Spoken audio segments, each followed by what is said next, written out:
Ja, wir haben das jetzt schon mal in der Probesitzung.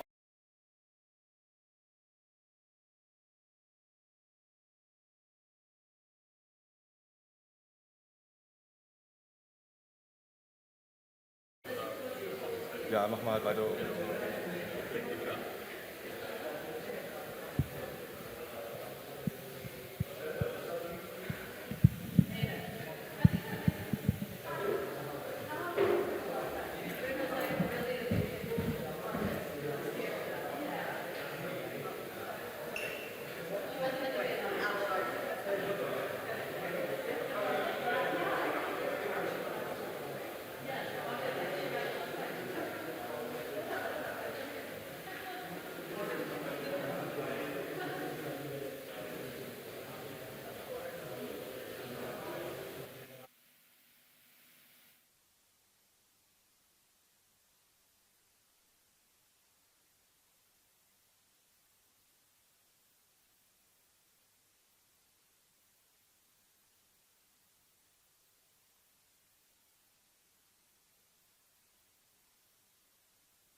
من الناس وحتى من اشتغلت هذا البروجكت كانت اكو مشاهد وما قدرت اطلعها احتراما للعالم اللي راحت. I, as a simple human being, a person who was born in Baghdad, who was raised or who lived there for 24 years, I cannot allow myself and I cannot imagine seeing such pictures, using the wounds, the problems, the pain, and use them and turn them into an artistic work. I had scenes, I had footage, and I just could not bring myself to integrate it in the movie because I think out of respect for the people who went through it and who went through these pains, I could not do it. I don't know if it's time for questions from the audience, or do we have time for... Yeah, we have time for questions. So, yeah, you want to start? Yeah, I just want to ask just one, and then I give the mic, what I found very interesting in the film, to go back in the film, is that how much we talking about regime invisibility, the everyday life impact of war on individuals is most of the time hidden by the media and mass media narrative and national narrative. Those micro histories, the micro stories that are lived by the people, the way they do react, the way that other collective like Abu Nadara from Syria was developing. I think for me, it's maybe what and also following what you just said, Laith, I really appreciate that you spoke about the work on Abu Ghraib. I really respect this. I think I just want to know how much and why it is so important for you to show the impact on, these people who are speaking from a position that is their everyday life and not an academic way, a philosophical way, a theoretical way. Why this is so important to give us to see these their interpretation from their everyday life, Thank you, Kader.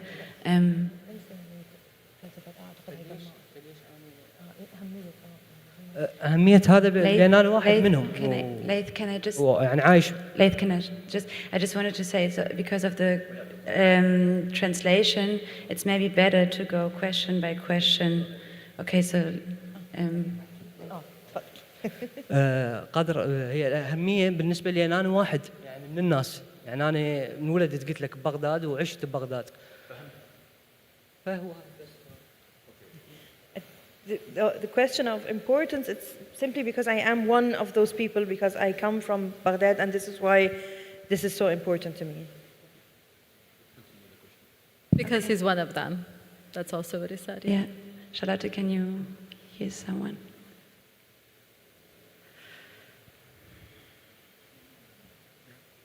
You hold it for me? Okay. Regine, you spoke in passing about how the Iraq war was launched from the Gulf states, but also it brings up more the question of you know what I mean, with the question of BDS being so sensitive in Germany, right?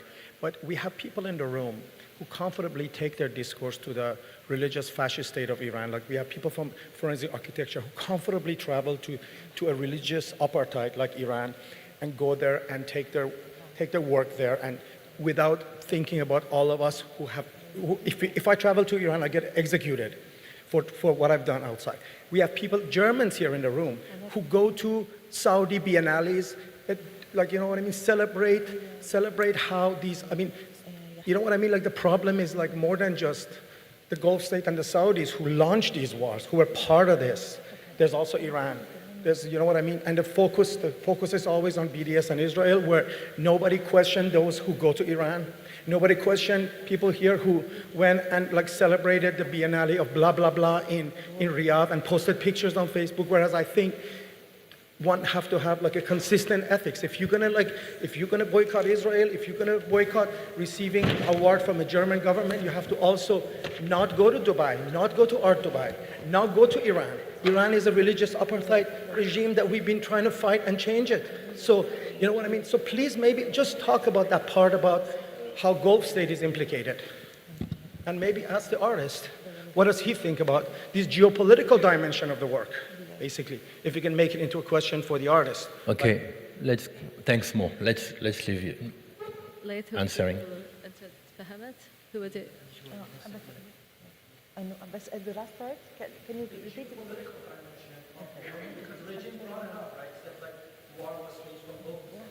جيوسياسي من العمل دور دول الخليج اللي كان في الوقت ده في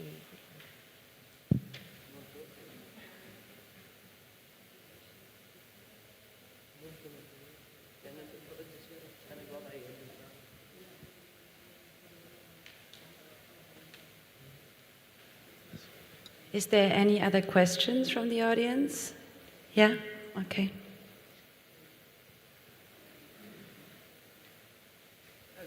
يعني أعتقد الموضوع يعني كل الأخبار ما حكت على الأشياء اللي قاعد يصير بالشرق الأوسط وخاصة بغداد يعني وشلون الدول الخليج بلحظة من اللحظات كانت تدعم يعني بدأت من صدام حسين يعني لحد ما صاروا ضده من دخل الكويت يعني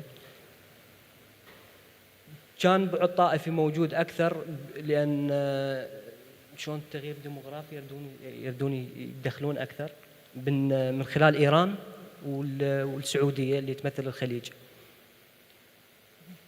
فالاثنين هم صراحة هم قاعد يصير بالعراق يعني.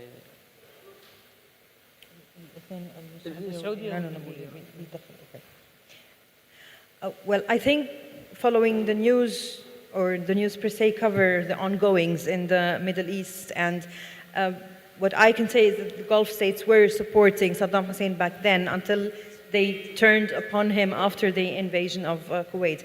If we add the confessionalist aspect that came and played a role because of the demographic changes in Iraq, and until today it is a fact that Saudi Arabia and Iran are both taking large influence in Iraq because of the demographic situation in the country. Thank you. Thank you so much for sharing your work and for the conversation. One observation and one question. My observation is that the police siren is going on, and I'm going to stop talking. Okay, all right. Your comment about the Abu Ghraib images and who has the right to use those images and to instrumentalize them made me think of a work by Khalil Jurej and Joanna Hajitouma that was exhibited in the Gropius Bau recently and just came down actually earlier this month, where they used images from security cameras at the Surso Museum to create a sort of virtual disaster tourism work of art that I found to be absolutely appalling, even though I respect and admire the work of these artists, who are also mentors for a lot of artists in Beirut and probably have influenced a lot of younger artists throughout the region. My question for you, since we saw a film that is from 8 years ago, and you were describing your circle of collaborators and how you were interacting with your neighborhood at that time to create this work, how has your milieu changed? How have your interlocutors changed over time? And who is inspiring your work these days, and how? Where do you see your work going, basically? How has your work changed?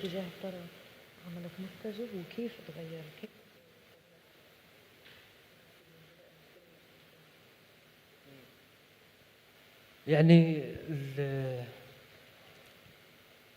يعني عملي متجه ما اعرف وين بالضبط متجه يعني اكيد، بس احاول انه اسال او احاول ان افكر بالطريقه الفتره العباسيه اللي كانت بغداد. شوي هذا جواب يعني احب بغداد، بس ممكن كانت بغداد دولة عاصمة للدولة العباسية. جاي احاول اروح لهاي الفترة، احاول القى كتب يعني ناس مثيرين للاهتمام، ناس طلعوا وفكروا من ذيك البيئة اكثر، لهم هويتهم الخاصة، يعني ككل شيء، كفنانين، ككتاب، كأفكار بصورة عامة يعني. Where is my work going? I don't know. I can't say anything about that. What I can say is, at the moment, what I'm trying to go back to, what I'm trying to delve into is the Abbasid era, Baghdad as a capital of the Abbasid era. I'm trying to go back to this. I'm trying to reread the thought-provoking material, the very specific identity of Baghdad at that time, and this is what I'm trying to dive more and delve more into and to get inspired by. I think we're done. Yeah. Thank you very much. Shukran كثيرا. Thank you, شكرا. Thank you very much.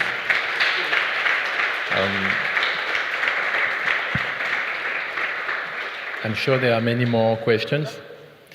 I think we will have more time later, maybe, to discuss some angle that has been opened by Lace in this regarding the Biennale, the question of visibility and invisibility.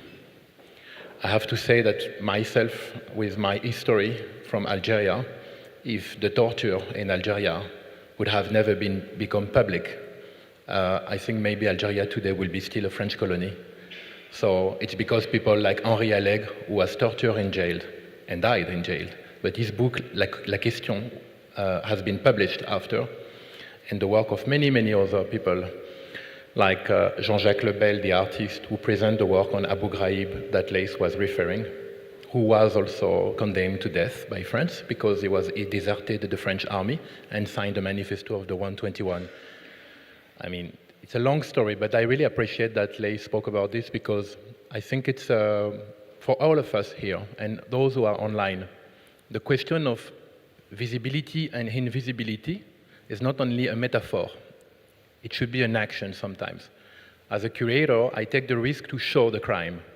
Like psychoanalyst Karima Lazali said, the main project of imperialism is to invisibilize the crime. And here I include all imperialism. Last but not least, there was another question by someone here in the audience, which I think is also interesting, but I took it more as a comment than a question, but it has a presence. The whole conversation we are trying to do, of course, is a place to absolutely do not repress psychoanalytically the topics that are sensitive, to do not play the invisible work of imperialism. But also, hyper-visibility creates invisibility. So we need to find a good distance to show, not too much, otherwise it becomes like what we have on internet, but not never, otherwise we hide the crime. I think this is a very good transition to welcome Doreen Mende and Forensic Architecture. Sorry? Okay, sorry. So I'm so happy to be here that I don't want to have a break. So I just learned that we have a break, and then Forensic and Doreen will come after. Thank you very much. Thanks.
Test.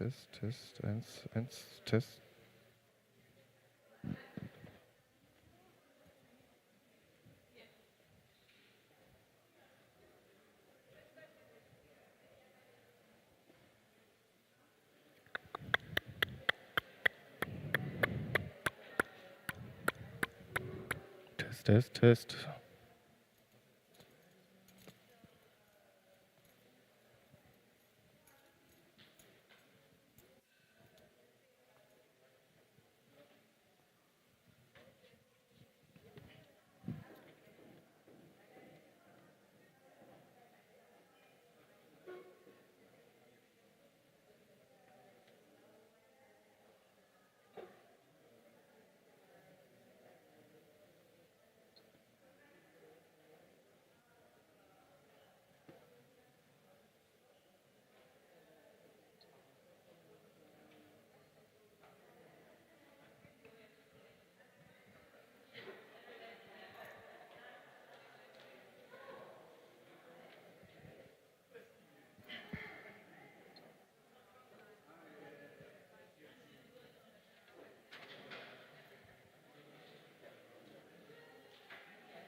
Yes, I think. Yeah,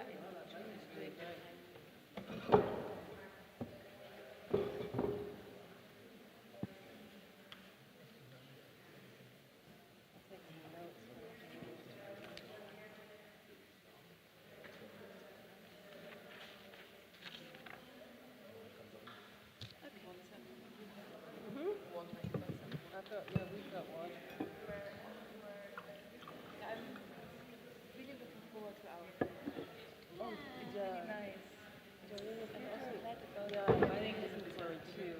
But I just wanted to say, if you're doing introductions, keep it short. Like at least, I hate when you go through the big long bio.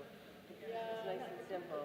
I think the bio, I mean, it's really long to pick up what we've discussed about preparation. Yeah, but no, the first panel, there was like basically no bio. They were just like, this is an artist working in Baghdad. It was really simple. There wasn't a whole bio. Well, I took the bio from the website. I can also... I'm just saying, keep the bio short. Very short. That's all I said. Okay, welcome back.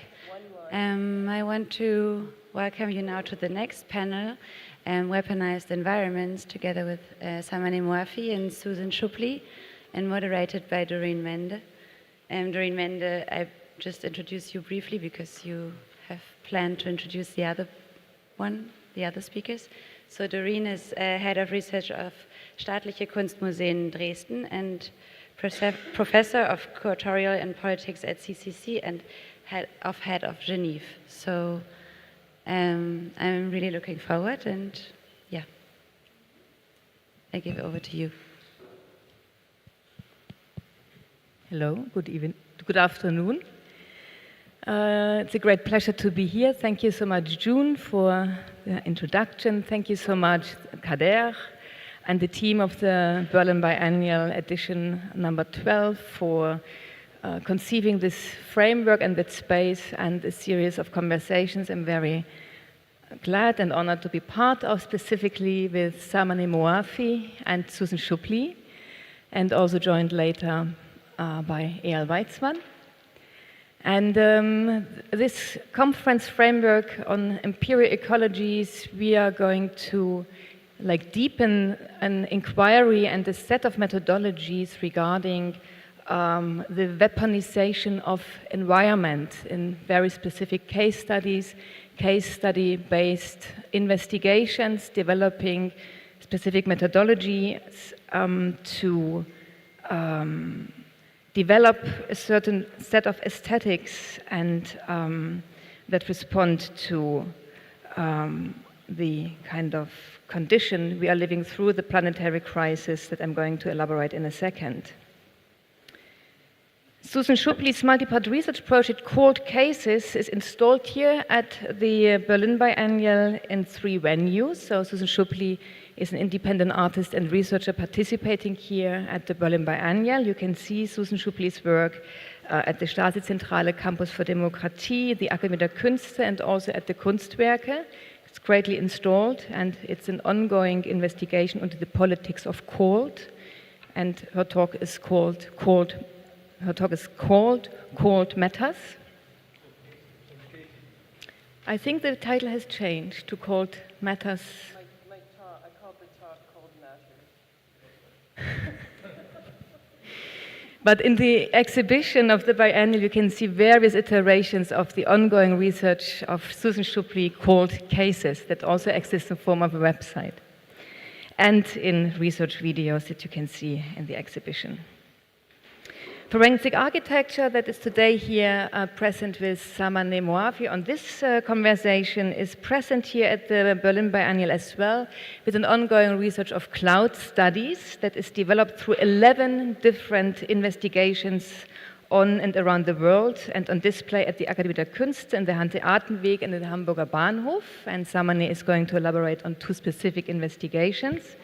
Before we are going to deepen that, please allow me also a bit to gather the room and to kind of introduce the panel with a few thoughts. How can we understand the politics of rights, for example, human rights, in relation to the materiality of environment in the context of a toxic modernity? Who defines what the right for whom is? On which legal grounds? In this context of contemporary art that we share here, importantly, we also ought to ask, what can art research do for rendering visible the geospatial and trans-temporal consequences of the politics of rights, and how can art invoke accountability and justice along the demands of people for their rights? Allow me to situate this inquiry. For example, many of us in this room have seen a profound geopolitical change, a structural change around the year of 1990, claiming the end of the global Cold War, that has had a profound impact on politics and economics, but not only, also on culture, on law, on social life, the health and care system, the concept of war, the prison industrial complex, environmental justice, and the circulation as well as the distribution of knowledge. But also the concept of democracy, memory politics, as we are witnessing pressingly these days here in Germany, and not only, on the accountability of genocidal violence and toxicity of modernity in its afterlives. And this is a kind of a global condition that, we not only share in the East or in the East of Europe, but also with people in Angola, in Mozambique, in Palestine, in Lebanon, in Vietnam, or also in Chile or in Cuba. Situations of crisis and conflict reveal a networked assemblage which always already existed, that constitute the political subject living and surviving in this world, with categorized positions in the forum of the law, a form of life that is composed of these multiple levels of governance, principles, practices, temporalities, and relations which often remain analyzed as separate entities. And this will be a key aspect, the politics of separation, that is a principle of modernity in which we have to also address the question of methodologies to render visible those separations and understand how they connect to each other. It would be limiting to analyze the absolute break around the year of 1990 only in terms of a politics and economics. Instead, what we experience for decades and presently since 24th of February 2022, through Putin's invasion of the Ukraine, feasible in our immediate living environment, is a boomerang effect of political, structural, imperial war with defeat and victory that, on one side, ended the oppressive system of state socialism, and on the other side, installed what writer, critic, social justice activist, and professor for international law, Radha D'Souza, and thank you very much, Susan, for this reference of Radha D'Souza, has called a networked democracy. This networked democracy did not only erase memory, good or bad, of a social realism, of also regarding the politics of response, also regarding the politics of rights in the context of an East-South internationalism. But the network democracy also dismissed the utopia of a communist complex composing society as an alternative to racial global capitalism.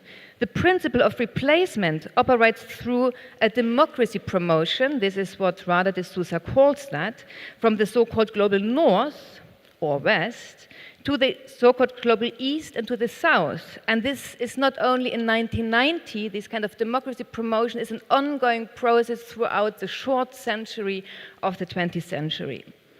A network democracy, as Radha D'Souza argues, is a form of democracy modeled after concepts of freedom grounded in colonial modernity, in slavery, in nation-state supremacy, in settler colonialism, and the transnational monopoly of financialized value systems, which came to a full renaissance of problems, toxicity, and violence again after 1990.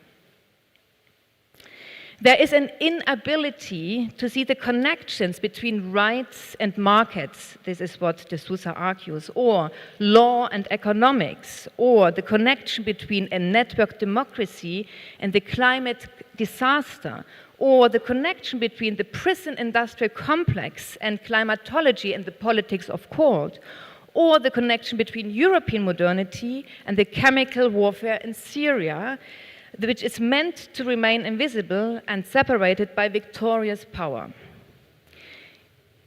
In which way, and this panel really engage, address, and discuss as an urgency, in which way does art itself, art research, and the trans and paradisciplinarity of art need to change under these conditions of a world in a permanent crisis in the name of a network democracy that, and as Souza says, supports the engagement with the normative aspects of rights and democracy as a discursive and conceptual problem and invisibilizes the materiality of rights. I think these are really key aspects and key elements. So this panel will engage in the question of the politics of rights, the politics of justice, how this also has changed in this moment of time in the 21st century.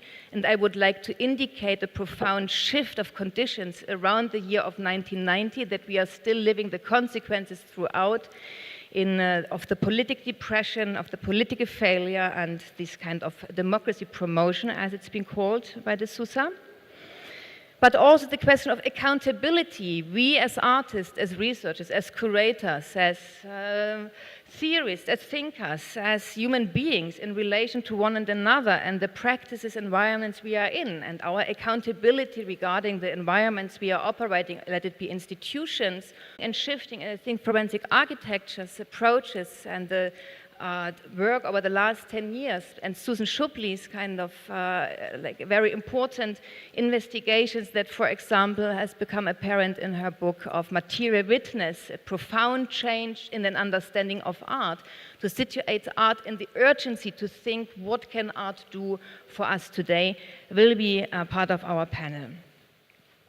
And it's a great pleasure to introduce very briefly Susan Schubli, who will present a paper called Matters in about 25 minutes. Susan Schubli is a researcher and an artist who is based in London and whose work examines material evidence from war and conflict to environmental disasters and climate change. Her current work is focused on ice core science and the politics of cold. And Susan has exhibited internationally throughout Europe, in Asia, in Canada, and the US. And once more, I really would like to highlight Susan's book. I really recommend you to read it, Material Witness, that came out last year in 2020, which is a brilliant investigation in the connectivity and assemblage of art, science, and investigation. And also I would like to mention that Susan Schubli has been awarded with the 2016 Infinity Award of the International Organization of Photography. One sentence, intro, please. But it's great to have you here, Susan, on the panel and in Berlin. Sammy Moafi, it's a great pleasure also to continue a conversation that we had also for quite some time and in various situations and frameworks, is forensic architecture's senior researcher, and Sammy Moafi provides conceptual oversight across projects and oversees the Center for Contemporary Nature and has been a key researcher, senior researcher in the Cloud Studies project and framework that consists of many different investigations, as I mentioned earlier. Samany's research is focused on developing new evidentiary techniques for environmental violence. Samany holds a PhD from the Architectural Association in London and also an MA in Architecture from the University of Technology in Sydney. And her research always has been engaged to investigate the struggle and resistance from the home, with a particular focus on gender and class relations in Iran, specifically in her PhD. It's a great pleasure to have you both here. And after Samany's also presentation of about 25 minutes, we will engage into a conversation. And we will open also the floor to the audience. And after Susanne, Samany's presentation, each 25 minutes, our conversation will take place, and the panel will end with a talk by Ayal Weizman of Forensic Architecture, founder of Forensic Architecture, who will situate the research agency's forensic architecture approaches, practices, concerns, methodologies in this specific political moment to speak to its urgencies and what does it mean to engage in those kind of questions in this moment, in the context also of art, also here in Germany, in Europe, in relation to the world in 2022. Dear Susan, the floor is yours. Thank you very much. Great, thank you, Doreen, for those kind words and your insights as prompts for our conversation and discussion. Wonderful to share this panel with you, Samana. It's a first, so really looking forward to our conversations. And Kader in particular, thank you so much for the invitation to participate both as an artist and as a speaker today. And June and Georgina and Charlotte, everybody who's like inundated with various requests via email, etc. Really appreciate your patience with all of us. So if I can quickly, okay, wonderful, that's great. I took the occasion to reflect on the projects that are exhibited here, and also in some way to reconnect with my writing practice. So I hope you'll bear with me, but I chose to actually write up my thoughts today to provide a context, and in some way also a context which is part of my own thinking in terms of how might we think cold rights within a warming world. So let me quickly begin. And so the projects that I'm referring to, and I'll show a few clips, are these 4 videos: Cold Rights, Freezing Deaths, Weaponizing Water, and Icebox Detention.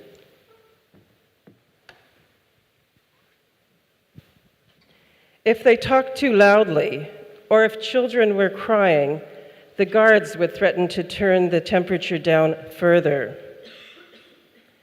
We were completely soaked from crossing the river. We'd waded in the water up to our waists. The place they held us was really cold. They only gave us a paper blanket. That's all we had to keep us warm.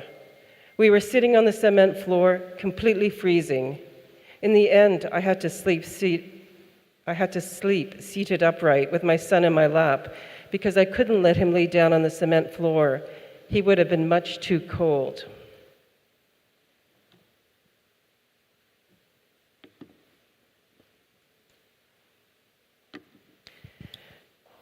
Migrants trying to cross the Italian border into France via the icy verticality of the Alps, or the watery expanse of the Evros River Delta between Turkey and Greece, both of which form natural borders between their respective nation-states, have become a frequent occurrence in recent years. As Fortress Europe battens down, migrants have had no choice but to seek alternate and ever more treacherous trajectories in their search for sanctuary. Yet authorities rely on bad weather and dangerous routes to force migrants back, enlisting the environment as an unwitting but strategic accomplice in their efforts at deterrence, while simultaneously insisting that they have no control over weather fronts or other natural hazards, and thus bear no responsibility when people succumb to hypothermia or perish. Yet when guards threaten to turn down the thermostat in a migrant detention facility in the Rio Grande Valley near the US-Mexico border, it is clear that cold is being used explicitly as a form of deliberate punishment by law enforcement against migrant bodies. Thermostatic modulation in this carceral context becomes a regulatory mechanism for exerting biopolitical control over so-called unruly bodies. As has been documented by human rights organizations, Migrants in these temporary holding cells, also referred to as hilieras in Spanish, or ice boxes, often have their long-sleeve clothing and jackets removed because they allegedly pose a suicide risk, whereas guards are fully outfitted with warm jackets, vests, and boots. Exposure to cold temperature is not in and of itself always consequential, given the many protective measures that we can take to maintain our well-being and safety in even the most adverse of conditions. It is rather the differential experiences of temperature that put migrant bodies at risk in such contexts and in such geographies. Temperature in customs and border protection detention facilities is not an ambient expression of a natural phenomena, the scorching daytime heat and nighttime chill that emanates from the desert ecologies that span the US-Mexico border, but is engineered into the architecture of incarceration in the form of air conditioning and climate control systems, which can be instrumentalized with the flick of a switch. Most of us have likely adjusted the thermostats in our living spaces, a seemingly banal and ordinary gesture, yet one which in another situation could be considered abusive and in violation of human rights. The different thermostatic regimes that operate across the context of cross-border migration, from open-air movement through arid deserts, alpine geographies, and watery deltas into the air-conditioned spaces of detention along the US-Mexico border, highlight the degree to which environmental factors have increasingly been incorporated into the tactics and practices of law enforcement as tools for managing and policing racialized bodies. Along these developments, we also witness a shift in the ways in which temperature has been instrumentalized from an opportune mode of deterrence to a designed means of punishment.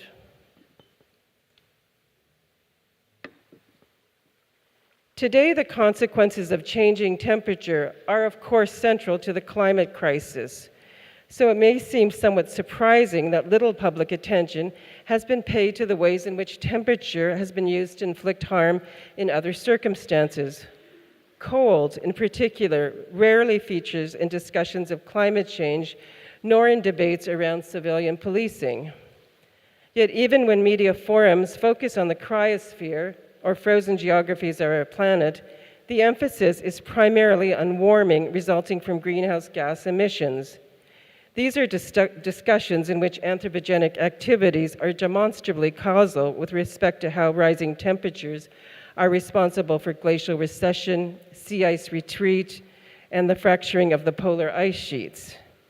And while the impacts of such dramatic material changes have direct consequences for all planetary life forms, few considerations reflect upon the ways that thermal properties of environmental systems are listed as indirect weapons against people, although there are endless examples when we have simply let compromised nature run its course, with devastating effect on human as well as more than human ecologies.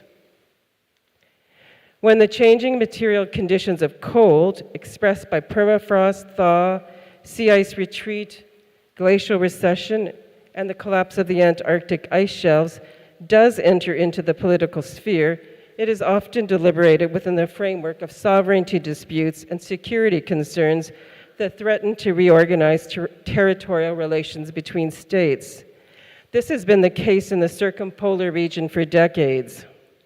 As sea ice liquefies, access to oil and gas reserves, along with new transportation arteries and logistical networks, are opened up to new political actors with competing territorial claims. I'll just play a little clip from the video Cold Rights. Sound, please.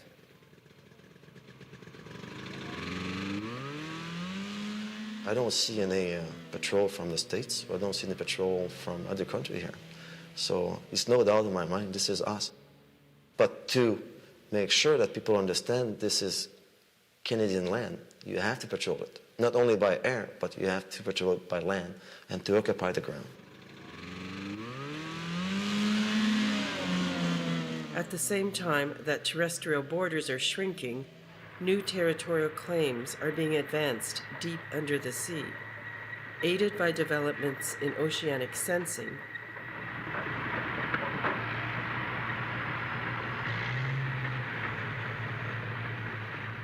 The jurisdictional extension of land via the geology of the continental shelf includes competing rights to the North Pole. Meanwhile, indigenous presence and related issues of sovereignty have only been recognized in very limited and oftentimes highly strategic ways that continue neo-colonial agendas.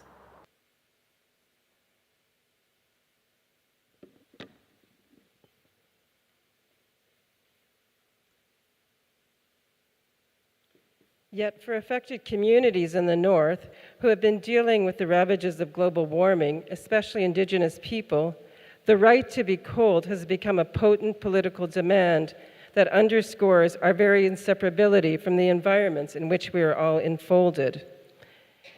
And although this legal claim was dismissed by the Inter-American Commission on Human Rights in 2005, when Inuk activist Sheila White-Cloutier first filed a petition seeking relief from violations resulting from global warming caused by acts and emissions of Canada and the United States, acts of emission of the United States, on behalf of herself and 62 Inuit people living in the Arctic regions.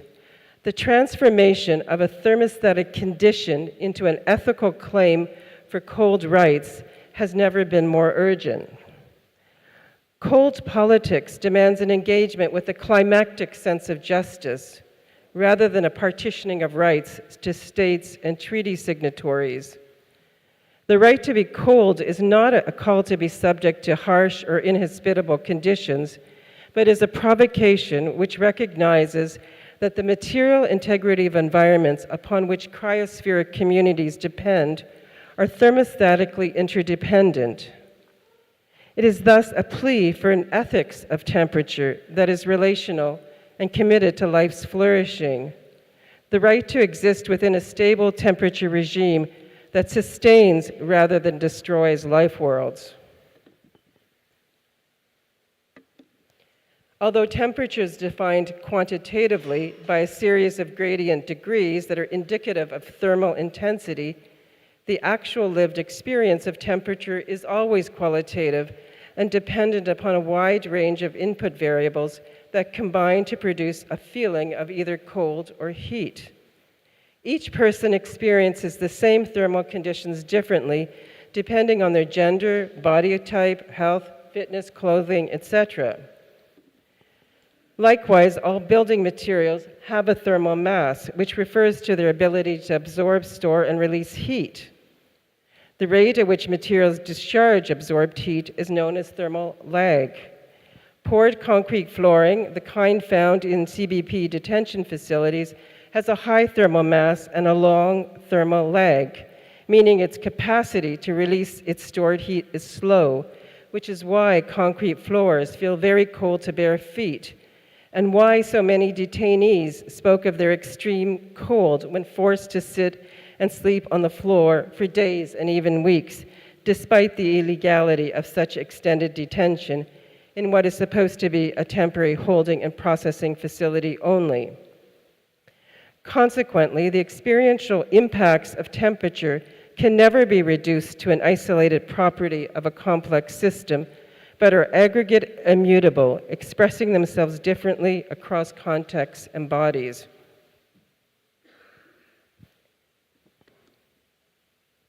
When hundreds of no-DAPL protesters were doused with water hoses by the Morton County Sheriff in sub-zero temperatures during the night of November 20th, 2016 at Standing Rock, North Dakota, the water from the hoses was not deliberately made cold.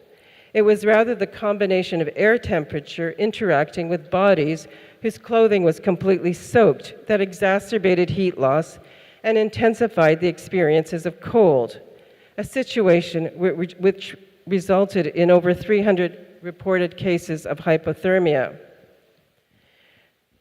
The three videos exploring the weaponization of cold, to which I will now turn, concern what might appear to be incidental or even seemingly random uses of cold temperature by authorities against problematic bodies, a perspective that I hope the project begins to problematize. Through the analysis of a series of contemporary as well as historic cold cases, I set out to explore, and this is the project that I collaborated with Forensic Architecture, so we set out to explore the strategic role of temperature and speculate about the emergence of a new thermopolitics defined by cold. Each of the documentaries exposes the degree to which temperature is a register of violence that includes the legacies of climate colonialism, long-standing socioeconomic inequalities, and ongoing structural racism. Moreover, the response of authorities and police to many of the cases discussed in the project has been willfully negligent and largely indifferent. Accountability for their acts of hypothermic harm remains painfully elusive. The dual meaning of the term cold case invoked by the project's title thus refers both to events of temperature-induced violence, but also to police files that are no longer under active investigation. Exploring the politics of cold through these cases invites viewers to reflect upon an ethics of temperature guided by a conception of cold rights, and by extension, the evidential valence of cold as it both interacts with and is instrumentalized by institutions, bodies, materials, and environments. I will just show a couple of clips from two of the videos and then wrap up with the third case. The first one is called Freezing Deaths and Abandonment Across Canada. And I would just play a little bit from the beginning of that video. I hope it'll show up because it's basically got a black background, so it'll be a little bit faded, but I think you'll understand the visual strategy that I'm trying to develop to account for these deaths in relationship to temperature.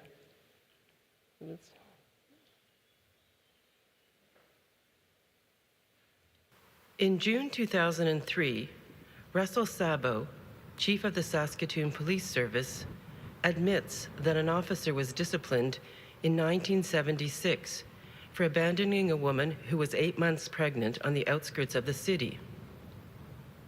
During the night, 3 people, all First Nations, were taken into custody by Constable Ken King and driven to an isolated area.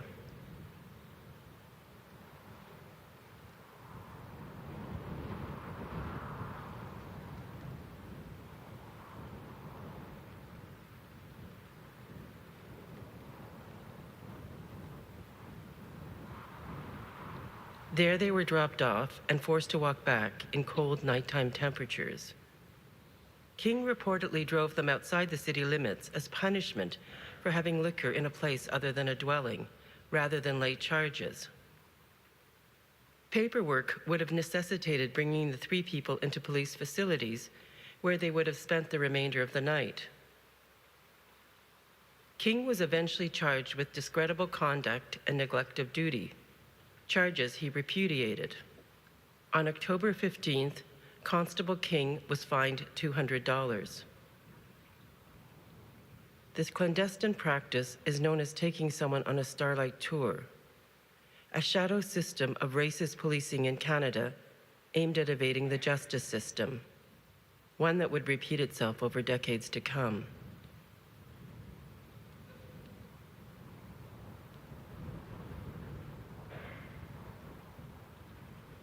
The following cases map a pattern of abuse in which temperature, in particular cold, would come to play a strategic role in the violence perpetrated against Indigenous bodies. As each case unfolds, we track the journey taken through the city using historic temperature data, which is synced along the route. The point of interception by police and subsequent abandonment of those taken into custody, usually in remote areas of the city, is also highlighted. as daytime temperatures drop under the cover of darkness, wind chill and precipitation would combine with often deadly consequences. The timeline we created expands and contracts, focusing on minute details leading up to the period when people were apprehended by police, threatened, abused, and eventually deserted or even left to die. It also maps the denial and delay of institutional responses to the practice of starlight tours, in which years of indifference would rarely see any form of justice done. Cold cases, which are, in effect, climate crimes.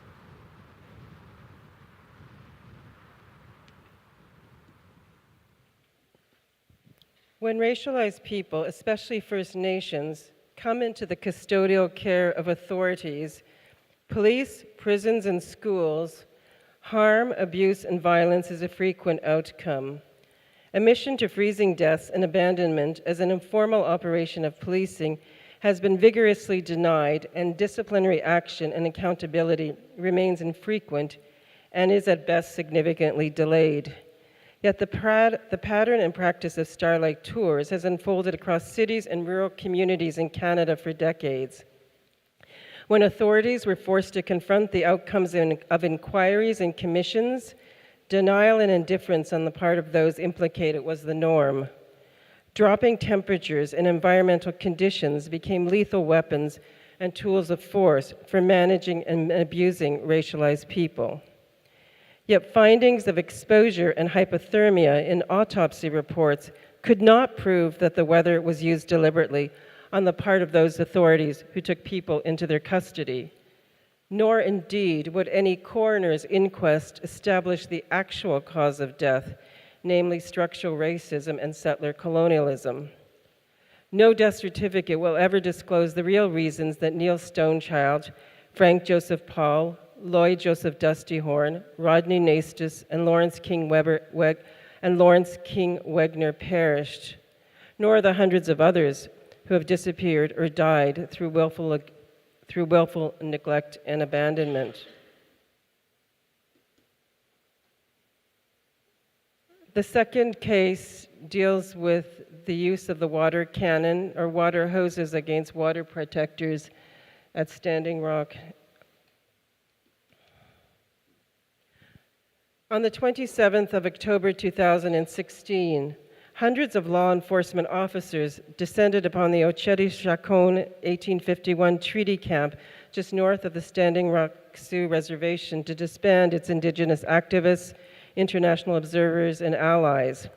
This camp stood in the immediate path of the Dakota Access Pipeline and was the site of much direct action and resistance. A day after the October raid, police installed a military-style blockade, chaining burned-out trucks to concrete barricades in Highway 1806, a backwater bridge just north of the frontline camp, hampering access to the site, as well as obstructing potential exit routes. On November 18th, the Morton County Sheriff released a cold weather warning, detailing the many consequences of exposure to the elements. It was specifically directed towards water protectors and other protesters involved in the No DAPL movement. 2 days later, despite sub-zero temperatures and a wind chill of 14 degrees Fahrenheit or minus 10 Celsius, the Morton County Sheriff began a 12-hour assault against water protectors at Backwater Bridge. The assault involves the use of tear gas, concussion grenades, less lethal shotgun rounds, and in particular, the use of water, drenching protesters throughout the night. As core temperatures of bodies fell into the danger zone, the campfires that were being used to generate warmth were also targeted by police.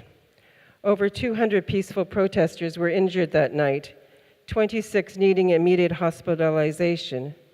Over 300 cases of hypothermia were reported.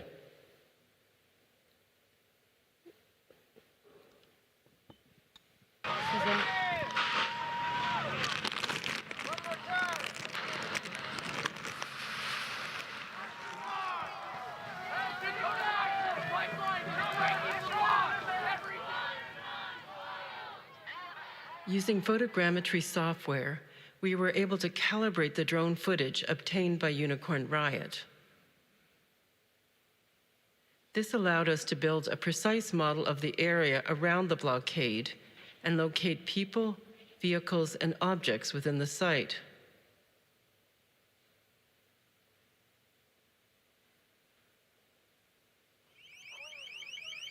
An LRAD sound cannon had also been fired throughout the day in efforts to push back water protectors attempting to clear the blockade. Stationed on the north side of the bridge of Highway 1806, we can see a row of armed riot police standing behind 2-meter-tall razor wire. If anyone man enough, get the fuck over here. I'll be waiting here.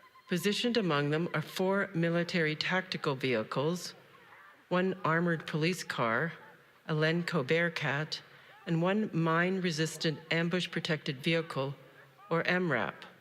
Further back, we can see 2 fire department trucks, which likely delivered the water hose to the police, as well as mobile floodlights used to illuminate the scene. You shot a pregnant woman. My wife.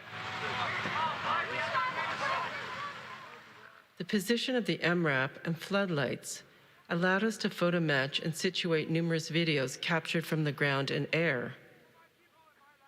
This enabled us to map the indiscriminate use of what is referred to as less lethal weaponry on the night of the 20th of November 2016. We mapped a total of 78 cameras, detailing 68 instances of the use of the water hose, 7 tear gas clouds, in addition to another 7 sightings of projectiles, likely tear gas canisters, and 3 grass fires that were ignited by the police's weaponry. Protesters lit campfires to keep warm, the same fires police said presented a hazard. These are displayed as 3 cones in our model. As night fell, the air temperature also plummeted, hovering around -4 to -5 degrees Celsius. Of the 68 instances where the water hose was used, only 2 were specifically directed towards putting out campfires.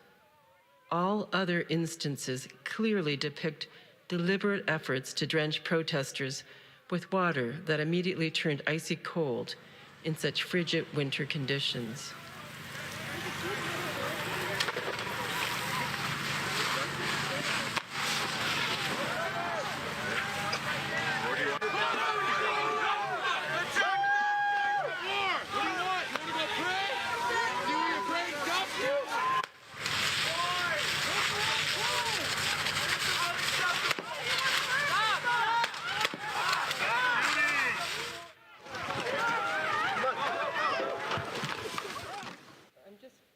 For the sake of time, I'm just going to quickly jump to the very end and just say a few words about this final case, icebox detention along the U.S.-Mexico border.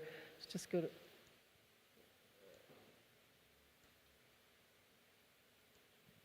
There we go. According to law, temperatures in the temporary CBP holding cells must be maintained at between 69 to 70 degrees Fahrenheit, or 20 to 24 degrees Celsius. In order to better understand the ways in which the experience of temperature is conditioned by a complex set of dynamic interactions between entities over time, we modeled the architecture, materials, bodies, and air of a typical holding cell based on visual evidence revealed during a 2015 class action lawsuit filed in the Federal District Court of Tucson, Arizona. This legal proceeding accused the Border Patrol of holding migrants in dirty and crowded cells at stations in southeastern Arizona after they were caught illegally entering the United States. Still images from the surveillance video captured at the facilities offers a glimpse inside these cells. And these are the CCT images that we used to actually do the modeling, and you can see that in the exhibition.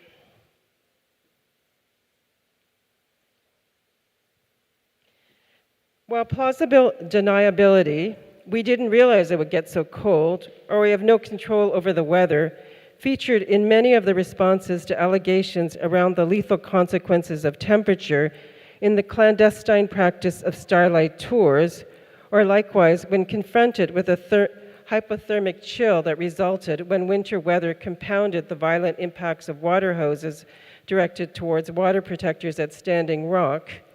In the operations of icebox detention, temperature is formally inscribed within its regulatory framework and thus functions as a strategic weapon of law enforcement and can't be attributed to external causalities. Although, as I've said, the ultimate causal factor is structural racism and settler colonialism. The role of temperature in facilitating all of these practices of policing must be confronted as an integral part of the complex assemblage of racial... Sorry. No, just... Suzanne? Suzanne...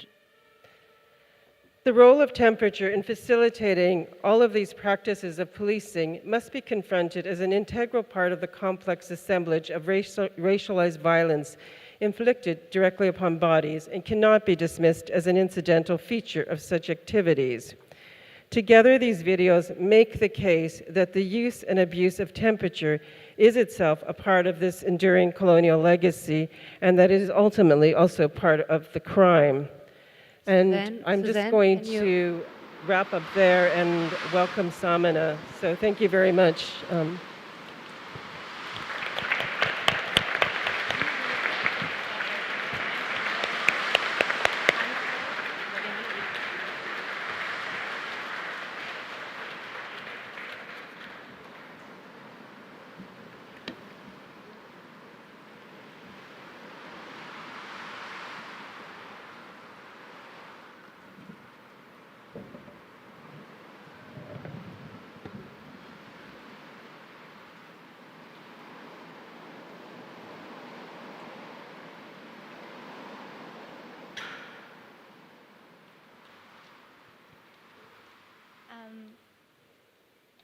It's a humbling experience to be sharing work after Susan, but I'm here to share the work of our group, our team, Forensic Architecture, and so, and this is kind of like a little bit of the work that we're showing in the biennial.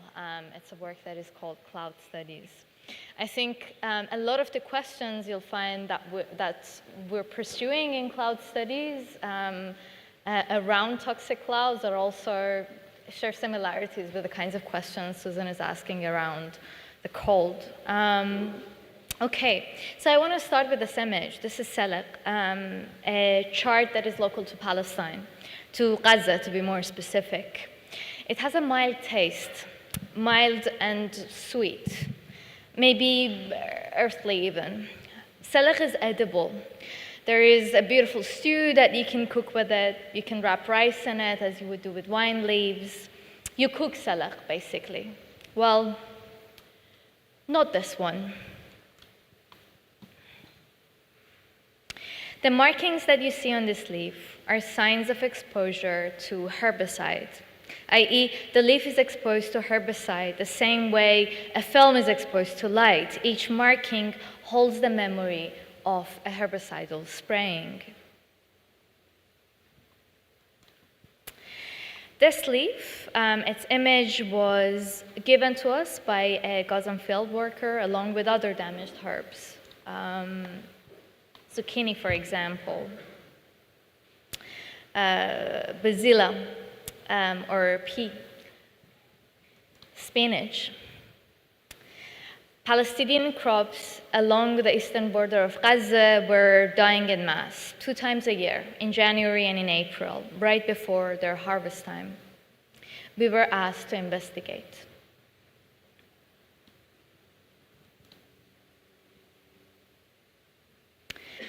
Can we have a little bit of a sound for this? The field workers also sent us videos. This is an early morning on the 9th of January in Khan Yunis, the eastern border of Gaza. The camera is following an Israeli crop duster spraying herbicide. And you'll see it. It's kind of like it's getting closer to the ground, and then it will start doing the herbicide.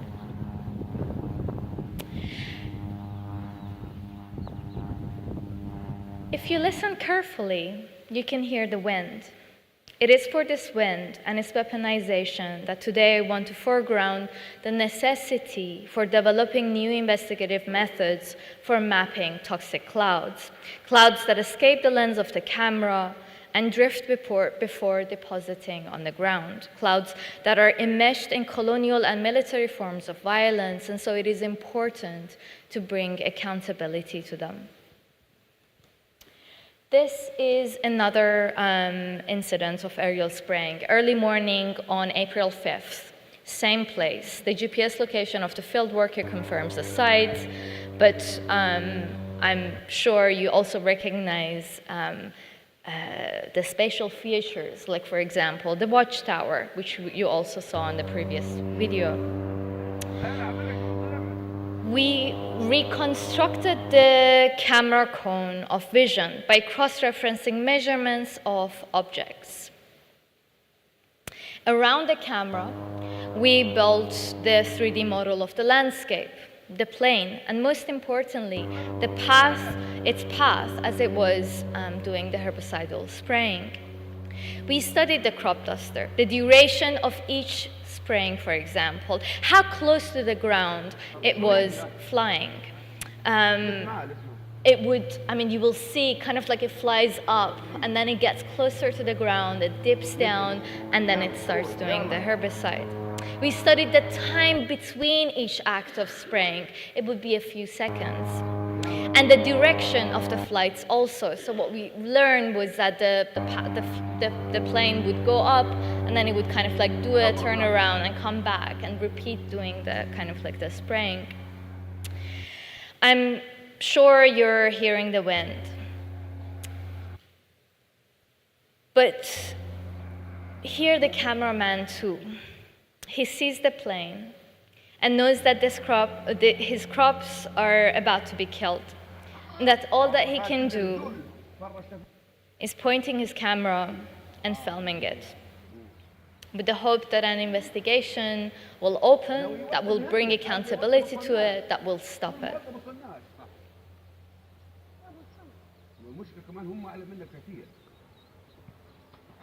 والله يا رب والله يا رب ما احنا عارفين نتلقاها من الحمد لله على كل حال ولا ما جبتش فحم يا حمود معاك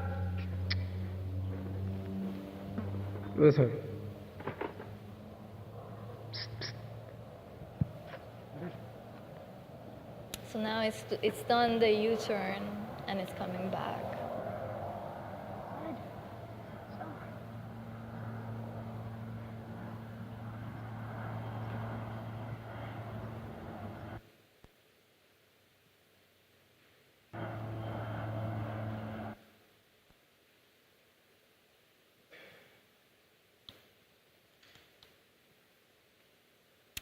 We examined flight paths in relation to one another and in relation to the border. They were all closely packed to one another, all on the Israeli side of the border. How could this be, though?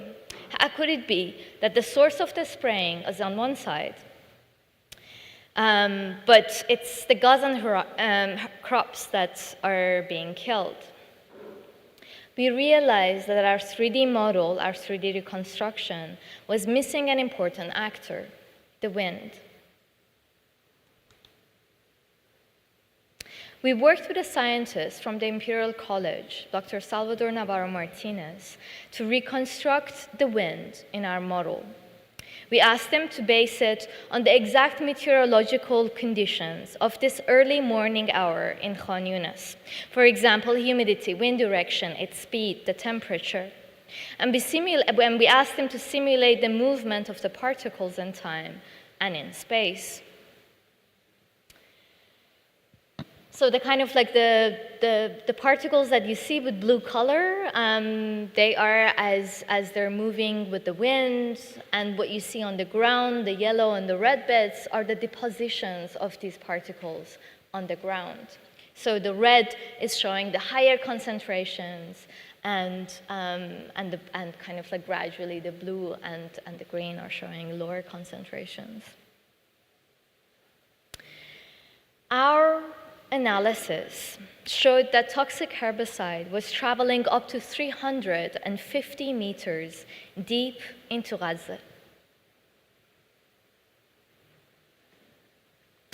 The results from our simulation corresponded with the result from our remote sensing. We compared satellite images from the time of the spraying and 5 days after, the time it takes for herbicide to actually kill the leaves. And we did a normalized vegetation index study to see what is lost. So the red in this image is indicating areas that have lost vegetation, and the green is showing areas that have a stable vegetation, that it hasn't changed. Our remote sensing showed that the result is not confined to the region we have been looking at, as in Khan Yunis, but it is consistent all across the border. And you can see this kind of like with this pointer. Through an FOI, we learned that the spraying is advised to only occur in the morning when the breeze is going from the land to the sea, from the Israeli side of the border to the Gazan side, from east to west. I want to step out of the POV of the satellite and go back to the ground. Sit in the position of a journalist, Sharif Abdel Khoddous, looking into the sky. Can we play this? How do I play this video? Next. Just need to push the... Oh, it's working. Yeah. This is the same border during the Great March of Return. An Israeli drone is dropping herbicide on a people's gathering on the ground. In the foreground are the very agricultural farms that grew salad, that grew spinach, so on and so forth. Sometimes our director, Ayal Weizman, writes, one toxic cloud enables another. In cloud studies, the project we're exhibiting in the biennial, we speak around our investigations on the wind, the way it is used to carry clouds of toxins across the eastern border in Khan Yunis to kill the Palestinian crops, across the US-Mexico border between Santiago and Tijuana to push back the asylum seekers, and the way it is used to suppress urban social movements, in this case, the roundabout of Plaza de la Dignidad in Santiago. We're now at the POV of a protester on 20th of December 2019. She's trying to enter the roundabout, which you can see is cordoned off. You can see the cordons behind the car. Near her, alongside her, are Chilean students, labor union activists, queer and feminist advocacy groups, and indigenous people. This is an uprising. To push people out, the Chilean police forces the Chilean security forces occupy the area of the roundabout with a chemical toxin, tear gas. In our investigation of tear gas in Plaza de la Dignidad on this day, we used the POV of a live zoom camera on an artist-run space called Gallery Sima. This is the first cloud that we recognize. We marked the extent of each and every cloud with a frame and logged the approximate location of its source, the canister with a small cross. So the purple, the pink squares are identifying the clouds. And you can see the timeline at the bottom that is kind of counting them in time. Around 7 p.m., some 200 clouds in, the protesters managed to enter the roundabout. Here it's them entering. At this moment, we see the deployment of a new type of artillery. A tear gas armed vehicle that kind of goes around the roundabout, and you can see the cloud as it sweeps the protesters to one side. Carried by the wind, if you like. Few minutes after, we see the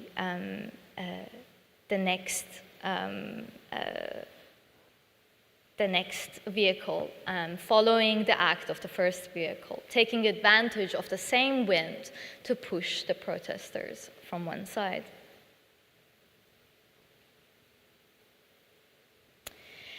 At 7:37 p.m., the slow violence of the cloud erupts into a violent incident where a protester crossing the street was hit by 2 armored vehicles. In turn, at 8:30 p.m., so this is kind of the, no. Can we play this one the same way that you did the other one? Oh, great. At 8:30, the police escalates its use of tear gas. Our system identified at least 82 canisters deployed within the short space of 10 minutes. And then the whole roundabout is cleared. There's no one else staying. This is cloud 476.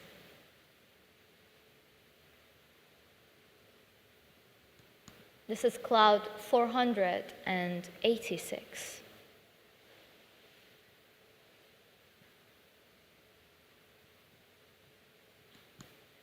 This is cloud 529.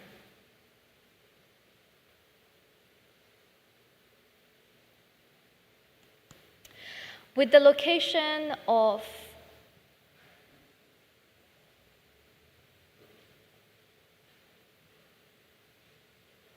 is it playing?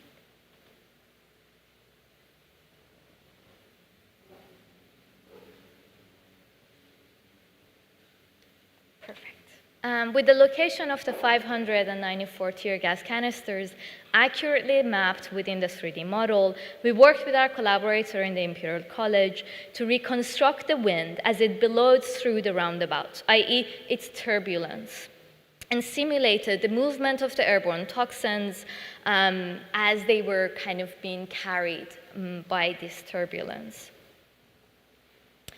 What you can see is the 3D model of the plaza. Every one of those pink dots are the location of a cloud, the source of a cloud. Each one of them has a tag, a time tag. And so this is what we put into the simulation.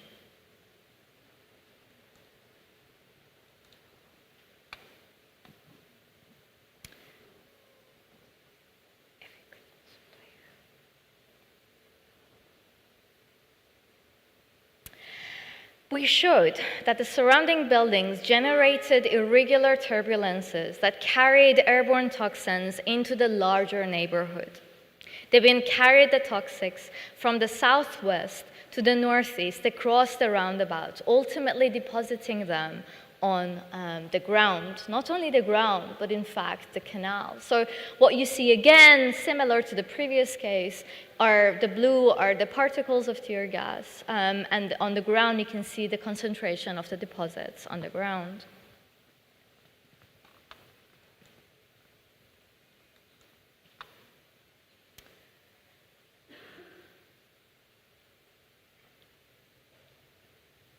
The CS particles were carried beyond the perimeter of the roundabout and into the nearby river, which fed the farms on the southern outskirts of Santiago.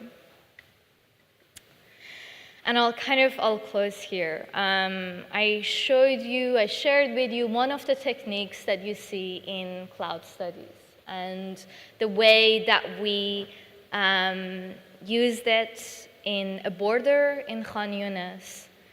And then in an urban roundabout in Plaza de la Dignidad.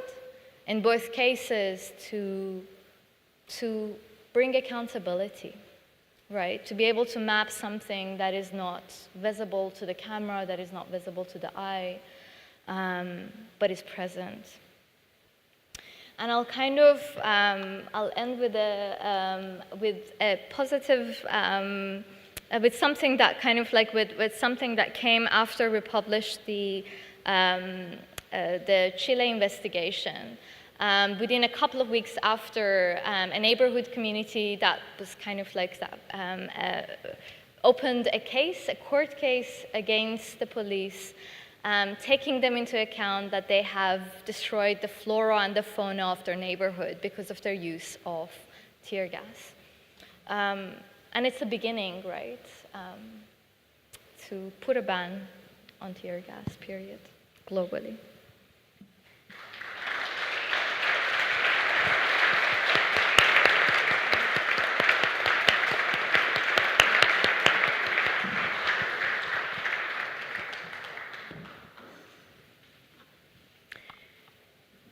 Thank you so much, Samane and Susan, for your amazing and fascinating presentations.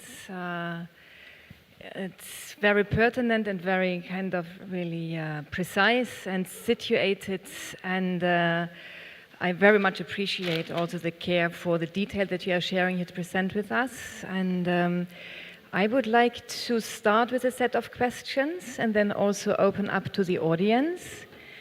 And so what we have been listening to are very specific and specifically developed methodologies and techniques. Samane, you just have been introducing one of the techniques that you, with your colleagues at Forensic Architecture, have been developing in the context of cloud studies, and that is the weaponization of wind. How wind is weaponized in the specific cases, one in Gaza, for creating kind of toxification of an environment through herbicides, and how this is kind of unfolding itself in the landscape on the side of Gaza, and how the wind is used in order to distribute, to sediment, and to orchestrate that. But also, Susan, in your kind of cases that you presented, or in the court cases, it's a weaponization of temperature and of cold that introduced that what I've been trying to elaborate earlier on, this kind of networked assemblage, what we see in the kind of how you both are elaborating and unfolding, how climate and temperature is assemblaged with state violence and police violence. And how, for example, in the cold cases, both water, I mean, as another kind of weaponized materiality of, of environment and of the earth, is kind of introduced or is mobilized to a differential use. Water on one side as the right for water, as in the North Dakota pipeline protester who are protesting for against the kind of the construction of the pipeline, where the water protectors are tortured and are kind of weaponized and pushed back through water itself. So we have a kind of differential use of water where we can indicate a racialization of water, a weaponization of water that unfolds itself in this very precise case in the North Dakota. But also in the cold case that you elaborated in Canada, where temperature, again, the question and the politics of cold, unfolds itself in this differential use. One, there is a right to cold, a right for cold by the indigenous communities that are suffering profoundly under the climate disaster and the temperature, the meltdown that we are facing. So there is a right and a claim for cold, a right for cold. And at the same time, what we see, what you are unfolding, this networked assemblage, when cold is weaponized into a torturing instrument. And I would like to, maybe we can begin with this kind of a set of questions or a set of kind of, because it demands a specific kind of methodology and a specific condition to develop this kind of methodologies and these differentiations. And can I ask you, both of you, in different kind of constellations, can you share with us your point of departure to engage into this kind of concern and the materiality of territories or zones or events of disasters, of conflicts, of one-time events that show a whole kind of network brought together when water, when temperature, when the wind is weaponized. What is your point of departure? And I can imagine you have different points of departures because, Susan, you are an artist and an artist researcher, mobilizing a set of methodologies. Samane, you are an architect. What is the kind of point of entry in those inquiries? And maybe in a later stage we can deepen and go further with the question also what it does do with the question of, the visuality, the image, how you present and make that public and provide it as a possibility to enter a discussion and debate on that. I hope this makes sense. To be honest, I don't completely, I admit that I don't fully understand what you're asking. I can say where the project started. I don't know if that's the entry point for me was twofold. I've been working on a very long-term research project called Learning from Ice that is involves a wide range of sort of activities from documentary film practices to workshops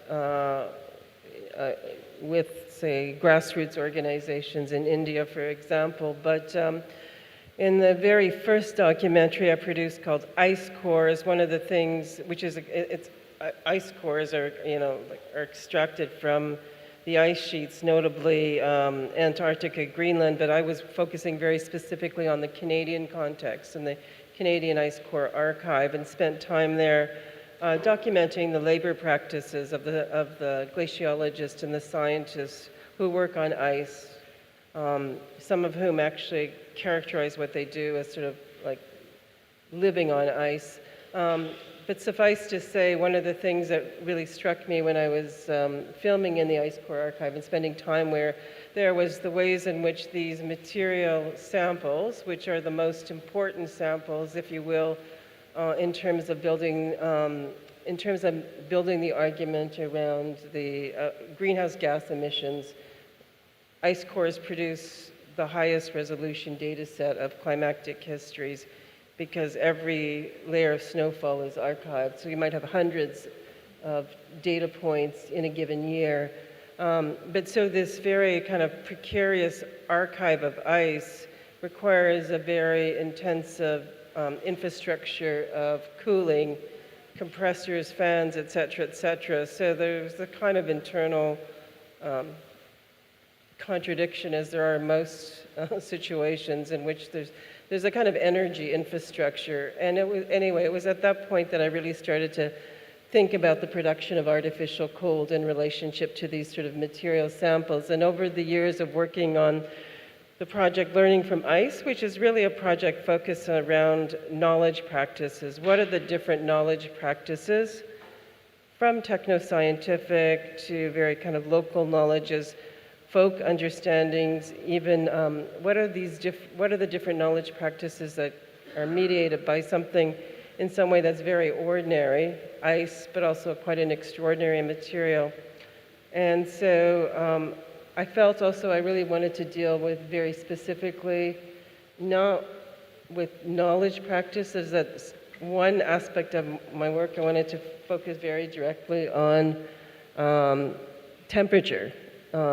And so it took me back to the Ice Core project and something that was also much more, we could say, explicitly kind of political, very directly engages with human rights violations, of course. So that really made sense for me to work with forensic architecture, because there was also the aesthetic challenge of how to represent a condition, which is temperature, and also to work with material, especially in the Canadian cases, which are extremely difficult cases to also to refuse the register of the visual or the register of representation. There are images in autopsy reports, but absolutely not appropriate for me to be working with those kinds of materials. So it was a number of things that came together through these different projects, and each project raises a certain, let's say, set of challenges or problems or insights, and so a project is also an opportunity to follow some of those threads and to work them through differently. So maybe leave it at that.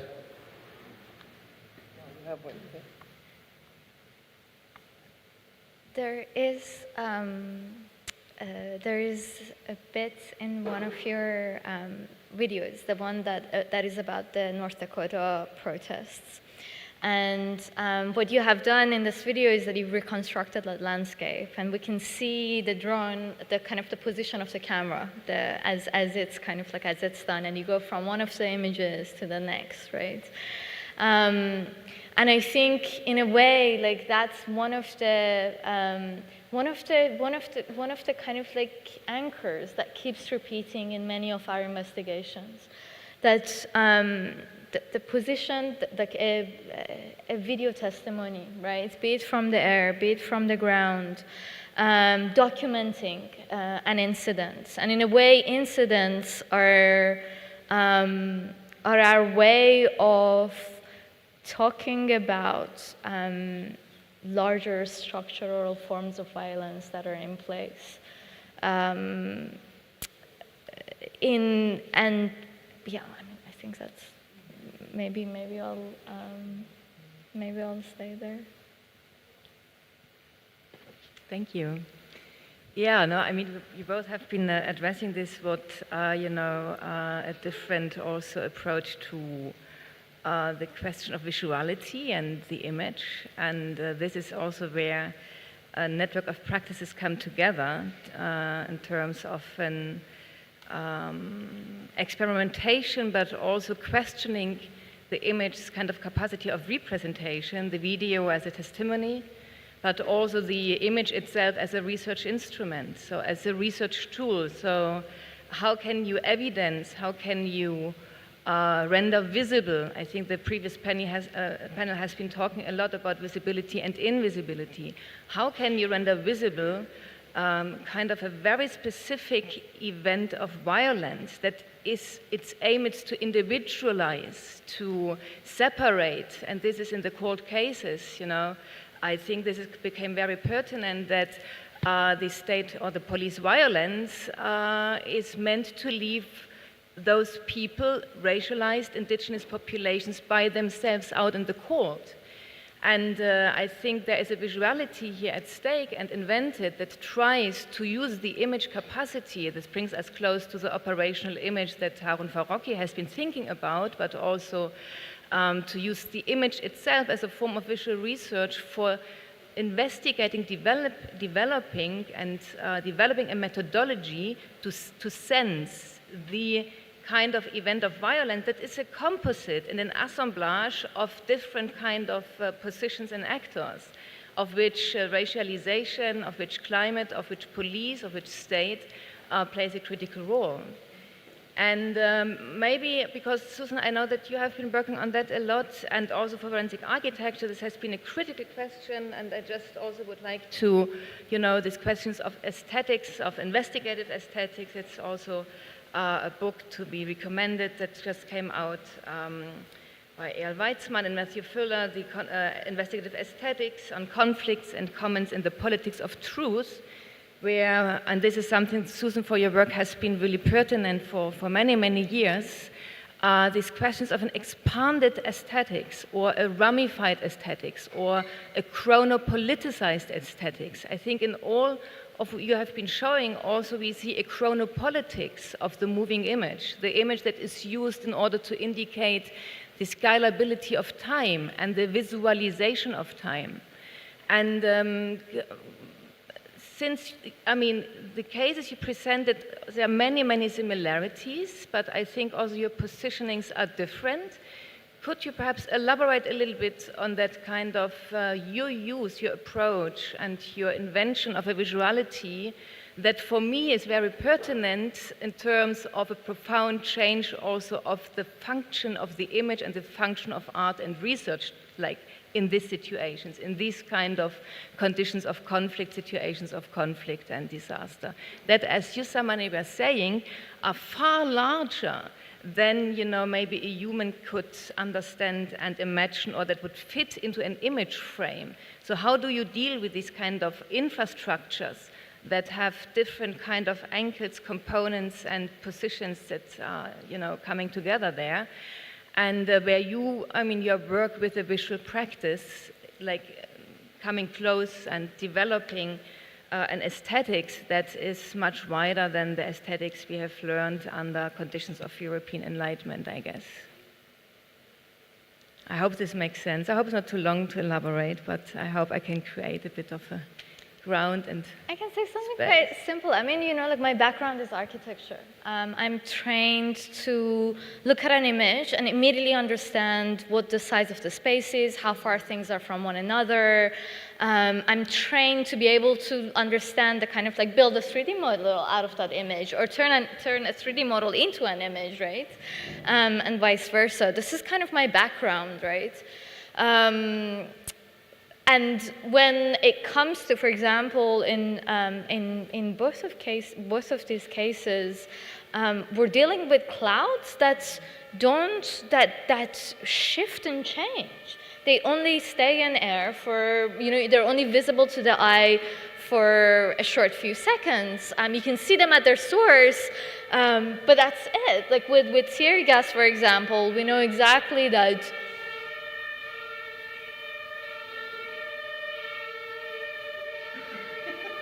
How timely that it stays in air for, like, say 20 seconds, right? But you would smell tear gas for much longer, for much further than you can see it. You can smell it in like, you know, the communities that we were working with, Nomas Lacrimogenes, who were partners with us on this case, they were telling us that they were smelling the tear gas in the living rooms, in their living rooms, even though they were closing their windows, right? So how do you, that was the kind of like the beginning of our question. And so this methodology, which I would say, like, it's something that hasn't been done before. This collaboration that we have with scientists from the Imperial College, as I was mentioning, the use of fluid dynamics to bring fluid dynamics in relation, like in conversation with open source investigations, with techniques that we've built in open source, right? Like marrying those two together is, we found, one of the ways that we can actually visualize what is taking place with, like, where these clouds are going, with what concentration, where do they deposit on the ground, with what kind of concentration, and actually begin to bring accountability to them. You know, with tear gas, you have a company who, you know, like says, oh, no, this is less than lethal, and they have this specification sheet for one canister only, but they do not, like, this is not the case, right? Like, today, we have a street, a residential neighborhood being gassed again and again and again and again, not only in one day, but day after day. That's a wholly different condition of the use of tear gas, right? So it's only with kind of like like, we felt like this is one of the techniques with which we can bring accountability to it. Mm-hmm. Maybe, I guess I'll respond to the question maybe just somewhat differently. We can see in the cold cases, and I already mentioned a necessity for developing a visual language, and certainly in the case of freezing dust, there weren't images. These are in some way also a historic case. They're all in some way also they also consist of archival kind of research. But I would say, and because I'm not operating as an investigator, I don't always have perhaps the necessity to visualize, to bring into the field of representation, or certainly at the level of the visual. And so I've developed many different kind of strategies in relationship to, let's say, the conditions of the conditions that are actually in some way operating in a specific context. And just to give you an example, when I was in the Arctic and very far north, I was very aware, certainly not only of my own positioning and the considerable resources, infrastructures, all of the things that would be required such that I could be in the Arctic and even like turn on a camera, etc. And yet a world of like sky, ice, and water, like the politics are not very explicitly visible. And I'm talking about, this is through when I was working for a couple of weeks alongside a glaciologist, the circumnavigation of the main island in the Svalbard Arctic archipelago, so very far from places of human habitation.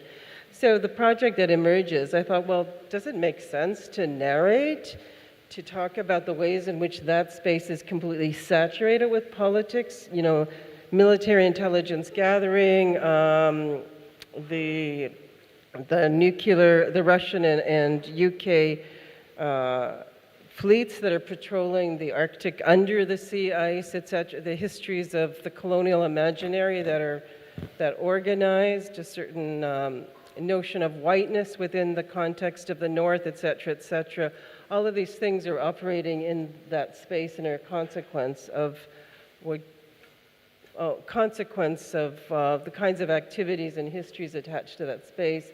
But I made a decision, I am actually not going to fill in all of the things that we can't see, the things that we can't hear, the things that we can't perceive at the level of the visual. And so the work needed to somehow signal that there's something else going on in these very transformative geographies, but that doesn't organize itself around modes of human perception, and certainly not according to the register of the informatic.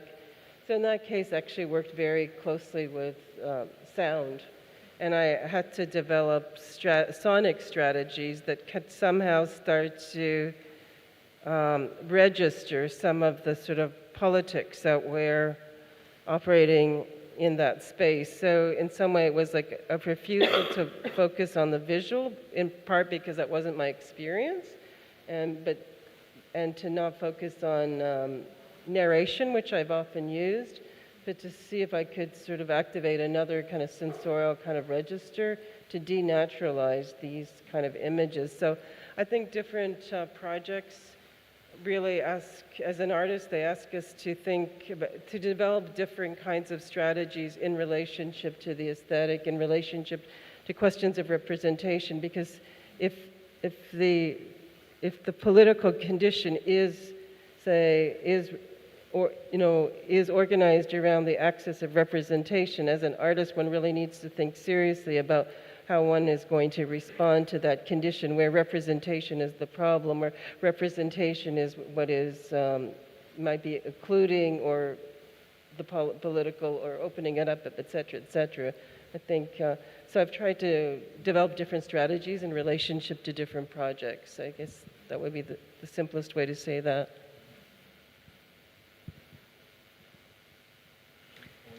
Yeah.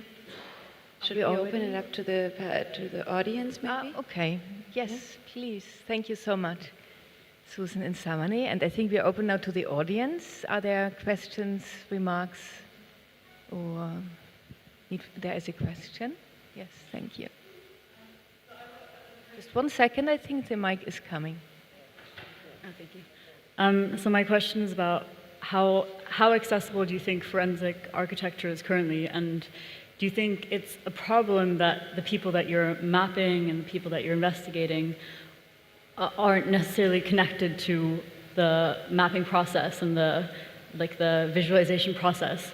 So I don't know, is there any efforts to train more forensic architects, and how do you get involved? Yeah.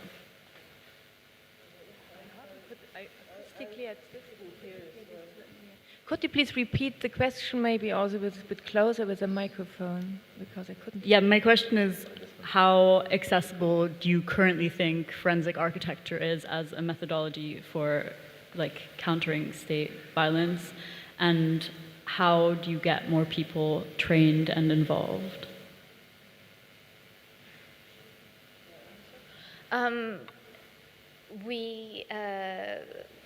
So a lot of a lot of the techniques, in fact, what we hope is for people to look at, for researchers, especially architectural researchers, who are looking at work to see it and be like, I can do that. Because in a way, like a lot of, it's a lot of the work that goes into it, it's already within an architectural training, right? So that's the kind of background. But of course, us ourselves, there is our sister agency in Goldsmiths, Center for Research Architecture. It's a program that that within it also there's a studio that that is called the Forensic Architecture Studio. There is some university collaborations that we've done before. We do, at times we do workshops around our exhibitions. We've done it again, a few times, several times, sorry, recently in the recent years, and we found them quite useful. But also, more importantly, I think we're taking the challenge to build capacity within other organizations to have a forensic unit of themselves. So one of these examples is, it's very fresh, very new, a work that we're beginning with the February Network, which is a coalition of independent Arab media outlets.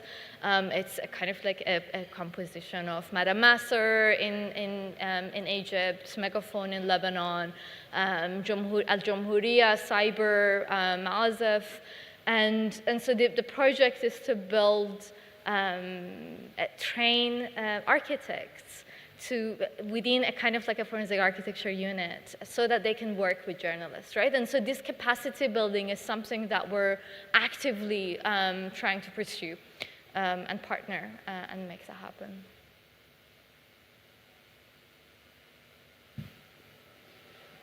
Is there another question?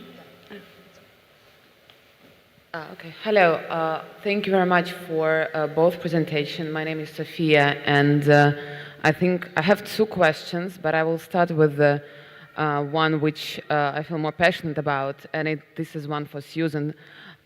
Susan, I'm a glaciologist myself, so I deeply feel what when you talk about the cold and the ice core, I can 100% relate to that. In fact, I work on the colonial perspective of the production of the ice cores as scientist right now with my colleagues in Swiss, and I would really love to talk more about that with you then probably.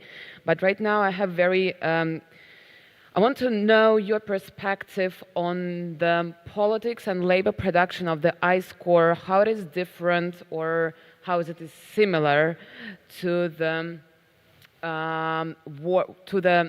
to the politics of knowledge production around other minerals and mineral deposits and geology. So is that something completely new, or are there any similarities in that?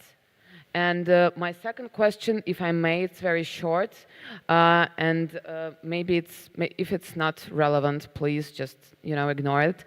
But forensic architecture, do you launched anything immediate to react on the war crimes conducted in Ukraine or not, or are you planning to do that? Thank you. Great. Thank you for your question. So. Ice cores, the history and the study of the ice core is very indebted to stratigraphy, of course, right?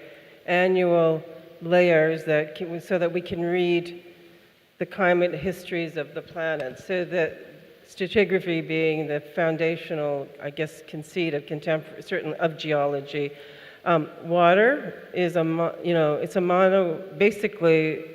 An ice core is geological because it's considered a monocrystal, actually, in its frozen state. So water, when it freezes, moves from basically one category and enters into the category of from hydrology to geology, in fact, when it's frozen. The interesting thing, though, despite it, it being very indebted to histories of stratigraphy, there's significant temporal complexity in ice cores because of the ways in which air circulates freely amongst snow crystals as the layers of snow eventually compress over many, many years to form ice. So the air that is trapped is always younger than the water or the ice, the snow crystals. So you have these double temporalities that are any ice core has this temporal complexity, but also there's other temporal complexities that, as I said, also trouble the stratigraphic or stratigraphic, which is the fact that it's constantly folding and occluding. So to extract an ice core from Antarctica, which would go down about 7 kilometers, the ice that is extracted in these 1 meter sections is, we're talking about folded time. And so there's incredible kind of temporal complexity. It's not, as I said, that really needs to be part of the ways that the scientists are doing the chemical or the gas analysis. And I do find the provocation of cores in relationship to questions of time interesting. And also just to say that an ice core, it's a cultural object. It's a volumetric entity that's extracted from the ground. It's a kind of earth evidence, if you will. It's the means by which we can actually make the very kind of bold claim that the planet Earth has a history. History is a cultural conceit. So the ice cores are one of the very kind of potent ways that we can make that claim that this planet has history. It has a past, but doesn't necessarily have history. You need these objects like cores that enable you to make that conceptual move and that ultimately make that kind of claim. And so I'm happy to talk to you more about your work and your interest in cores, because I'm over many years really spent a lot of time with many different scientists working on them. But the one thing I maybe just mentioned, and it's a final comment, is that ice cores are also used by historians to study lead. So you can read the history of the decline of the Roman Empire, because there's the smelting of bronze decreases dramatically. And so they're also used for accessing kind of cultural information. Lead has reappeared in the ice core record, so that tells us that there's the kind of contemporary environmental infractions. So yes, they're oriented towards the past, but they can tell us a lot about other domains that aren't strictly speaking the domains of, say, glaciology or chemistry. About the question of Ukraine, in fact, one of the pieces that you will see in the biennial is an investigation on the Russian strike on Babin Yar, and it's a project that we collaborated with Center for Spatial Technologies on, whose members are also here. You should speak to them.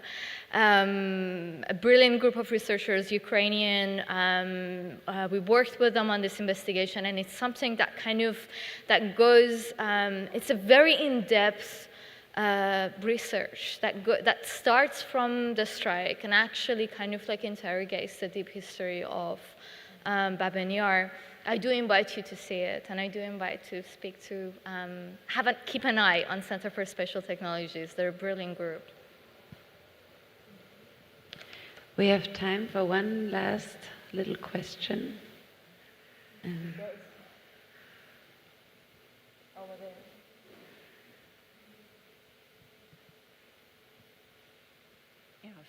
Thank you very much for the presentations. I think they complemented each other very well, and what really stood out to me when Susan was showing the definitions of cold and freeze for words that we normally describe to describe our emotions, and like based on both presentations, I saw like on the one hand we have the violence on our human senses, like tear gas on vision and speech, and cold on our skin and how we sense the environment.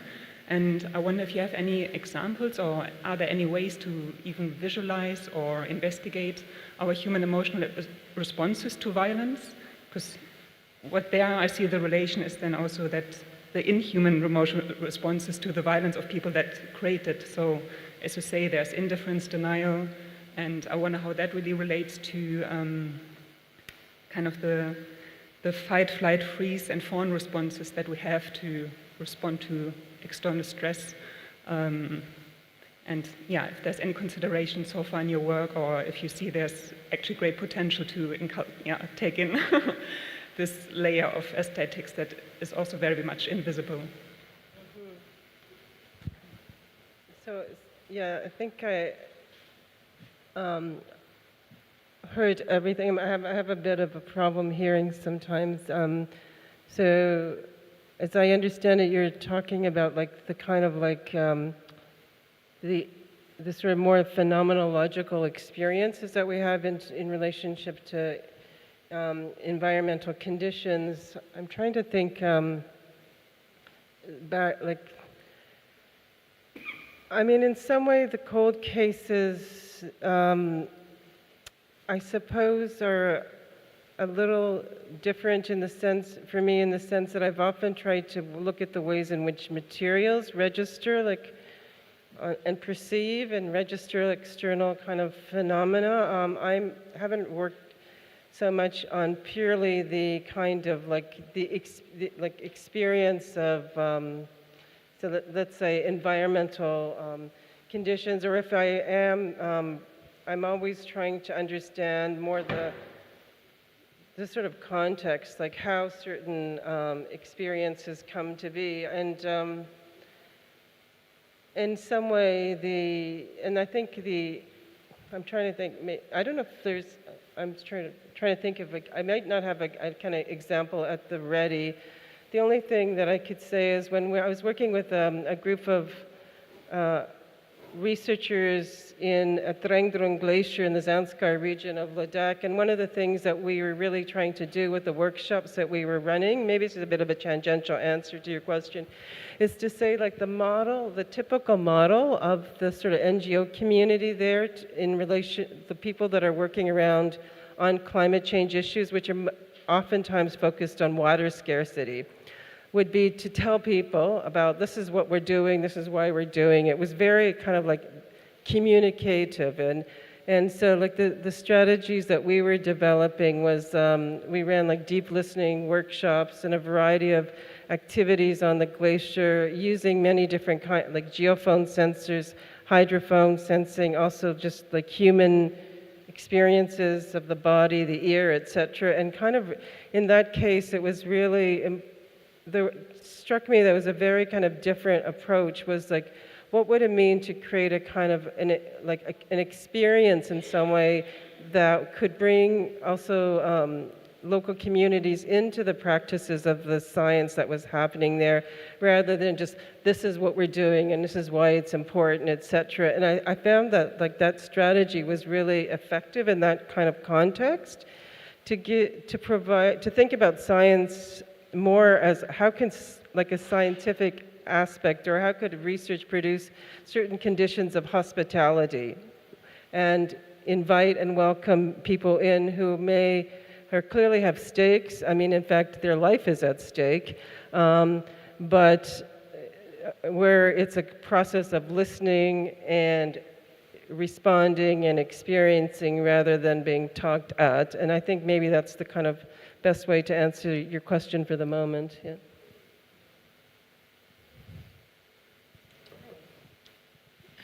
Thank you so much, Susan and Sammy, for sharing with us your thoughts and reflections and the projects. And thank you, the audience, for the questions.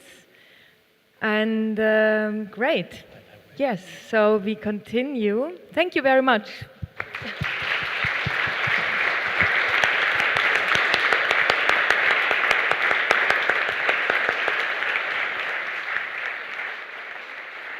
And we continue directly, and Ayal Weizman is coming to the stage and giving a talk and a statement, reflection. Thank you so much, Ayal. So good to see you. Thank you. Thank you. So lovely to be here.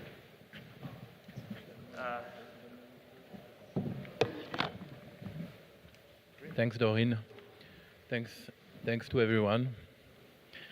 Well, I'm not the kind of person who say about someone, he doesn't need to be introduced.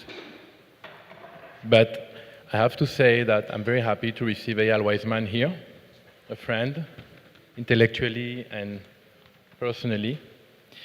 And then the stage is yours, Ayal. Thank you. Thank you. Thank you for staying in such a nice day.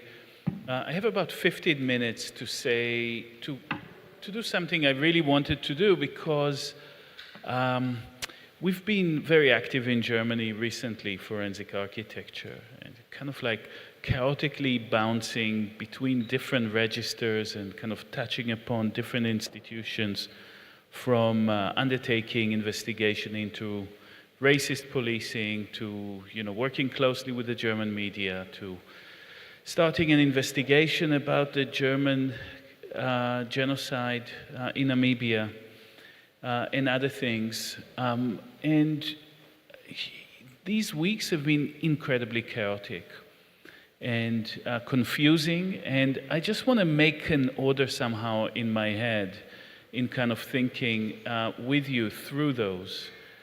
So I think we've got this sort of like, can I have the, okay, yeah. What we've recently learned in Germany, the meaning really is very much in recent weeks. But I want to start with the end. And I cannot have this event, the exposure that took place in Germany in the last few days just uncommented. So I'd like to have the next slide, please, with a picture of the mural in Kassel of the artist collective Tarring Paddy. I am controlling. Oh, okay. I thought it's like, yeah, here it is. As you know, it was drawn as part of a campaign against militarism and violence of the US, or Western-supported Suharto regime. It purportedly depicts military figures, corrupt bureaucrats, and violent military generals.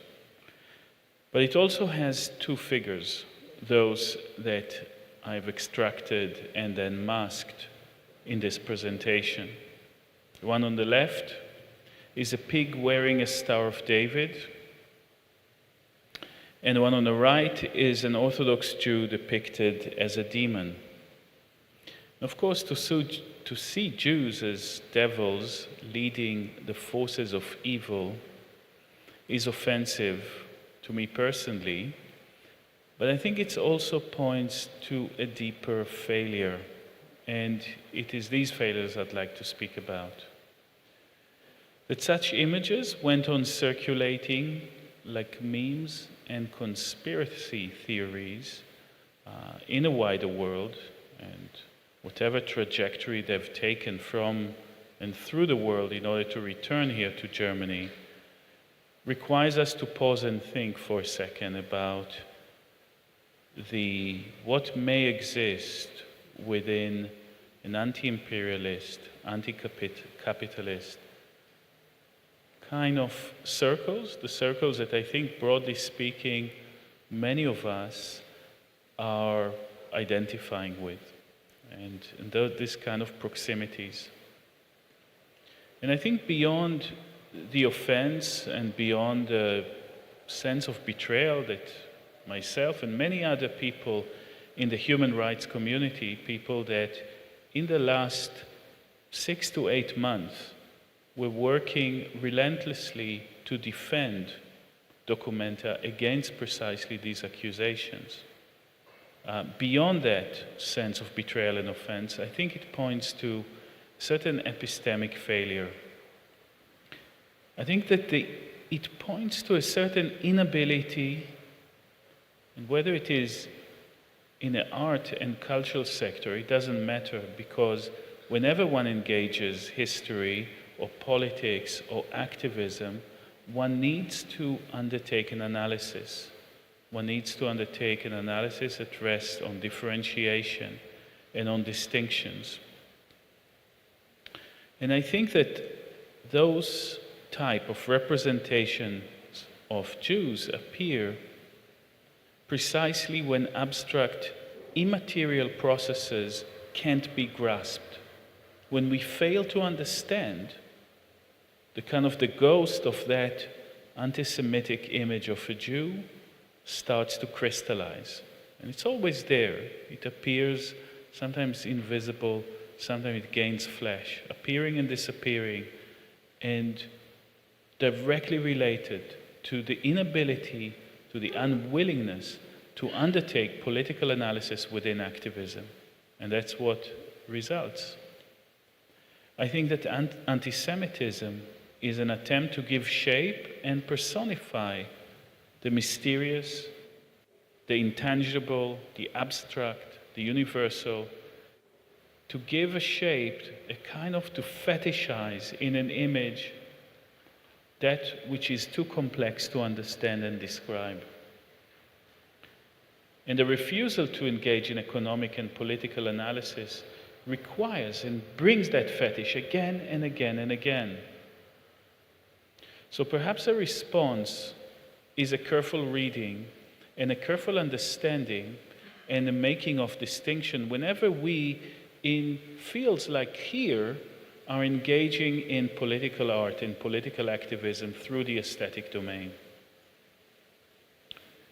It also points to a failure of the imagination. And I have to say, I've been throughout this exhibition and I see a big difference than what I read about or hear about that is happening in Documenta. I think there's a careful contextualization and pausing that is going on here. So in no way I'm speaking about this particular exhibition. So the failure of imagination on the side of artists and curators, they do not have the visual literacy. And this is what we demand of them. We demand from curators to have the visual literacy and to know where images come from and what they signify, and actually filter and allow us to contextualize or take those images out of circulation, because the damage that they create is immeasurable and the risk is immediate of those mistakes. Because what is happening right now, and the problem that we are in, is a validation of the attacks that were ongoing in recent months against those defending Palestinian rights. And within that, and into that horrible system of representation, it's becoming like a black hole that starts sucking everything in. And I think that we need to stay guard, and we need to insist on distinction.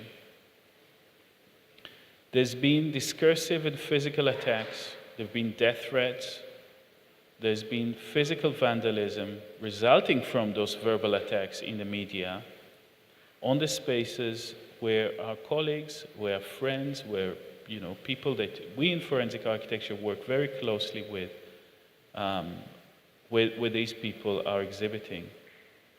So that failure of Documenta is an abandonment of these people. And this is what matters. It has created two vulnerabilities. Through the vulnerability and the hurt that they've produced to the Jewish community, is a broad term, it's not only community, but Jewish persons here, they've created a vulnerability to the Palestinians that are ongoing facing racist attacks in this country. And I'm very wary, and I'm very worried about this moment. I'm very worried about what is going to happen and what this thing is enabling if we do not insist on distinction and we do not read where things start and where things end. And when I see a parade of German politicians going into their comfort zone, almost insisting that anti-Semitism is an imported problem to Germany.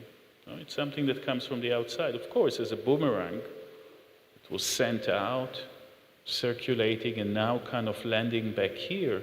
But as if things here have been dealt with, as if German racism is something of the past and simply exposed to those points of import. And the safe space is to block everything to do with Israel and to insist that this cannot be spoken about, and it create a kind of a firewall of protection that does not protect Jewish persons like myself, and that do not understand that the Palestinian vulnerability here in Germany is intrinsically linked with Jewish vulnerability here. That these issues are completely entangled, one within the other. Maybe issues like this, where a person we have worked with closely, Mohammed al-Kurd, whose house in Jerusalem has been invaded by a settler. The house of his family, a settler moved in and started living in that house. Call that out. And the Goethe Institute, one of the major central institutions in this country, disinvites him from here. That makes me vulnerable in this country, because we work together with al-Kurd, together for human rights and, to a certain extent, liberation of Palestinians from those. And also works that we've recently done here. And I've read with great interest an essay by Hito Steyer, who insisted that the work of decolonization, or post-colonial work as it's sometimes called, must start here. And I completely understand that. In forensic architecture, 2 weeks ago, or less even, we opened an exhibition in Frankfurt at the Frankfurt Kunstverein, which is an investigation we've done together with the families and victims of, or surviving victims of the February 19 terrorist attack in Hanau, showing police failures, showing the German police the way they operate, over-policing migrant communities, but under-protecting them. Whereas on the other side, when it comes to pursuing and defending Nazis, we're not speaking about even, Nazis of the past. Nazis that here operate and murder people are being let go, are not being effectively pursued. And a lot of the investigation was about the structural police failures in doing that. It's an investigation that was coordinated by Bob Trafford and Dimitra Andristou from our team. Showing the house of the perpetrator as a site of intergenerational racism in Germany. The perpetrator ran home, murdered his mother, his father is Nazi like him, survived the attack, showing his potential involvement in those crimes. Then we do what we do: careful, detailed analysis, evidence-based analysis on those issues, and attempt to intervene in that discourse, and obviously together with the communities. So when I read things like that in Germany, from German reporters saying, if you want to find out if there is anti-Semitism in contemporary art, take a look at actors like Crossed Out, a person I really love and a very close friend of mine, and forensic architecture. You cannot imagine the offense that has created and the damage that this brings to potential solidarity and common struggle between Palestinian and Jews that feel and work for Palestine liberation. This is a knife in the back, something like that. And you want to say to Germany sometimes, stay out of a very fragile, very complex relationship that we are trying to build, slowly gaining confidence between Palestinians and Jews and Jewish Israelis like me. When we undertake analysis, and this is a beginning of, oops, how to play the video? Never mind. Imagine this is the beginning of work that we do on the Herero claims against the German state for the genocide that began in 1904. Genocide that is now recognized morally but not legally, and effectively reparations are denied. It's a very careful work that we are trying to do. We were building it up to show it in... Oh, really? Okay. We'll just have it play. It's an investigation that is coordinated by Imani Jacqueline Brown, who also shows here in the Biennale, and Agata Nguyen Chao. And it is really about an attempt to build stolen photographs, colonial photographs that were taken without the permission of the people of Namibia, the Nama and Hereros, in colonial times, trying to build them back into the social and physical landscape of this country. This work requires there's a lot of work there. And I feel, as a beneficiary of reparation myself, my family has received some measure of reparations after the Holocaust, that bond between us and the Over Herero and that claim is meaningful for both sides in that struggle. And that work was supposed to be financed, as forensic architecture works are, through different grants, but also through the art world. And particularly an institution in Germany who has written us the following email. It's a very nice email. I've been observing the stunning work of forensic architecture for some time now.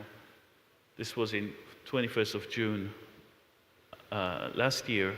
We would be very interested in showing a solo exhibition of forensic architecture. I'm very much looking forward to hearing, to which we started the discussion that lead to investigation. October, this is 3 months later. I'm not showing the entire email.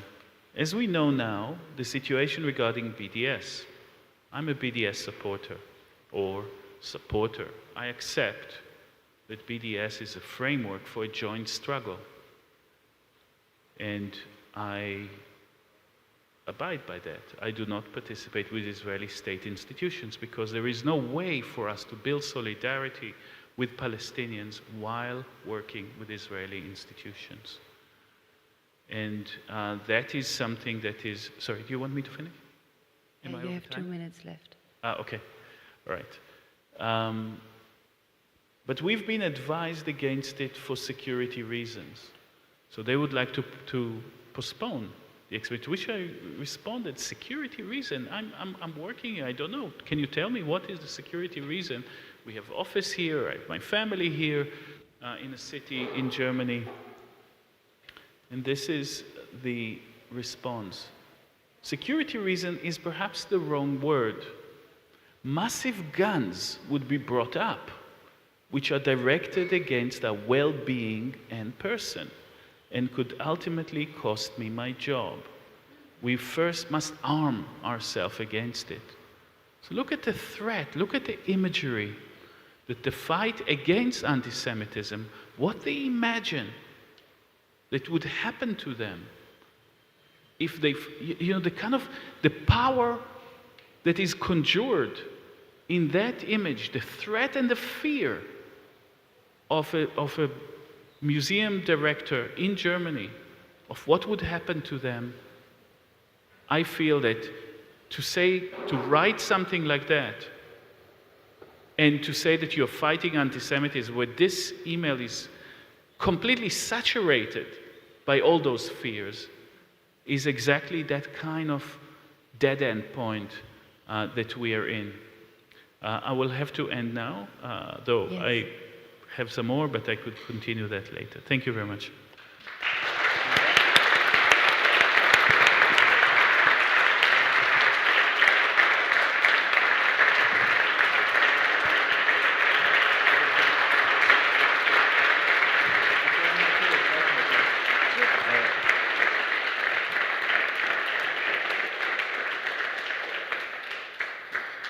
Thank you very much. Thank you, Ayal. And I have the difficult task to, drive the timing. And the time schedule is very short.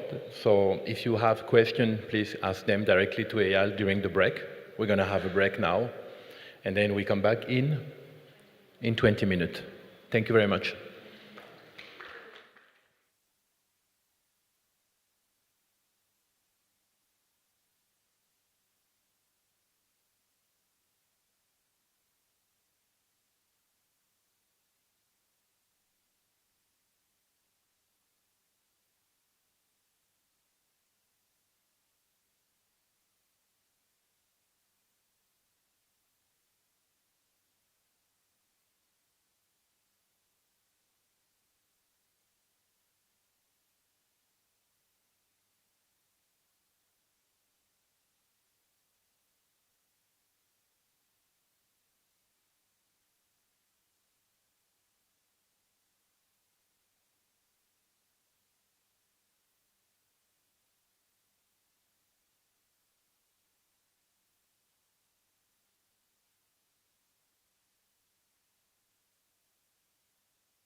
So und so würde ich dann sprechen und ich hoffe that everybody can hear me very well when I speak English that way.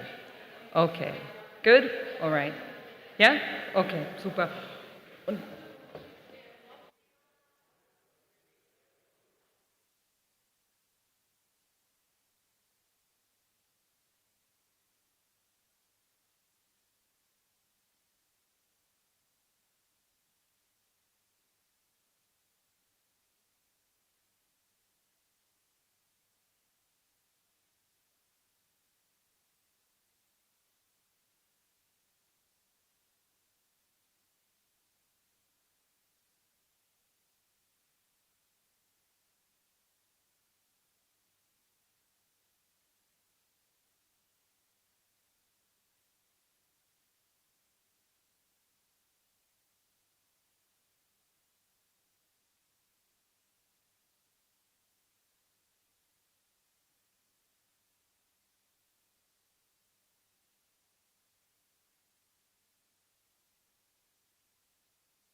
Yeah?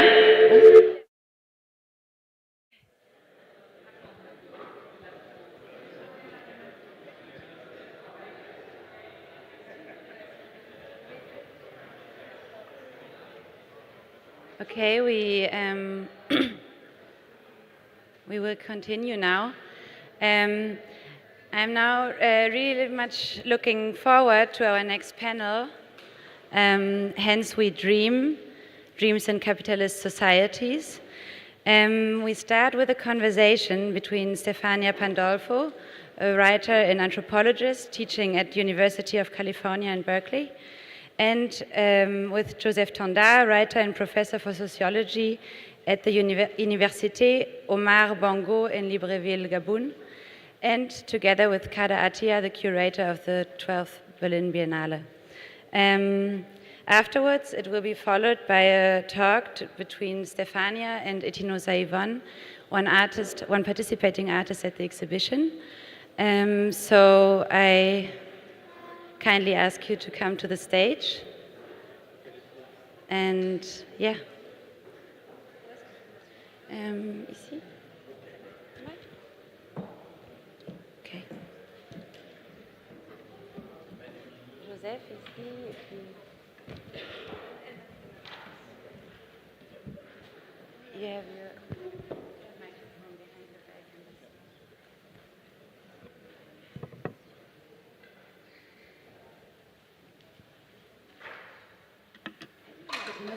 You can stay. You can stay.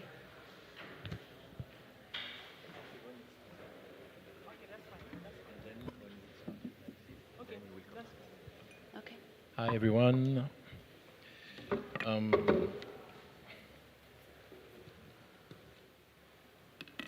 Thanks again for being here. Hence, we dreams in capitalist society. Like I said yesterday, we cannot think about the dream, particularly if we talk and try to understand these, or try to see through the blind spot of imperialism, without remembering that Frantz Fanon was a psychiatrist in Algiers, in the psychiatry department of the Hospital of Blida. So the clinic work of Frantz Fanon, which is most of the time obscured in theory, is for me, and I have to quote her constantly for Alice Cherki, who worked with him, who is still alive in Paris. Extremely interesting to understand how the dream has the power of anti-colonialism. There is an anti-colonialist power in the dream. So yesterday, for those who were not here, I was saying that Fanon, like many psychiatrists, was asking every morning, I got this by Ali Cherki, but it's also in his notes, what was your dream last night? Once a patient says, I dreamt that I was laughing in the middle of a crowd and they were all looking at me, strangely. The other said, I was trying to escape a crowd that was chasing me. Another one said, I tried to climb on a wall. Another one, I was swimming in the sea. Another one, I was running after the autobus. And Frantz Fanon concluded that, you see, in this city, he's speaking about Algiers, the colonized subject tried to escape every day from 10 p.m. to 6 a.m. The power of the dream has also the complexity to provide to the subject the capacity to de-automatize his own dreams. What do I mean here? I mean the capacity that we have to stand against the hegemony of the society, particularly of capitalism, particularly today, on our dream.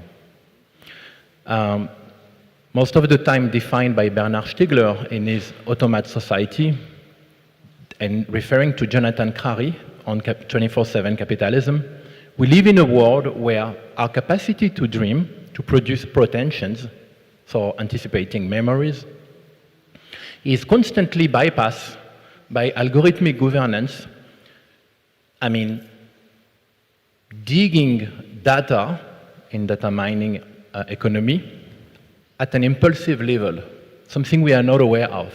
Why and how it works? Because we have all algorithmic double online. And we are constantly the object of extractions of impulses. Without going too deep into these very complex processes that has to do with the fact that our memory today is not in our mind, but online, I mean, part of it, I started to read writers like Joseph Tonda, who is on the side and who will be speaking now with Stefania Pandolfo.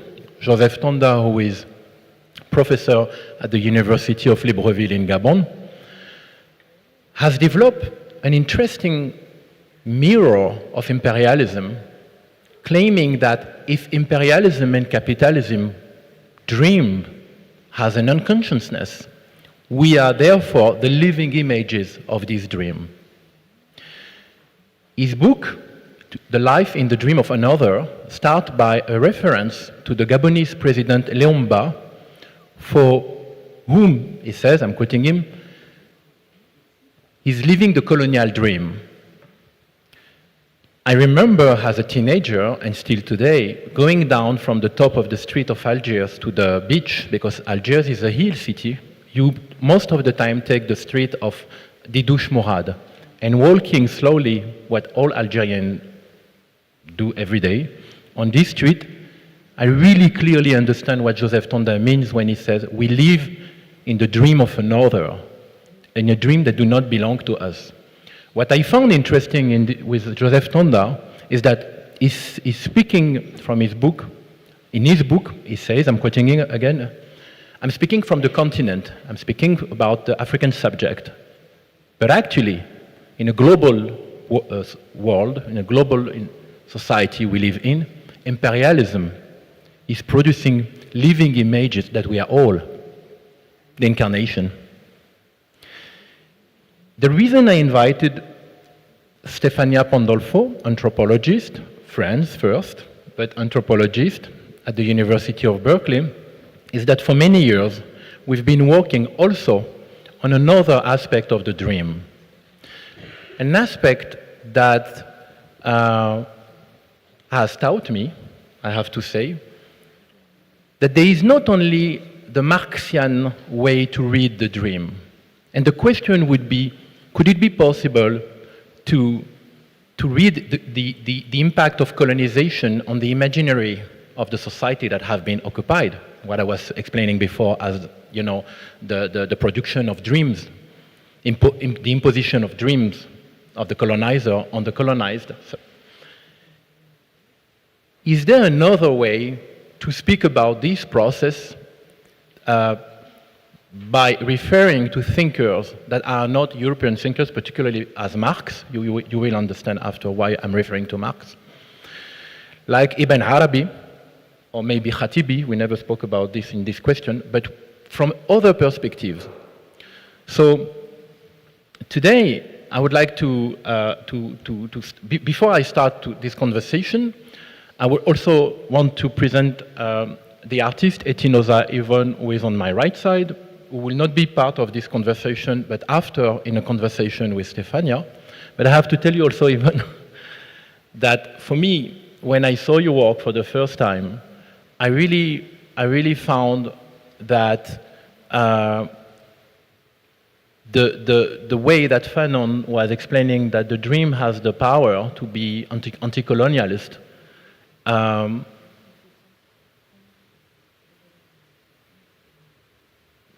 as probably the power of the artist to provide to the society an hallucinating world that helps us to escape and maybe to imagine decolonial strategies through dreams.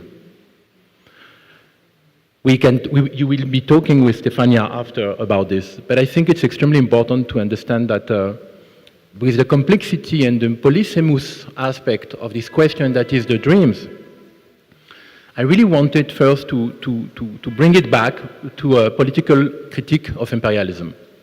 So Stefania, I would like to invite you first to also to react to this presentation. You can go, yes, Ivan.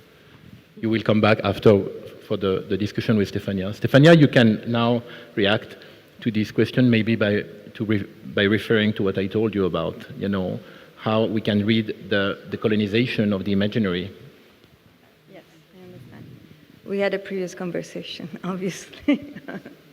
So first of all, just a word, the style that we decided for this panel is dialogical. So it's not going to be presentations. We're going to discuss with each other, alternating the parole. And so the question is what does it mean to live within a colonial unconscious? In what sense are we dreamt by the dream of another?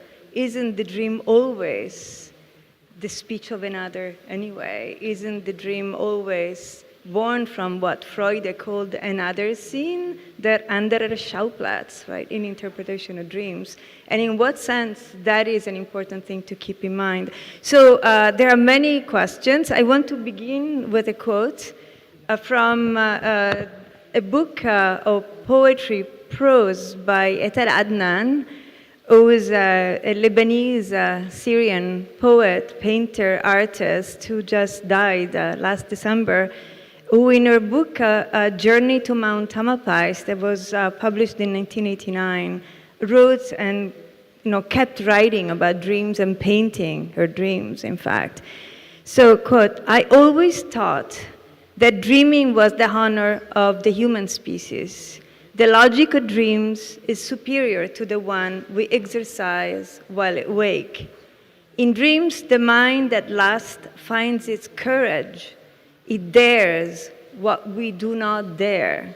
It also creates, from nightmares to fantastic calculations, and it perceives reality beyond our fuzzy interpretations. For years, the mountain, Mount Tamalpais, is speaking itself into dreams, telling about the past and the present, or rather, transcending any notion of ordinary time. One October night, I dreamt that the whole mountain was made of glass, a thick greenish glass with long and rusty streaks of kelp within it. I was lying over it, looking in and discovering Indians, telling me with sign language and impatient gestures that they were imprisoned for centuries. There was nothing I could do to liberate them. A cold sweat awoke me.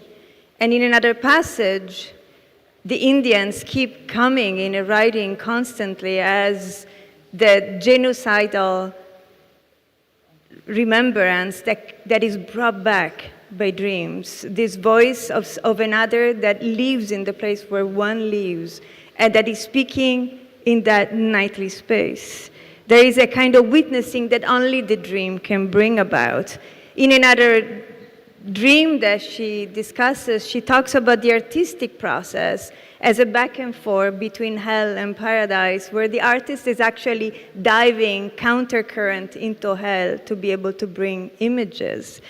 And so the question is, talking about dreaming in post-capitalist and neo-colonial society, talking about the colonization of dreaming, the possibility of dreaming, is what Etel saying something that we can take at face value? Shall we interrogate it in a different way? I actually will say at the outset that I think actually she's saying something that I profoundly, and we will continue this discussion with Edinosa later, that I think is fundamental, a fundamental dimension of the political and the artistic process. But I wanted to bring a reflection by a critic of a Black study philosopher, David Marriott, who in one of his books on Black man, talks about the fact of whether we are willing to dare to dream in an American society in which dreaming and images are immediately related to the photographs of lynching. And in a context in which images and dreaming bring back the nightmare of sort of intergenerational violence that is perpetrated within a society as its original crime. What does it mean to dream? Is it possible to dare to dream?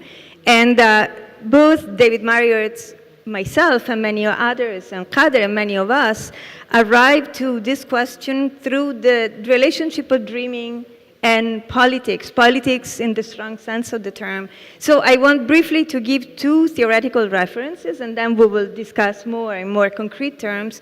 One is to a German philosopher, in fact, of history, is Rainer Koselleck, who in his book Future Past talks about, there is a chapter that is called Terror and Dreams, and Dreams of Terror, methodological remarks on the experience of time during the Third Reich. In this text, Koselleck is analyzing some dreams that were anticipatory of the destruction of the war, of the genocide of the Jewish population, of the annihilation of a mode of life and a form of life that was unthinkable historically for the citizens of Germany at that time. We're talking about the 1920s, but it was thinkable by the impersonal power of the dream, who brought scenes of homes, empty homes with impassable walls. They're mostly spatial dreams. There are dreams of enclosure, dreams where the impossibility of movement is acted out. And then, of course, the other crucial reference to the psychopolitics of dreaming, if we can call it, with Fanon, is Fanon himself. And in the analysis of dreams that he did in that disturbing and resolute text, which is Black Skin, White Mask, published in French in 1952, a book that was written in a quest for the possibility of thinking and a struggle in the midst of alienation and destruction and in utter proximity with death, where the uncanny rules, according to Fanon, posing the questions of subjugation, violence, trauma, and desire. Fanon pronounces his existential diagnosis of the annihilation of being in the form of psychodynamic of intrusion. He describes the raised and colonized subject as constituted by a violent intrusion of the other, the colonizer, in the psychic space of the self. An intrusion that evacuates the self and replaces it with the poisonous object of the other's fantasy, an object with which the self, Fanon says, will coincide. It is a story of madness, not of madness as the mental illness of an individual, but as a structure of entanglement and imaginary projections that binds subjects violently in a non-reciprocal position by what Fanon calls an aberration of affect. It is an intrusion that is a seizure of imagination and the bodily space of the other that Fanon understands in spatial, almost military terms, as occupation of psychic space and abolition of the capacity for dreaming, producing in its place a somatic hallucination. And of course, as we all know, the attack of the gaze of the other that destroys and pulverizes the body, the self, and the bodily posture of the one who is the subject of the gaze is at the center of Fanon's argument. Now, Fanon says that in the colonial situation, the dynamic of the unconscious, as understood by Freud, as understood within psychoanalysis, as understood by Etel Adnan in what she says about dreaming, it is understood by us when we dream and when we wake up in the morning and realize that we were somewhere else. Even if we wake up from a nightmare, that nightmare will contain a wisdom. But Fanon says in the colonial situation that is frozen to a position that in which there is an image that lends the self-integrity and provokes the fact that there is no ontological resistance in the eyes of the white symbolic, of white culture. And this shattering of the gaze is traumatic and is borne witness by the fact of dreaming itself. The dream work, Fanon says, is a testament, according to Freud, the dream work, Traumarbeit, that Traumwork, which in German means dream and in other languages means trauma, which for Freud is the testament to the symbolic life of desire, the capacity for elaboration, the capacity for myth-making, the capacity for making, the capacity for art, and which is the singular signature of a subject, turns in the colonial situation, in the raised situation, into a literal hallucination of the real, at once a psychotic invasion and a mechanical citation of the external work. Fanon calls this intrusion un phantasme réel, a real phantasm, a literalized phantasm, a concrete fantasy, a haunting that is at once madness and the normal unfolding of everyday life in the colony and also in the post-colony, as Joseph will tell us. So Fanon analyzes a number of dreams and that testify to this fact. The intrusive real that subjugates the life of Martinicans and Malgashis, and that violently strikes in the middle of sleep as an uncanny double of the external reality of colonial occupation.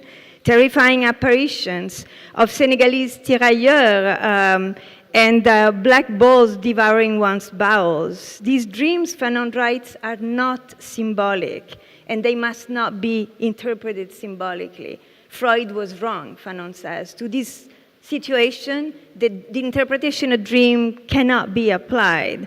It cannot be applied here because he says, and I quote him, the rifle of the Senegalese soldier is not a penis, the way it would have been in interpretation of dreams, at least to a kind of certain interpretation of dreams, but it is a real rifle, model, label, 1916. In 1916, there was an important massacre in Madagascar that is actually testified and brought back by this dream. And the black ball is not a cultural image, a metaphor, but is literally the eruption in the midst of sleep of real fantasies, of phantasme réel, a haunting, concrete haunting by historical agents. I think yeah, right. Okay. Thank you very much. Thank you. And thank you. I don't have sound now. Maybe I take this one. Thanks a lot, Stefania. This leads to a question that I have for you, Joseph Tonda, and particularly because I've been very much inspired by your essay, The Life in the Dream of Another. If colonialism then, and I slash colonialism and capitalism alienate people, how did you develop this concept of almost unconsciousness or mechanical unconsciousness, inconscient machinique of imperialism and capitalism, from which we would be the living image incarnated of this system?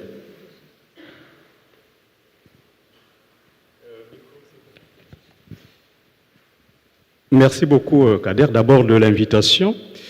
Je me retrouve ici à Berlin, dans une très belle ville que je découvre. Et tu me poses une question concernant le rapport du rêve au capitalisme. Et cette question m'amène directement à aller au cœur de l'ouvrage que j'ai écrit. Il s'agit de la question du rêve qui n'est pas le rêve d'un être humain, qui n'est pas le rêve d'un animal, puisque les animaux rêvent. Et Freud disait que les rêves simples sont les rêves des enfants et les rêves des animaux. Mais les rêves des adultes étaient compliqués. Oui. So first of all, thank you very much. Thank you for inviting me, Kader, and also for welcoming me to this beautiful city here in Berlin, a city which I'm currently discovering. So the question that you were asking me is a very interesting one about the relationship between dreams and capitalism. And this brings me right to the heart of my work, of what I wrote. And that is that dreams of human beings or dreams of animals, they are rather complicated because, as Freud said, the only healthy or sane dream is the one of a child or the one of an animal, but the one of an adult is way more complicated. Alors, le rêve dont je parle dans cet ouvrage, c'est le rêve des choses, c'est-à-dire des choses matérielles et puis des abstractions. Qu'est-ce que cela veut dire? Cela veut dire que des choses rêvent, des abstractions rêvent dans le système capitaliste et que nous vivons dans le rêve de ces choses et de ces abstractions. So the dream I'm talking about is the dream of material things, of abstractions, and it also means that those objects, those things, they are dreaming and they are making us dream of capitalism and things to strive for. Et la chose la plus étonnante qui obtient l'accord entre les penseurs populaires qui sont des artistes musiciens congolais, gabonais, et même la pensée du très grand Karl Marx, la chose qui est pensée par ces penseurs, c'est l'argent. Et je commencerai par les penseurs d'Afrique centrale qui disent que l'argent, en réalité, c'est une subjectivité, c'est un sujet. Lorsque on a de l'argent, en fait, l'argent c'est un sujet, l'argent c'est un fétiche, et un fétiche c'est quelque chose qui a de la vie. Mais de quoi vit le fétiche si ce n'est de notre propre vie que nous avons investi dans le fétiche? De quoi vit le fétiche si ce n'est de nos propres rêves que nous avons investis dans le fétiche et dont nous devenons dépendants? So there is one astonishing thing about those dreams, and this is something that many thinkers have been dealing with, artists and musicians, popular thinkers in Gabon, but even Freud was thinking about that. And that is that those dreams are epitomized by money. So let me first of all speak about the African artists, Central African artists, and they were saying that money is kind of the subject. It is our fetish. And what brings a fetish to life? It is our own dreams. It is our own life that we invest in this so that it can live on. Et à ce propos, je vais raconter rapidement une histoire qui se trouve dans ce livre. L'histoire qui raconte comment un enfant, un orphelin, sa mère est partie, on ne sait pas si elle est partie ou si elle est morte, visiblement elle ne vit plus, sa mère, et cet enfant dont on ne voit pas le père dans le récit, qui est fait par un artiste musicien qui s'appelle Yulu Mabiala, c'est un Congolais, cet enfant rêve de vivre une vie large, une vie heureuse. Et nous sommes dans les années 80. Les années 80-90 au Congo. Et cet enfant va rencontrer un personnage que l'artiste musicien va appeler le nouveau riche. Je rappelle rapidement, avant que tu ne traduises, que le Congo était un pays marxiste-léniniste, un pays révolutionnaire. Et que jusqu'aux années 80, il était mal vu de parler de richesse, de se montrer riche, de montrer qu'on est riche. Il fallait montrer qu'on n'a pas d'argent, qu'on lutte contre l'impérialisme, on lutte contre le capitalisme, on lutte contre l'exploitation de l'homme par l'homme. Mais maintenant, dans les années 80, la figure 80-90, la figure du nouveau riche apparaît. Et c'est ce nouveau riche qui va rencontrer cet enfant et va l'amener dans un lieu de plaisir où le nouveau riche va prendre de l'argent, jeter dans l'eau et demande à l'enfant, va prendre cet argent, si tu les récupères, c'est ton argent. So let me quickly tell you about an anecdote, what I wrote about in my book. And this anecdote is about an orphan. It is about a child. We don't quite find out where his mother has gone, but it is all then related by a Congolese artist. So the child has a dream. The child wants to lead a big life one day and wants to become rich. So we have to imagine that back then, we are in the 80s, in the 90s, and this child is meeting a person. The artist calls this person a nouveau riche, so somebody who's become newly rich. And in the Congo of that time, in the 80s, it was a Marxist and Leninist system. So it was not looked at in a positive way if somebody would be bragging about being rich or wealthy, and you were not allowed to show your money.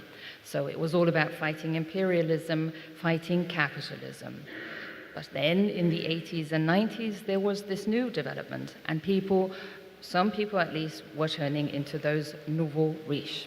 So this man, who is this nouveau riche, is inviting that child to go to a pleasure ground and says, you can throw this money into that waterfall, which is right there at the pleasure ground, and then you can dive after it, jump into the water, and if you catch it, you will be rich one day.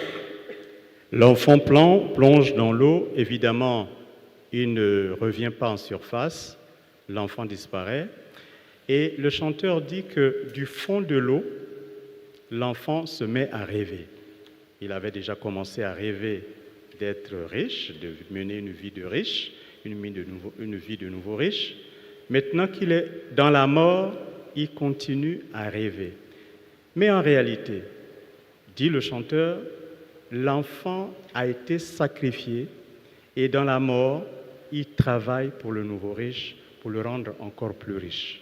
C'est-à-dire que dans la mort, elle qui rêve, parce que l'enfant est mort, c'est la métaphore de la mort qui rêve, et dont la vie du nouveau riche va être dépendante de ce rêve de la mort. So, of course, as you might imagine, this child does not resurface again. It stays under the water, and in his song, the singer sings that this child is continuing to dream in the depths of the water of becoming rich one day. So, through its death, it kind of still lives and tries to pursue this dream.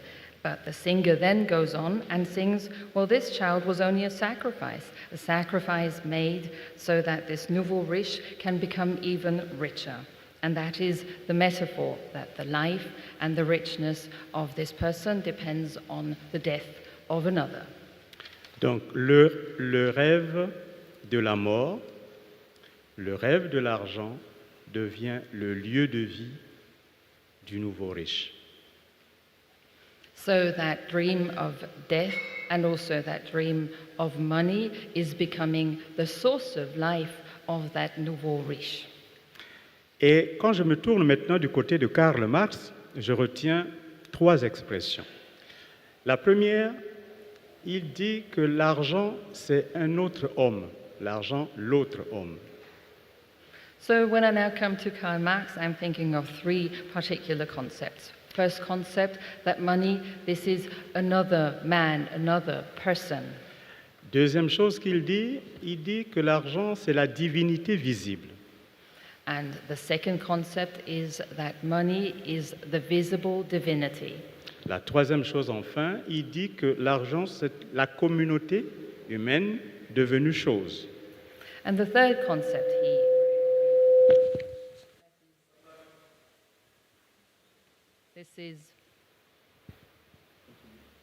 that this is the human community that has turned into a thing. Mais une communauté humaine reste humaine, même si elle devient une chose, elle rêve. But a human community, even if it turns into an object, turns into a thing, it continues to dream. Une divinité visible reste une divinité, elle rêve. And also a visible divinity still remains divinity and it dreams. Et un homme, il rêve, bien entendu. And of course a person, a human being, dreams as well. Et c'est ce rêve de la divinité visible, le rêve de la communauté devenue chose, le rêve de l'autre homme qui est le lieu de vie de tous les hommes dans le monde impérial, en fait, disons comme le monde capitaliste. So, and it is precisely this dream of the visible divinity, this dream of the human community that has turned into an object, into a thing. This is the source of life and also the reason of life, also of the capitalist world. Et donc, quand je dis que nous vivons dans le rêve d'autrui, autrui, en réalité, c'est cet esprit automate. Parce que Marx dit aussi que l'argent, c'est le corps de la valeur. Et que la valeur, le sujet, l'argent et la valeur, c'est le sujet automate. Un sujet automate. Et donc, ce sujet automate, c'est un sujet, c'est-à-dire il a une subjectivité, mais automate, ce qui est complètement délirant. Mais ce sujet qui est automate rêve pour tout le monde, et nous vivons dans le rêve de ce sujet automate. Oui. So, and what I wrote when I wrote about living the life of another is about this actual spirit, this automated spirit, so that as is stipulated, money is kind of the body or the embodiment of value, and that through this, people or subjects are turned into automated subjects, but at the same time they are subjective, which means that they dream, and through their dreaming, money then again is given life and value. Thank you very much, Joseph. So, if I may, we are living in the dream of money, and yeah, the great subject, not topic, but subject is money. And as Joseph was referring to, it belongs to an automatism, right? But automatism is not only linked to capitalism. Unconsciousness also is an automat. And here I go to Stefania and to give you back the mic so that you can continue on this.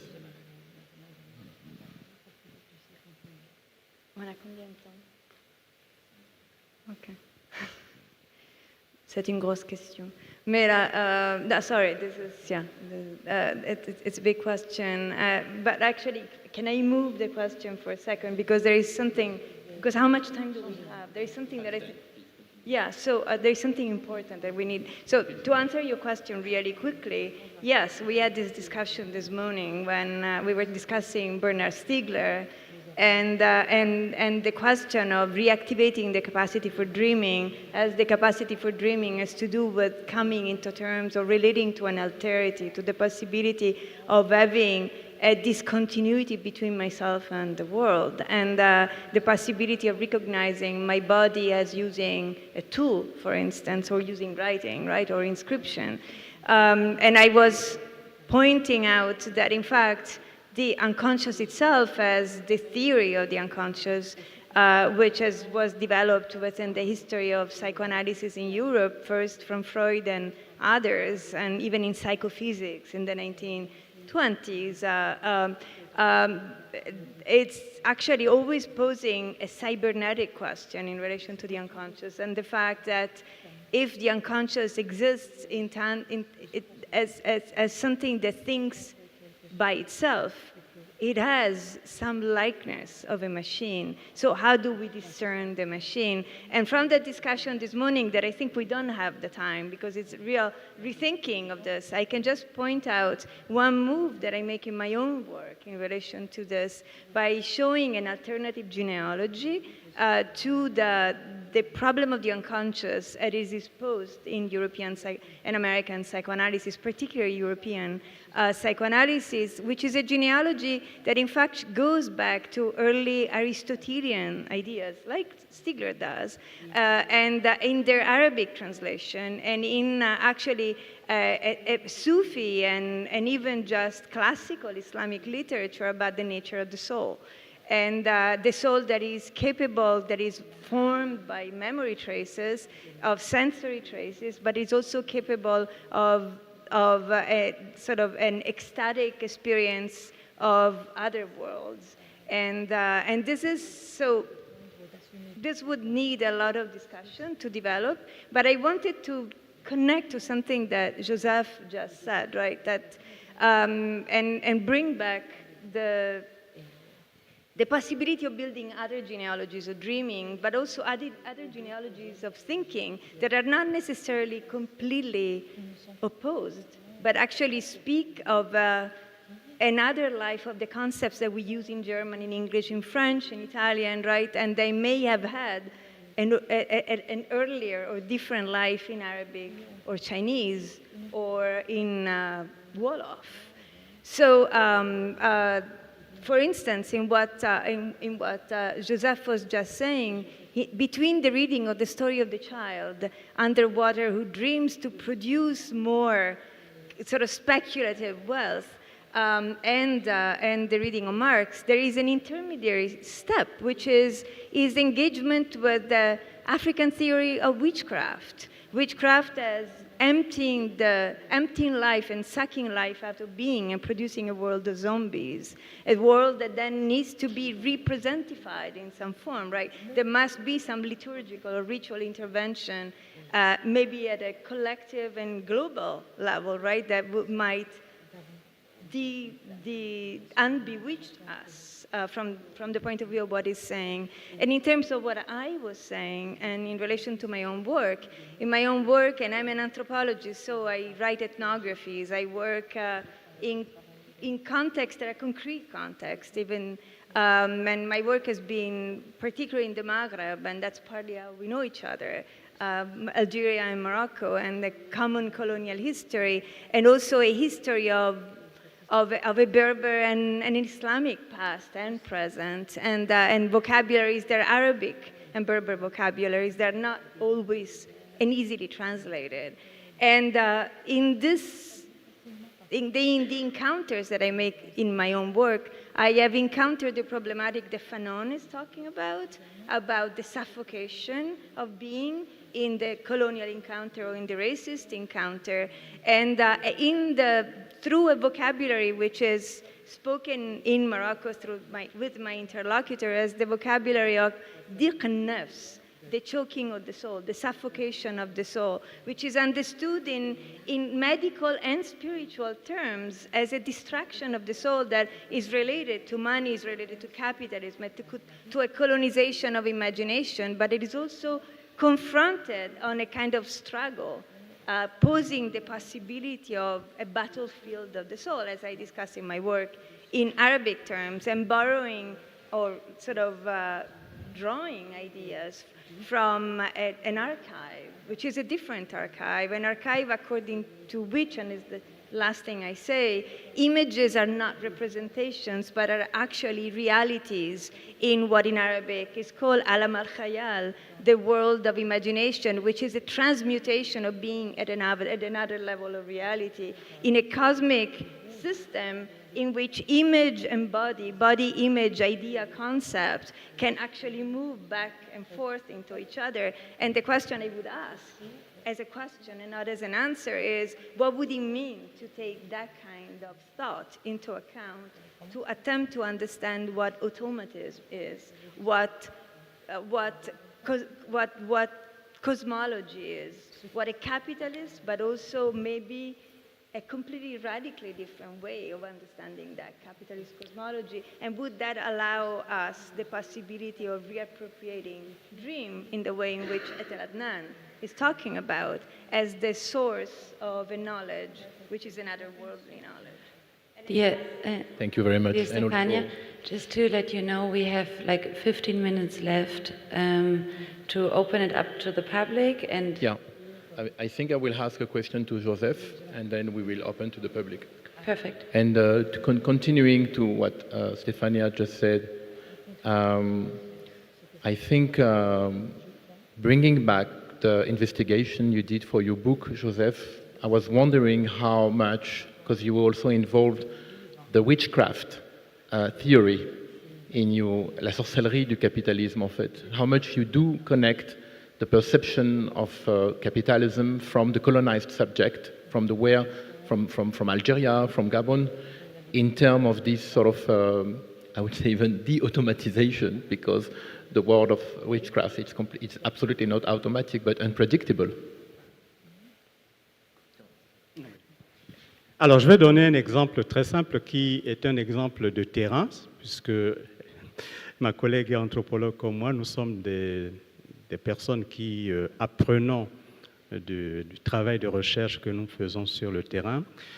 Et l'exemple que je vais donner, c'est l'exemple d'un rêve collectif. C'est-à-dire que c'est un rêve qui se vit de la même manière à Brazzaville, au Congo, à Kinshasa, au Congo-Kinshasa, c'est-à-dire en République démocratique du Congo, en Côte d'Ivoire, à Abidjan, etc., au Gabon, à Libreville. Alors ce rêve, de quoi s'agit-il dans ce rêve? Il s'agit des personnes, généralement des femmes, qui sont confrontées la nuit, dans leur rêve justement, à une activité sexuelle que leur impose un être, un esprit, sans visage, sans sexe, c'est-à-dire que sans genre en fait, c'est-à-dire que cela peut être une femme qui a un pénis, cela peut être un homme, c'est-à-dire en réalité il n'a pas de genre. Sans âge, parce que sa virilité sexuelle, elle n'a pas d'âge, elle est au-delà de tout ce qu'on peut imaginer et elle procure des jouissances qu'aucun être humain peut procurer à un autre être humain. Sans nom, généralement le nom que l'on donne, c'est un faux nom qu'on la personne, puisqu'il s'agit de sorcellerie, c'est le masque. Donc le nom, c'est un masque, c'est pas un vrai nom. Et donc sans visage aussi, donc sans âge, sans visage, sans genre, sans nombre, c'est-à-dire les enquêtés, les personnes que j'ai enquêtées disent, mais ils sont très nombreux là à prendre possession de moi dans mon rêve et à me faire jouir de manière épuisante la nuit. So I would like to give you an example which is taken from reality, and because like my colleague, I'm also an anthropologist, and we also learn by what we experience in reality. So this is the example of a collective dream, a dream that might be dreamt in the same way in Brazzaville, in Congo, or in Kinshasa, or in Abidjan, or elsewhere in Africa. So this is a dream which is mostly haunting women. And it has to do with the fact that at night, what is forced upon them is a sexual interaction with a being, with an existence, a spirit, which has no name, which has no sex, no gender, which might as well be a woman, but with a penis. It has no age, and it has an astonishing virility, which means that it could be ageless. And it brings to those women at night in their dreams pleasures that no human being could ever produce in them. So as there is no name to this human being, it has a false name, it has no face, it might be wearing a mask. There is the reference to witchcraft. And also it is something that is not limited to one being or existence alone, but those women say that in their dreams they are really dealing or possessed by many. Et les personnes qui vivent cette sexualité nocturne, eh bien, dans la vie quotidienne, elles perdent leur travail, elles ne trouvent pas le travail ou perdent leur travail, elles ne peuvent pas avoir des enfants, elles ont des relations difficiles avec les autres membres de leur famille, y compris les autres membres de la société. En fait, ce sont des personnes qui sont difficiles à vivre parce qu'elles ne sont plus elles-mêmes, elles sont dépendantes, elles sont colonisées, c'est véritablement la colonisation, elles sont dépossédées d'elles-mêmes, elles sont déposées par cette abstraction, parce que sans visage, sans âge, sans nombre, sans etc., c'est une abstraction. Alors, la question qu'il faut se poser, quelle est cette abstraction dans le monde dans lequel nous vivons? So those nighttime sexual experiences then lead to a situation where those women find it hard to cope in their day-to-day life. So mostly they lose their job, or they have difficult relationships with their family, but also with society in general. And this is because they have lost themselves. They have been colonized, and they have been dispossessed of their own souls. So it is kind of an abstraction with no specific traits or characteristics, and we have to ask the question, what kind of abstraction is this? Alors, l'autre question que je me suis posée, qui a intérêt à ce que ce rêve se poursuive? Ce n'est certainement pas celle ou celui qui est pénétré ou envahi la nuit par cette puissance spectrale qui a intérêt à ce que ce rêve puisse se poursuivre. C'est l'abstraction qui a intérêt à ce que son rêve, le rêve de l'abstraction, dans lequel l'autre devient l'image vivante, mais une image vivante, c'est un zombie, puisse se poursuivre. So the question we need to ask is, who is interested in this dream to continue? It is certainly not those who are becoming the victims of those nighttime nightmares or specters. So it must be the abstraction itself which is interested in producing its own living image, and which is then kind of a zombie that it produces. Et c'est le sujet automate.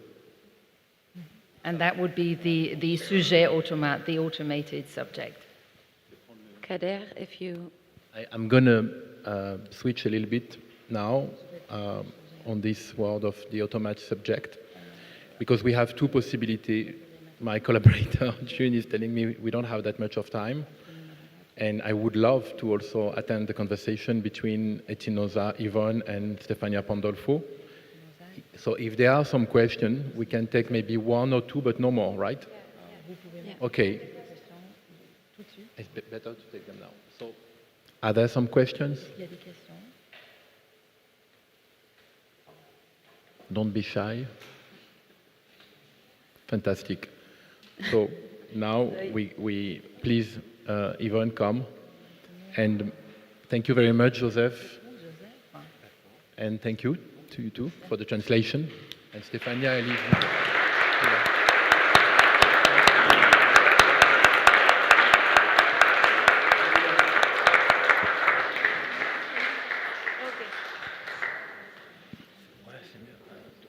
Timing.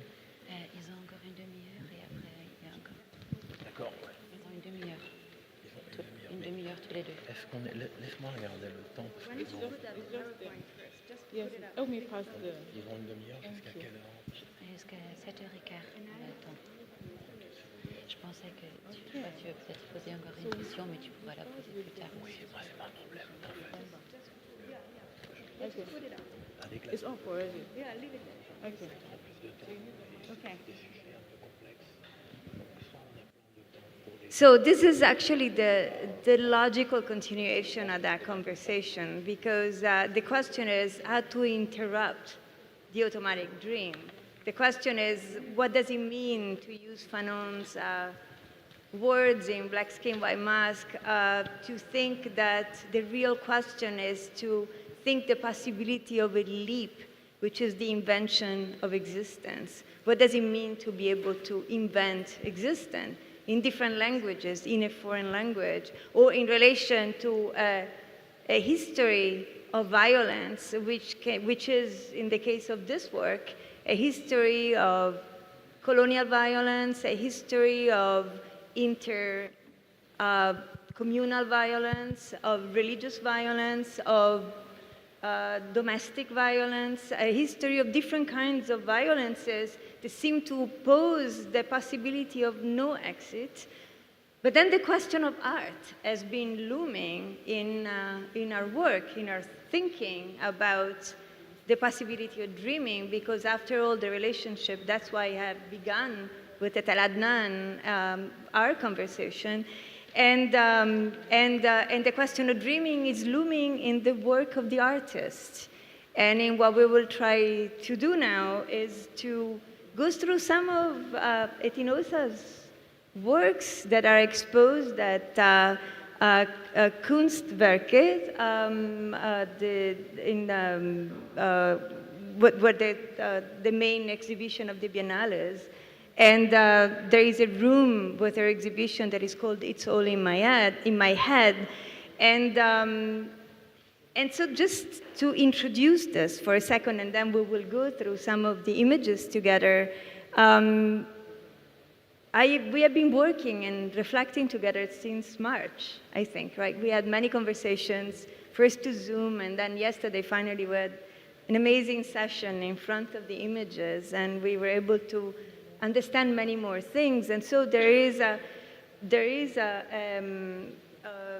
kind of shared knowledge or shared set of questions that we have that have to do with her work, both as a capacity for listening to a history of communal violence through the particular lives of particular people, of absorbing and listening to those histories in situations in which even the possibility of speaking, the possibility of remembering, the possibility of having a voice in relation to those events is actually not given, where the events themselves are sometimes unnameable.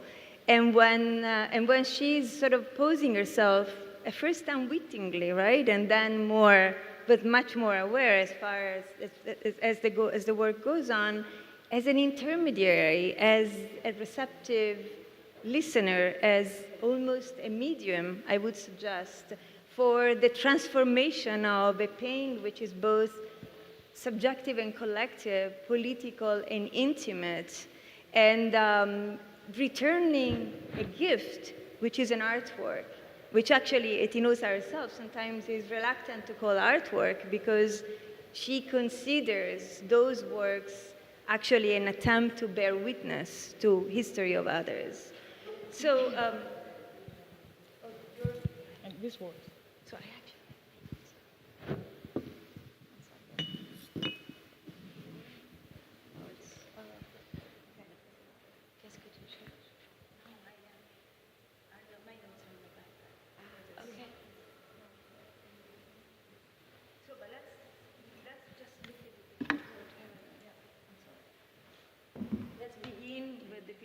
and then, so let me ask you first question, which is, how did you come to this? And to the title.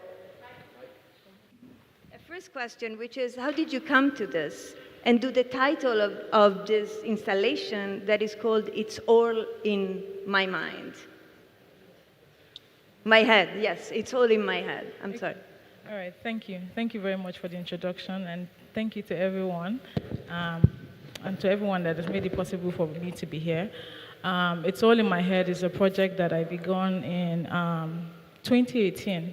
At the time, it was, I think, just a year after I began learning about photography. And before then, I used to go to communities just to learn, to have discussions. I was trying to figure out what I wanted to do as a photographer. And then I went to a camp for internally displaced persons in Abuja, and then I had conversations with them. And then they would tell me about their life and how things were before.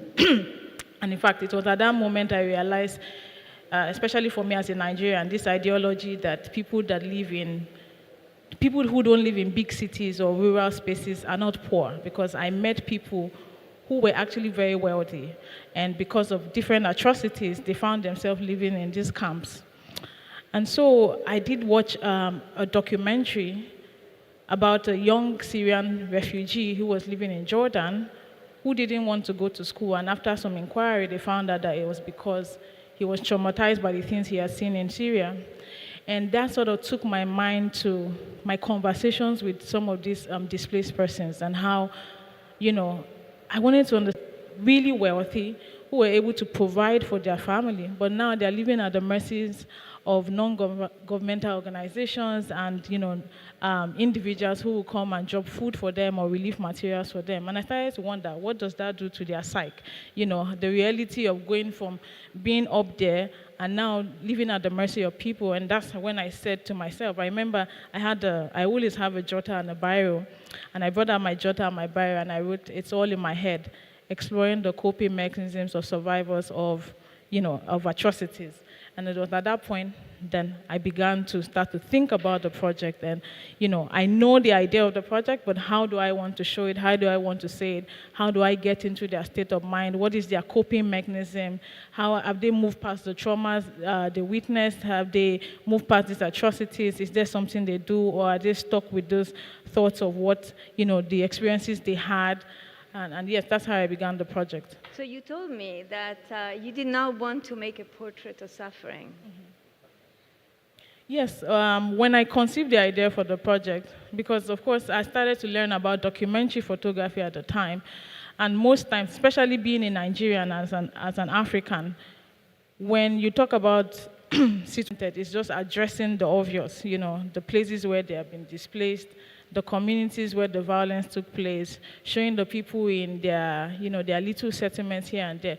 But that was not the focus of my project. My project is what is going on up here, what is going on in their state of mind, how are they coping with this thing that sometimes they cannot articulate.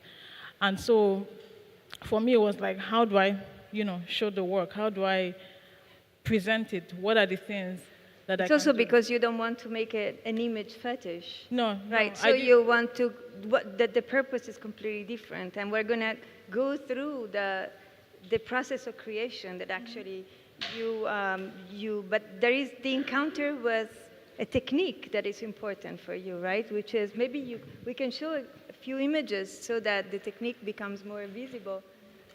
So maybe we should say that in this installation, if you haven't seen it, there is a wall in which there is a series of testimonies that are handwritten by Etinosa. Facts are described, but then the relationship between the events and the image itself is elusive, and it's absolutely indirect. And this is an important political statement in the installation, because the idea is that actually we cannot know. And we cannot know how it felt. We can only convey it in a certain way, right? And that you encountered the technique of double exposure, which is what made it possible for you to construct these images. So what became possible with double exposure? So when I did my research, when I knew that I had this idea and I needed to, put together this project, when I did my research and I found double exposure, it was just like this aha moment, like finally I've got this thing where I can get into their state of mind. And then for me, it's like now I can be able to, based on my conversation, because I don't call it interviews, but based on my conversations with these people, I can be able to show what's going on in their state of mind. I'll play this video now, and then I'll talk about it in reference to your question. If you can help me with the video. Or you are able to relate to that state of mind. Yeah, to the because state of we will see actually how the relationship is indirect in the images. We can give you some audio.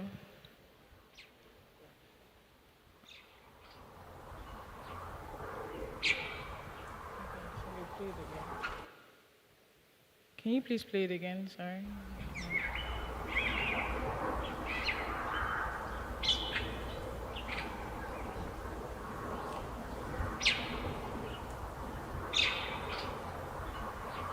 So for me,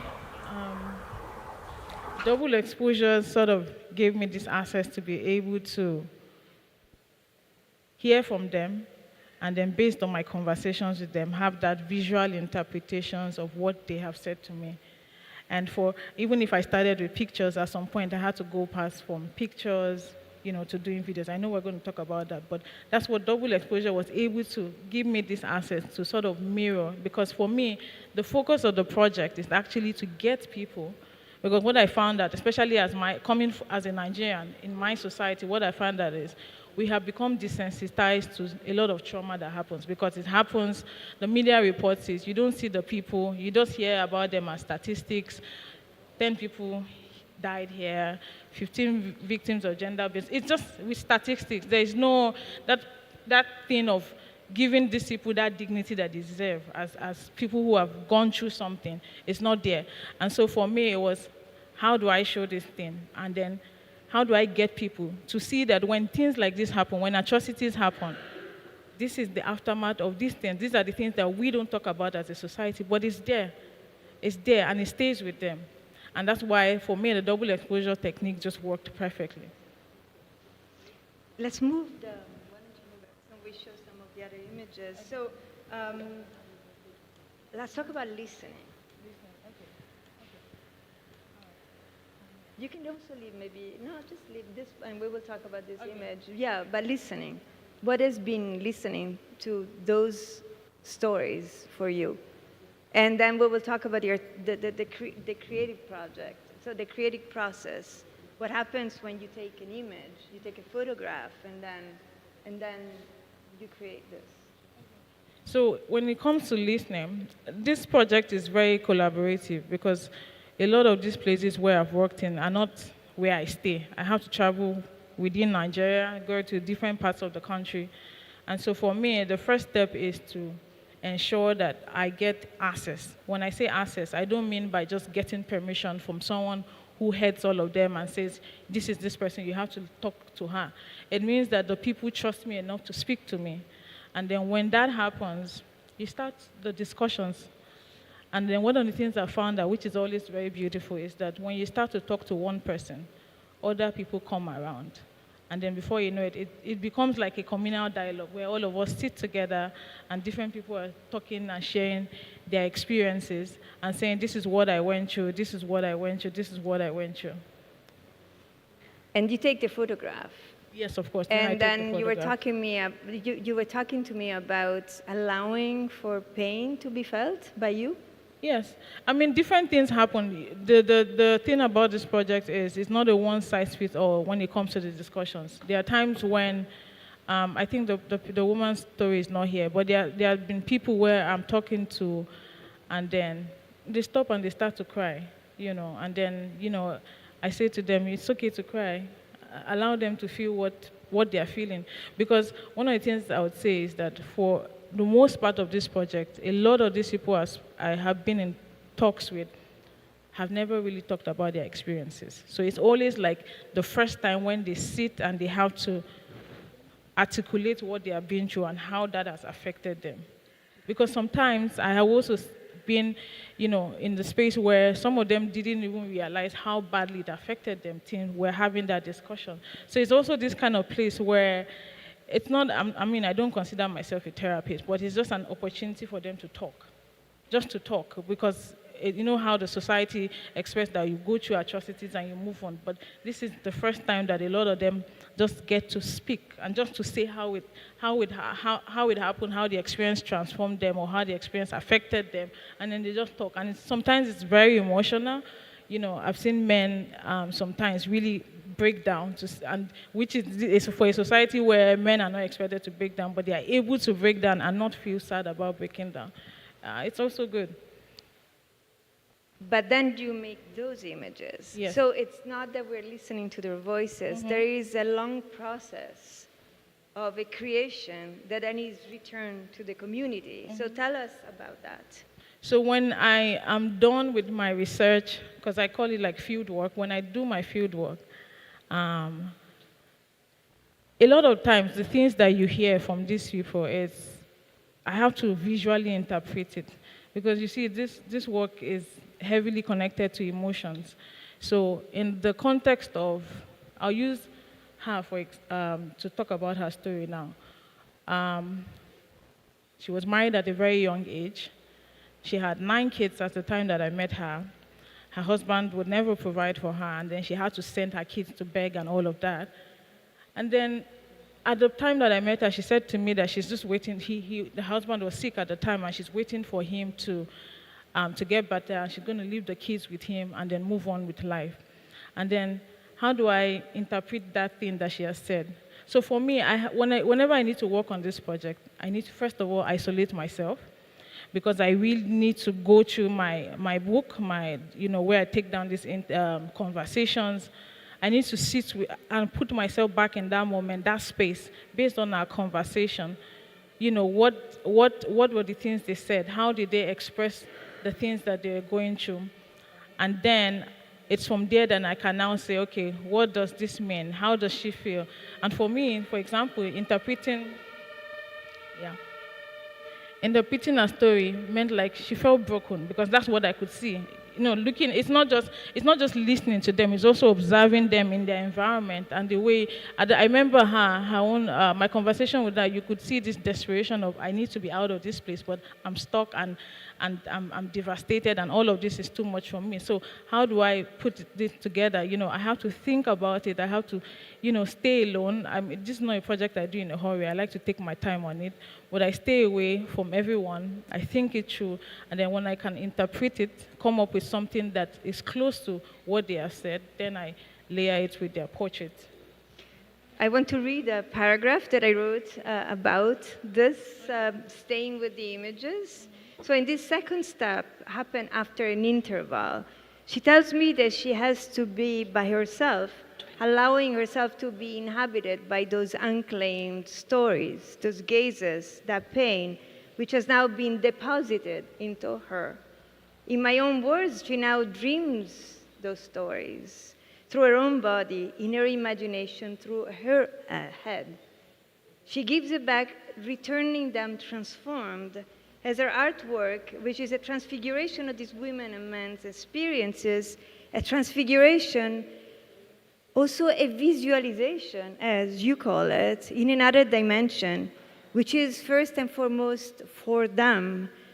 This is now I understand what Etinosa is saying when she has been telling me over Zoom that she must return to the villages, to the communities, to the people whose pictures she took, and give it back to the community as an activist. The activist work is the transformation of the image itself. And it is at once ethical, political, and spiritual work. These visualizations, which she gives back, are now, I see them as sacred images.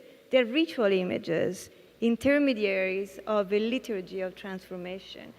So, and we were talking about maybe if we go through some of the images and we look at them closely and we talk about the making of them, the superimposition, what you call the floor, some of the method, the technique of double exposure using particular earth and water.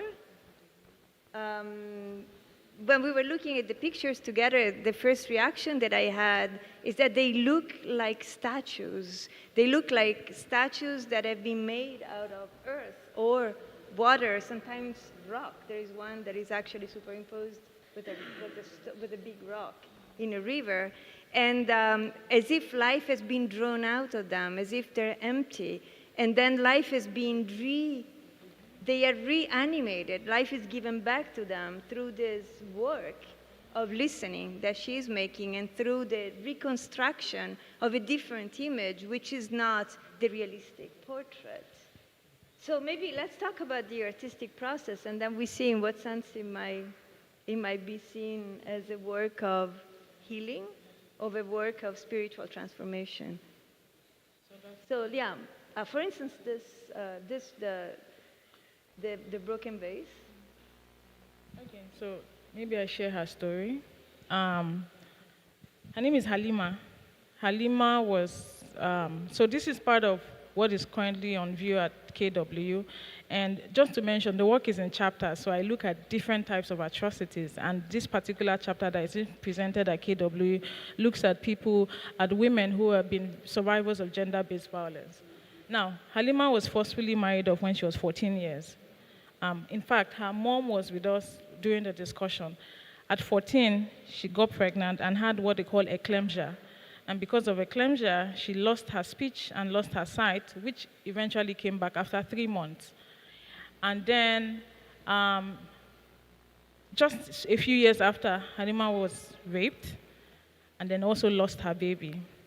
And at the time that we had our conversation, one of the things I noticed was all of the things that she had gone through also led her to have some sort of mental illness at the time. So it was one of the most difficult conversations I've had, because as much as she's willing to talk, but you can see how just a single act had had this ripple effect on her life, which had been very destructive.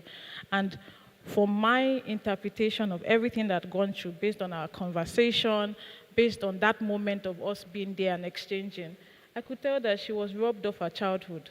Because at 14, I was still daydreaming and thinking of, I think at the time it used to be this, is it Westlife that was in sort of like the thing at the moment, the wave of the moment, and I was having like a crush on them and thinking of B2K and all of that. But at 14, Halima had to become a bride.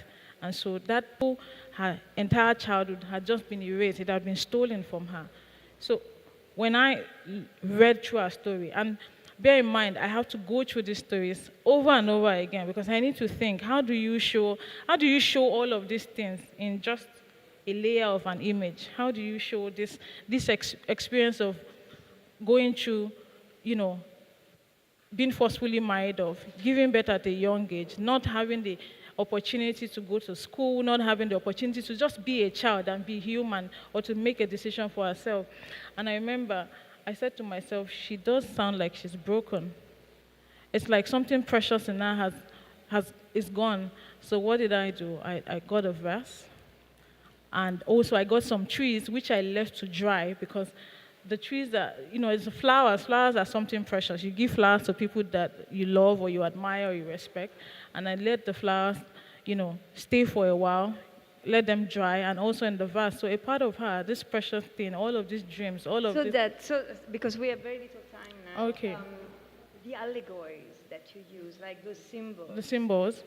Because the symbols are intermediaries of those that are part of the construction. So on the one hand, if you tell us the floor, so this image is constructed by photographing the ground. Right? And the particular sand, which is in particular places, and then superimposing the picture that you originally took, and then added to it a third exposure, which is symbolic, by which you allude to a story without actually you enact it without actually referring to it. That's right. But I mean, so that the broken vase in that case is the symbol that allows you to tell a story. Yes. So the things that you see in their head is what is sort of like an expression of their story. It's like that symbol that I use to represent all of the things that they have been through. So would you say that those are ritual masks at some level that can be given as healing? I think this is one of the things we talked about, and I said to myself that it was because it's based on how you said it. I hadn't seen it that way, but based on what you said, I started to see it from that perspective, where it looks like, like a mask. I am sort of, for them, when they walk, it looks like there's a mask on them, because they don't get to talk about these experiences. They don't get to say, these are the things I've been through. But let's maybe before we leave, let's just go through the images quickly, okay. so that people can see them. These are yeah. These are all? No, there's more. There's more. After this, the next one is a video, and then there's another. Let's just end on the video and then. Okay. So there's another video. Just put the video. This is it. It's playing. Oh, this is okay. Stefania? I can't change it. Okay, that's fine. So So I think that we are out of time right now. But I just wanted to, just as a concluding thought in relation to this, there is an image which is in the exhibition, but it's not in this PowerPoint, which we discussed yesterday, in which there is a sprout of bean in the place of the head. Yeah. You can hear? I think it's... Oh, it's out of time. Yeah. And she planted the bean plant. So this is a process that is a reconnection to a community that is it's many, many dimensions. Thank you very much, Stefania. Okay. So, and thank you very much, Etinusa, as well. Wonderful work. Thank you. I just... Yeah.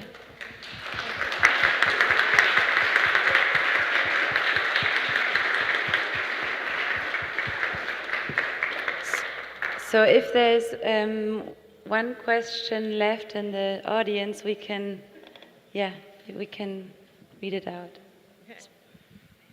Oh, great. Thank you so much. That was wonderful. While you were talking, I really noticed, Etinosa, how central you are. I was really struck by the fact that you described what you did as field work, because what you do reminds me a lot of what ethnography is like. But I noticed a number of things. In the exhibition, when I looked at the texts, one of the first things I noticed was that they were all in English. So I have a side question, are all of your interviews conducted in English? And then that they were handwritten, and they were all the same handwriting, so I assumed they were yours.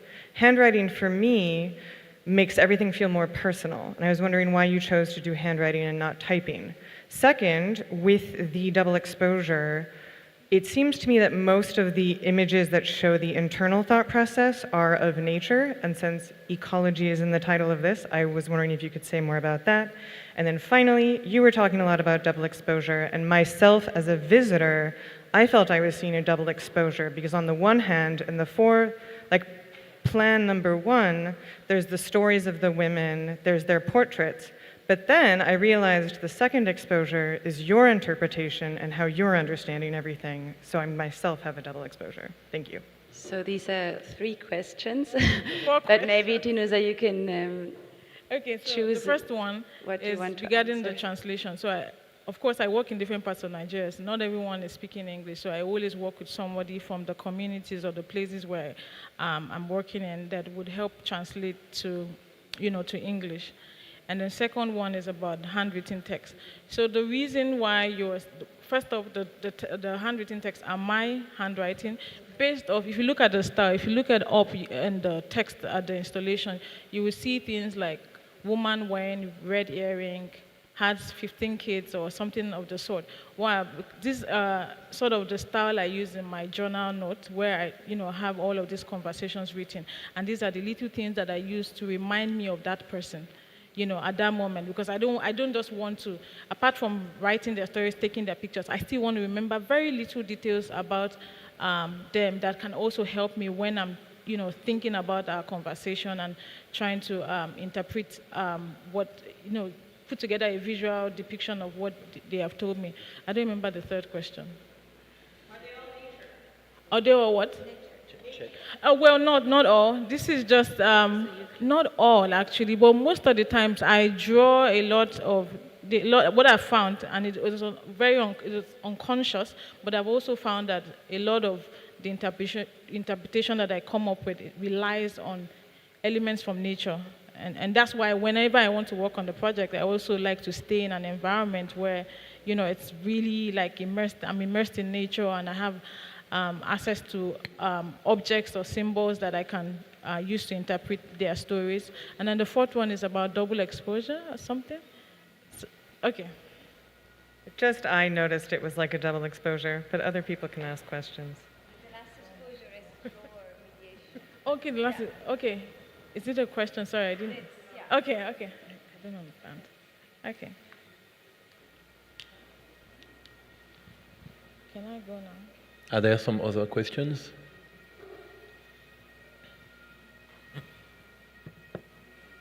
Thank you very much. Thank you, Yvonne. Thank you, Stefania. Thank you very much.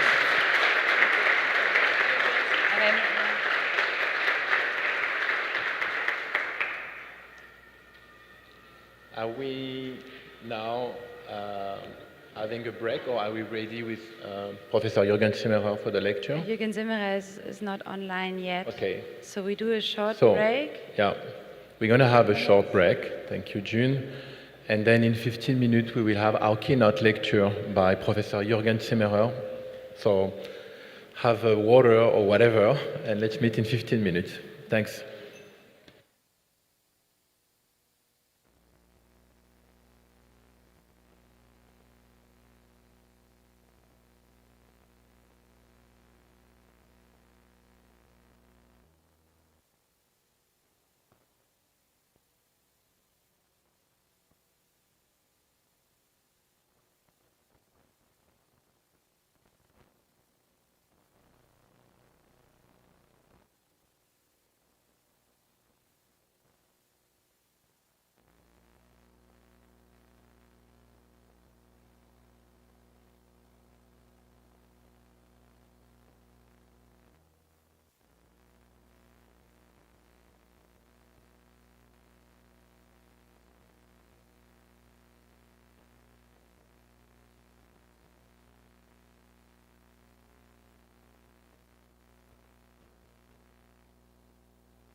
So, wir testen jetzt einfach mal ganz kurz. Verstehen Sie uns? Ja, verstehen Sie uns? Okay. Okay, so this one is working.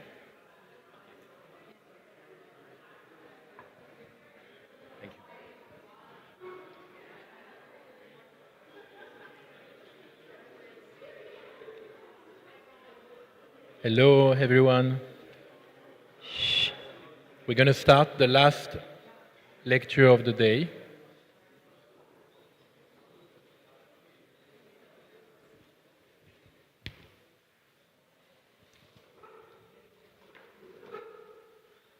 With Professor Jürgen Zimmerer. I have to tell you that he was supposed to be with us tonight, but due to health reason, he's going to be on Zoom. So I think it's super important to welcome him, because I don't know if I would be with you if I would have COVID today. And also because of the extremely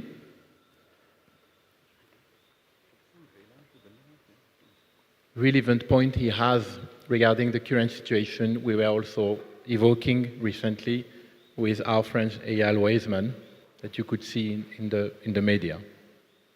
Jürgen Zimmerer is a historian. He has been a professor of African history at the University of Hamburg since 2010 and has headed the Research Center Hamburg's Postcolonial Heritage since 2014. He is one of the leading proponents of the so-called continuity thesis, according to which there was a continuity from the colonial crimes of the German Reich in Southwest Africa to the Holocaust. So now I'm calling to the Technik. Are we with Jürgen Zimmerer online now? Could we start? Thank you very much. Please welcome Jürgen Zimmerer.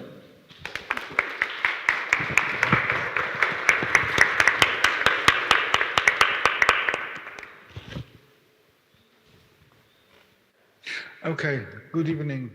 Can you hear me? I can see some of you, so if some of you make some give me some signals, I know that you can hear me. Good evening. I really apologize for not being with you. I was really looking forward to coming to Berlin to this session and to share my ideas and to discuss my ideas with you. And then on Saturday, I was tested positive for COVID, and I'm in isolation, and the isolation ends in 4 hours. But that was not possible to travel to Berlin. So I'm trying to give my paper via Zoom, knowing that this is equally difficult for me to deliver and for you to listen. So I try my best, and I'm very grateful that you are bearing with me. Germany, like all major European countries, at least in Western Europe, and many not so major ones as well, has been a colonial power, and not a minor colonial power, as many Germans used to believe and still believe, I think, based on a revisionist, nationalistic nostalgia about the German Empire. And Germany has an even longer colonial history than the mere time of its colonial empire, which lasted from 1884 to 1919, so roughly one generation. A colonial history that was neither a footnote to the history of Germany and Germans, nor to that of the colonized people in Africa or Asia. Twice Germans created a colonial empire, or at least attempted to create one. Twice they engaged in wars of annihilation and genocide. Twice they tried to build a racial state. Twice they brought havoc, destruction, and despair to the people unfortunate enough to inhabited regions identified by German politicians, generals, intellectuals, and ideologues, and sometimes this can't be strictly separated, as land suitable for German settlement. Yet Germany is still largely missing in most accounts of the great colonial empires of the last 500 years. And even more importantly, German attempts at colonialism are still largely absent from German public consciousness and from official memory. Many Germans are still not aware of this colonial history, although this is slowly changing since the turn of the century, mainly through the efforts of civil society activists, many of whom identify as BIPOC and also some scholars. But still, the effects of German colonial amnesia are to be felt everywhere. Colonial amnesia, as I have called this exclusion of an important chapter of Germany's history of racialized violence from public consciousness, does not mean that any remembrance of Germany's colonial adventure was lost completely.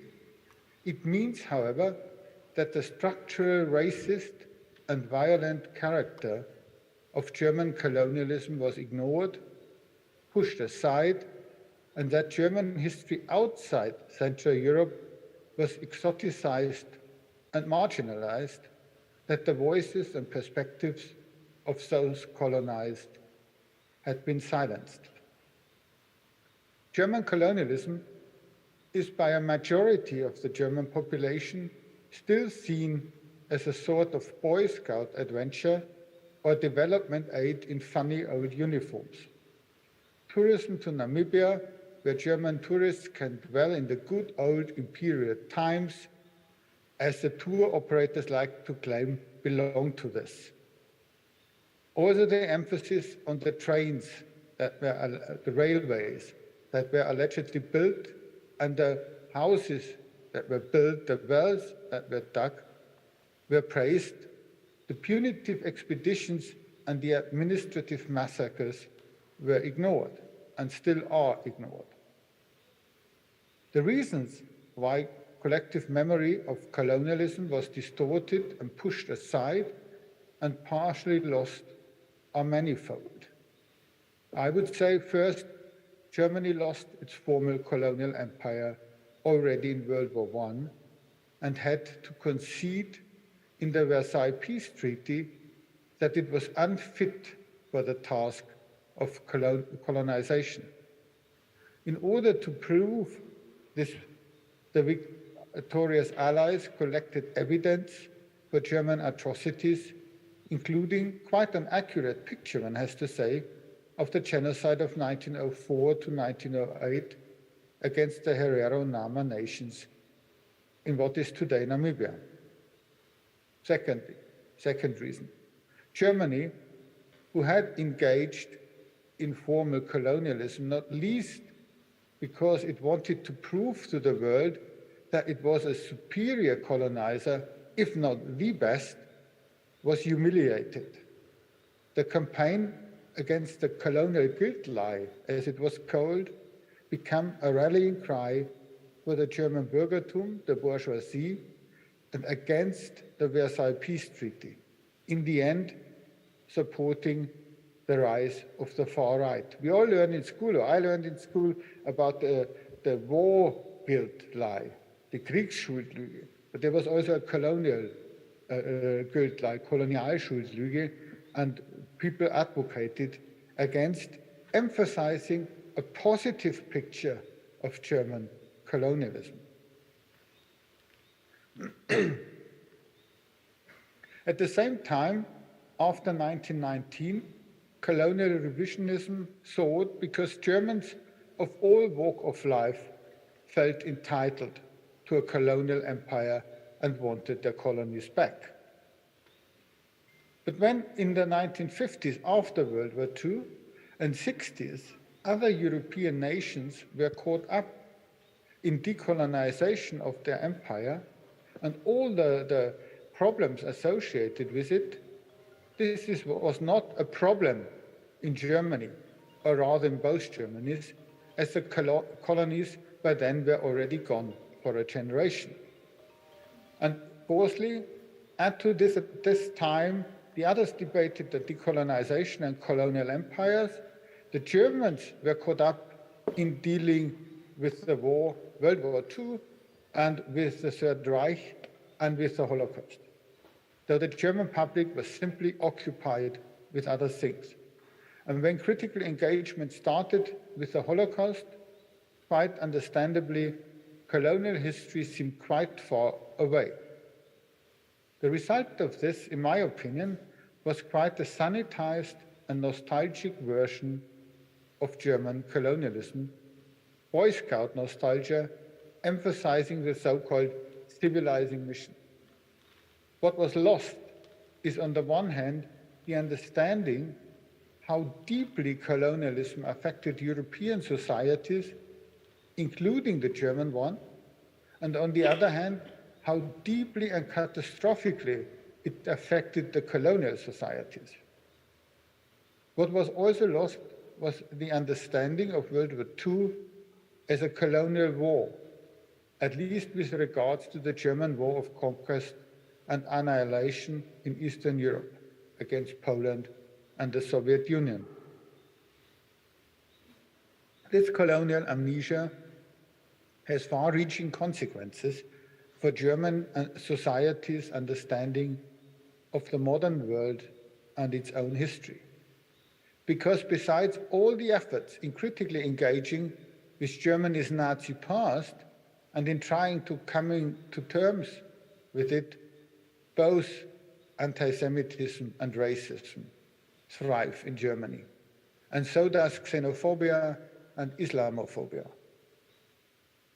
Furthermore, the concept of colonial amnesia can help to understand how the German parliament in 2015 could discuss and in 2016 officially recognize the Armenian genocide committed by the Ottoman Empire during World War I and refuse the German parliament a few years before and a few years after to recognize the German colonial genocide of the Herero Nama in German Southwest Africa, committed only 10 years before the Armenian genocide. Colonial amnesia can also help to understand how the Prussian town palace of the Hohenzollern dynasty, we all know the function of it, the Humboldt Forum, could be rebuilt in the center of Berlin to house the ethnological collections of the former Völkerkunde Museum without realizing the colonial blind spot in this project, or rather blind spots, several of them. Blind spots which relate to the fact that the last ruling resident in the palace was nobody else than the German Kaiser Wilhelm II, in whose name the genocide against the Herero Nama had been committed, and to the fact that the objects of the ethnological collection were colonial loot, the famous Benin bronzes being merely the best known. Basically, tens of thousands of objects are colonial loot. The problem seems not only to be, in my opinion, that colonial history has been ignored, but that therefore there is also ignorance and amnesia about what constitutes colonialism. Take the museums and collections. Whilst many had assumed that collection or collecting is innocent, the fact of the matter is that under the conditions of the emerging colonial state, voluntary and fair transfer of objects were an exception. They existed, but there were very few cases. They were the exception. There was, in many cases, at least the threat of violence looming in the background, as German colonialists and those of other nations really admitted at the time. Yet we used to talk, and still do, about collections, about collecting, not about robbery, looting, or forced transfer. We talk, as in the case of the looting of the Benin bronzes in 1897, of a punitive expedition of the British, where we should talk about a war of aggression, of massacres, etc. Collecting and exhibiting the colonial, however, had an important function in the creation and the spreading of colonial ideology. It exhibited a homogenized version of quote-unquote primitive cultures, which reaffirmed the assumed European superiority. It was never innocent, regardless of the modes and injustices of acquisition. The ethnology and the ethnological museums were important factors in creating a colonial ideology. They were in a symbiotic relationship with colonialism. Or take the genocide of the Herero and Nama people in Namibia, which the German government until 2015 not only refused to call genocide, but was actively engaged in preventing people, including scholars, to use the term.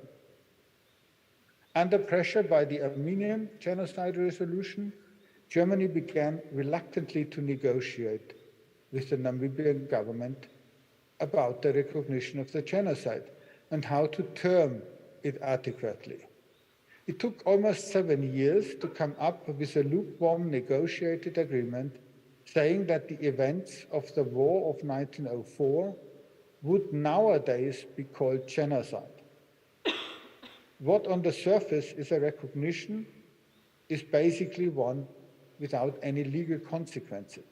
And that is deliberate. That's what took so long in the negotiations, to make sure there is no legal consequence once Germany concedes that it was genocide. By saying what today would be termed genocide, saying what today would be termed genocide implies nothing else than it was not a genocide at the time in legal terms, because the term of genocide did not exist at the time. It is not conceivable, in my opinion, that the same caveat, this addendum, would be used with regards to the Holocaust.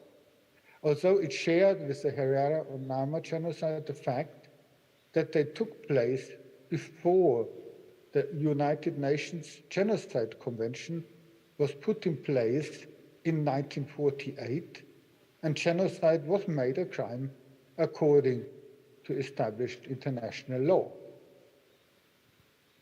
The first genocide of the 20th century,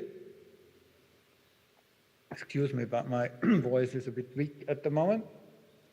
The first genocide of the 20th century, as it has been termed, is instructive in many ways for the discursive marginalization of colonial violence.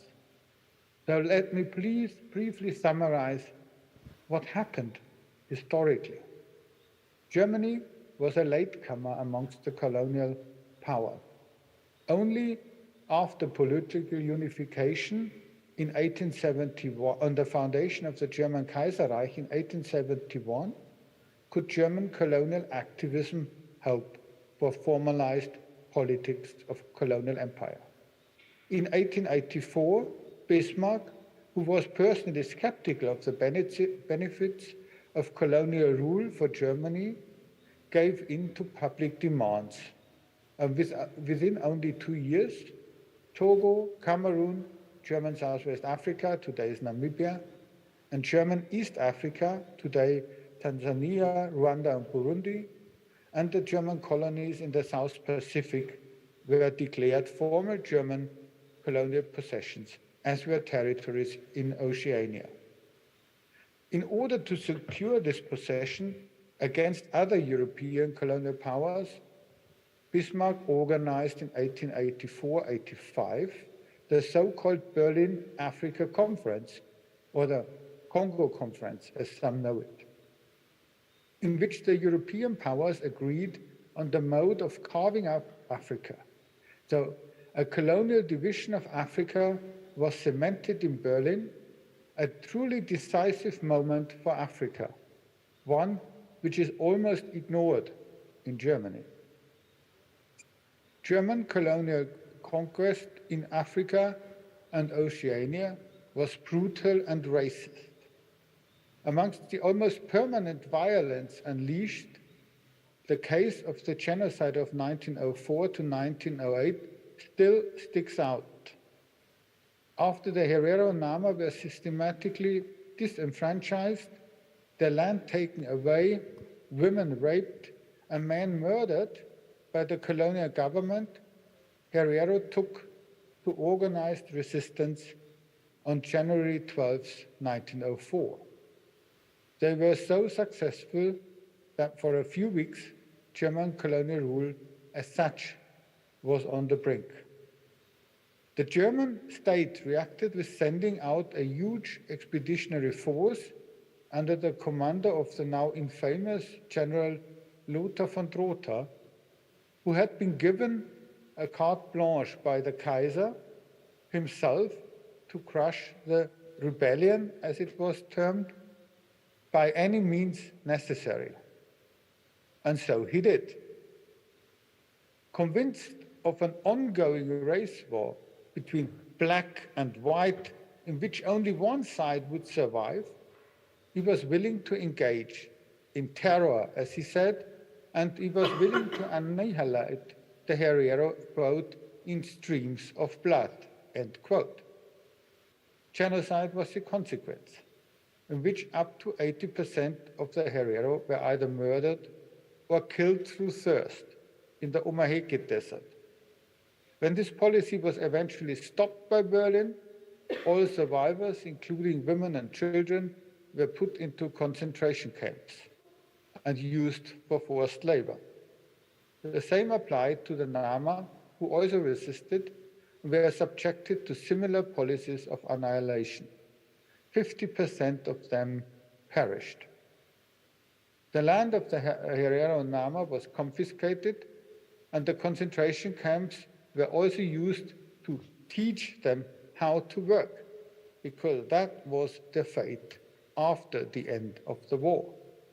A rigid racial state was established in which every African person was put under surveillance, the freedom of movement limited, and all forced to work for Germans. This racial state needed a strict color line, and therefore a ban on so-called mixed marriages was enacted, soon followed by attempts to prevent any sexual relations between Europeans and Africans. In short, the policies in German Southwest Africa went well beyond building railways and digging wells, even well beyond exploiting natural resources. It was an attempt at completely reordering a space roughly the size of Germany on the basis of race. Race and space are the keywords here, not development or collecting. Race and space also built a bridge to the second German colonial empire, the one German troops attempted to conquer during World War II, following the invasion of Poland in 1939 and of the Soviet Union 1941, yesterday 81 years ago, to be precise. I quote, "Russia is our India, and just as the English rule India with only a handful of people, so will we govern this, our colonial territory. We will supply the Ukrainians with headscarves, necklaces of glass beads as jewelry, and all the other things that appeal to colonial peoples, end quote, Hitler said on the eve of the invasion. More than 27 million people, Poles, Lithuanians, Latvians, Estonians, Belarusians, Russians, and Ukrainians died as a consequence of the German war aims and the war of annihilation. More than 5 million of them were Jewish, part of the 6 million Jewish murdered in the Holocaust. But plans were drawn up by the German occupiers to murder up to 60 million Slavs by expelling them to Siberia, where they vanish, and to create settlement space for German settlers.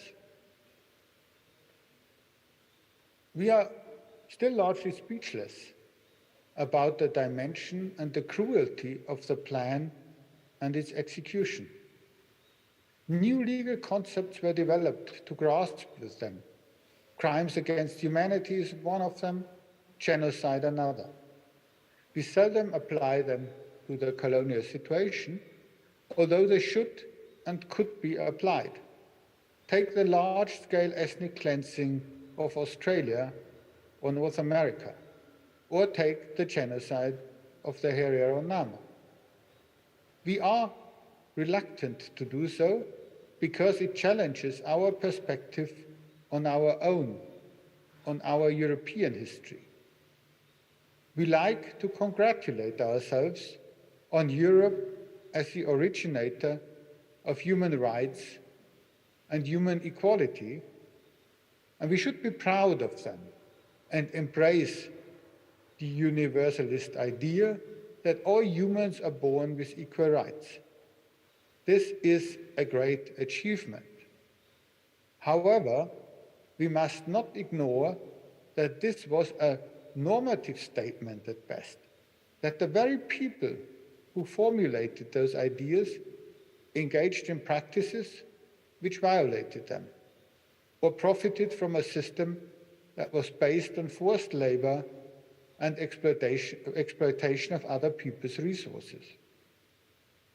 What I have described holds true for the global north in general, but Germany is quite a particular case because of the Holocaust and the way German society dealt with it. The German Vergangenheitsbewältigung, coming to terms with the past, has been applauded internationally, and rightly so.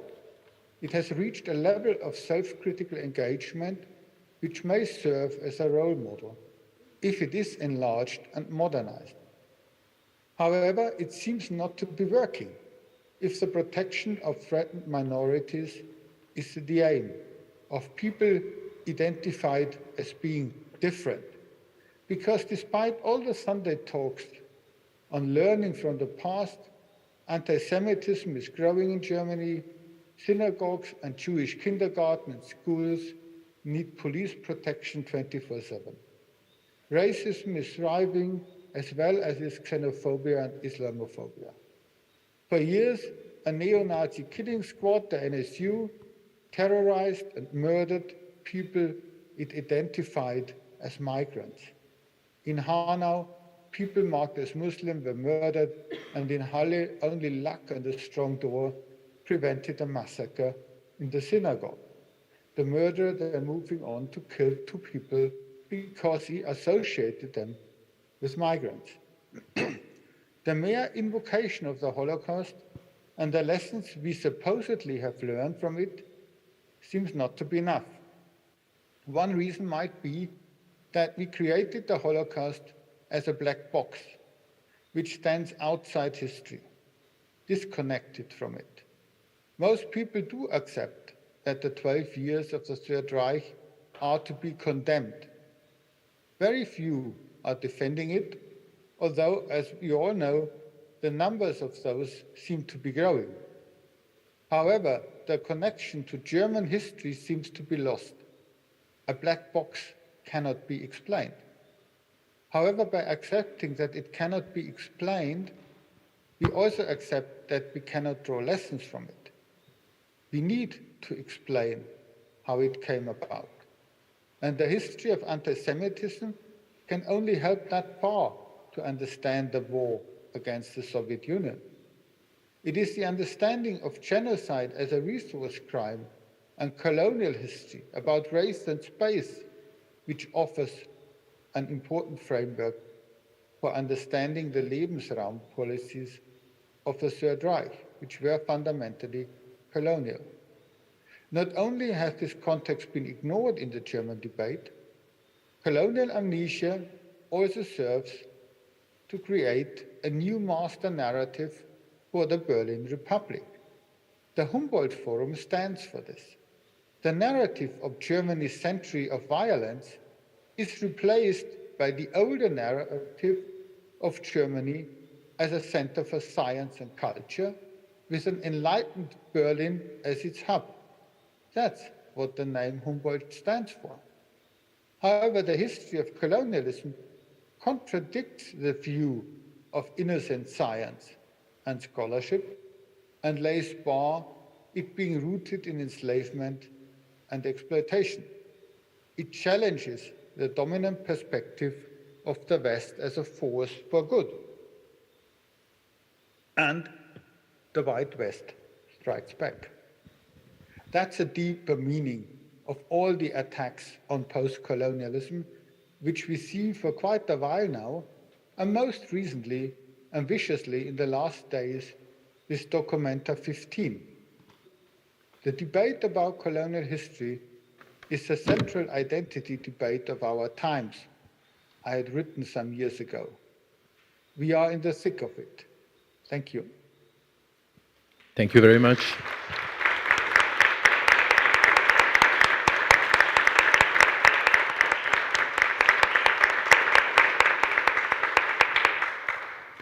Thank you very much, Jürgen. And I will start with a question that is asked by my close collaborator from the artistic team with whom I've been working on this. She cannot also, unfortunately, be with us tonight. You know, some of you know her. Her name is Anna Pinto Teixeira. She sent me some questions, and I'm going to read the first one, Jürgen. You mentioned Lothar von Trotha. I would like to ask you about Franz Ritter von Epp, because this figure, the continuities between the Kaiserreich or Second Reich and the Third Reich become apparent. Who has grown up in Namibia under von Trotha, he rose amongst military ranks to become a Freikorps leader and one of the 12 first elected parliamentarians for the Nazi Party in 1928. Could you delve a bit into his and other stories where these continuities become palpable? Yeah, I mean, this is a key question, obviously. Are there links between the first and the second colonial empire? And Epp is quite a famous figure for this personal relation, although one has to say that within the Third Reich's power structure, he was then a rather minor figure. But he is certainly one of them. Paul von Lettow-Vorbeck would be another one, the heroic defender, as I said, of German East Africa during World War I, which cost approximately 1 million people, Africans, their life, which we normally don't talk about it, is another one, also a Freikorps leader then after World War I. But there are even more interesting figures like Eugen Fischer, a racist anthropologist, the doctoral supervisor of Mengele, who sort of transferred now all this racist biologist thinking from the colonial times to the Weimar Republic and then into the Third Reich. So I would say that we have to, although, I mean, I forgot somebody, Hermann Göring is normally mentioned in this because actually his father, Heinrich Göring, was the first German governor of German Southwest Africa. for 3 years, or Reichskommissar, as he was called then.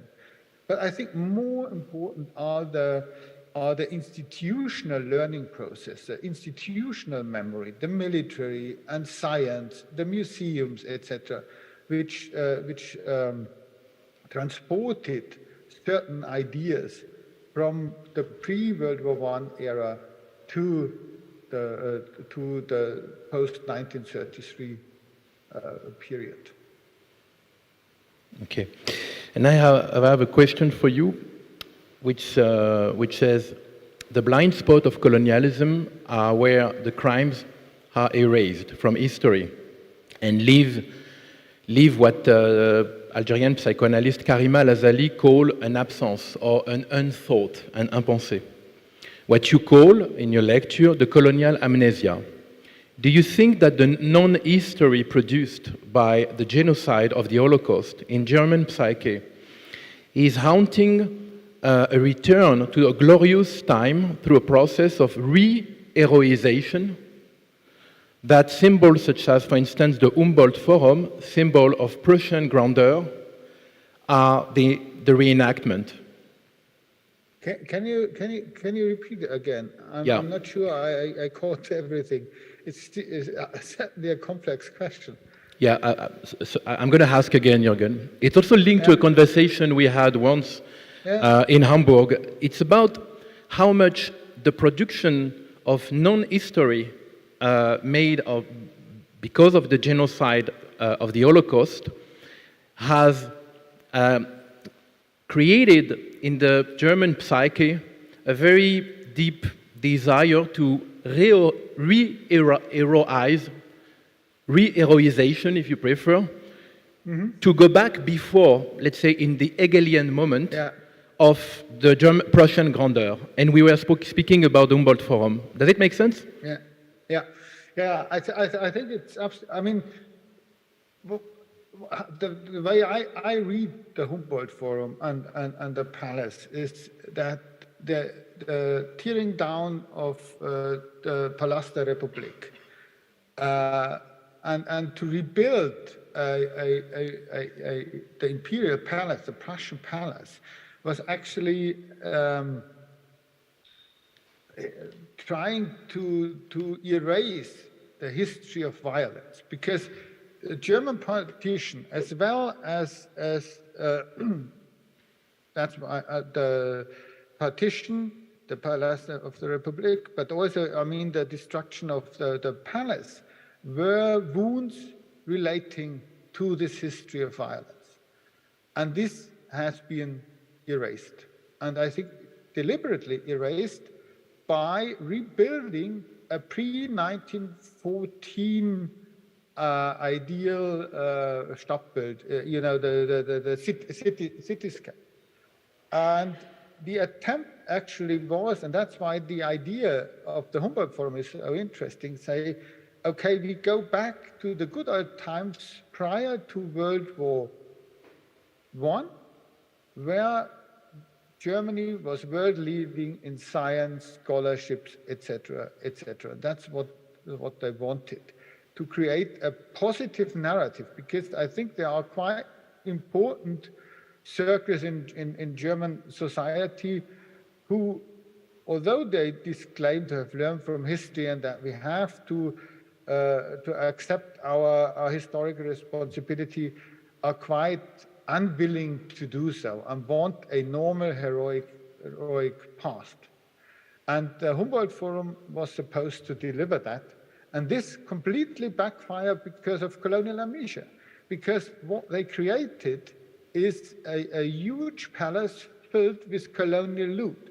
So in a way, without intention, the Humboldt Forum became the focal point for the whole debate about this colonial legacy, this ignored colonial legacy, because you cannot go back into the 19th century, the Kaiserreich, and seem that is a non-violent history, because the history of Europe since 1415, since the Portuguese attempted to set conquer Africa, North Africa for the first time, is a history of violence. Europe is built on violence. Europe is built on exploitation.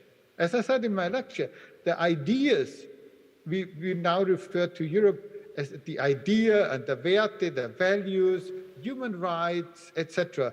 They are all there, and it created that. But the dark side of the medal is this exploitation, enslavement, etc. of tens of millions of people. So you can't escape that. And I think that many in Berlin wanted a new narrative. And I mean, I was reminded 2 days ago when the SPD chairman talks about the neue Führungsmacht, which he wants Germany to be. I mean, we are still struggling with this, that we said, well, we learned on the one hand that we should not lead, on the other hand, maybe we are required to lead. I think this is all heating up at the moment, and there are people who want a positive national narrative. And I think that is a very dangerous. Thank you, Jürgen. Maybe we can open now to the question of the audience. Is there...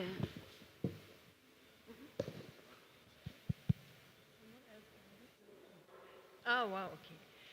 Hello, thank you so much, Jürgen Zimmerer, for this lecture. Very important to hear this here in Berlin and to be reminded on that.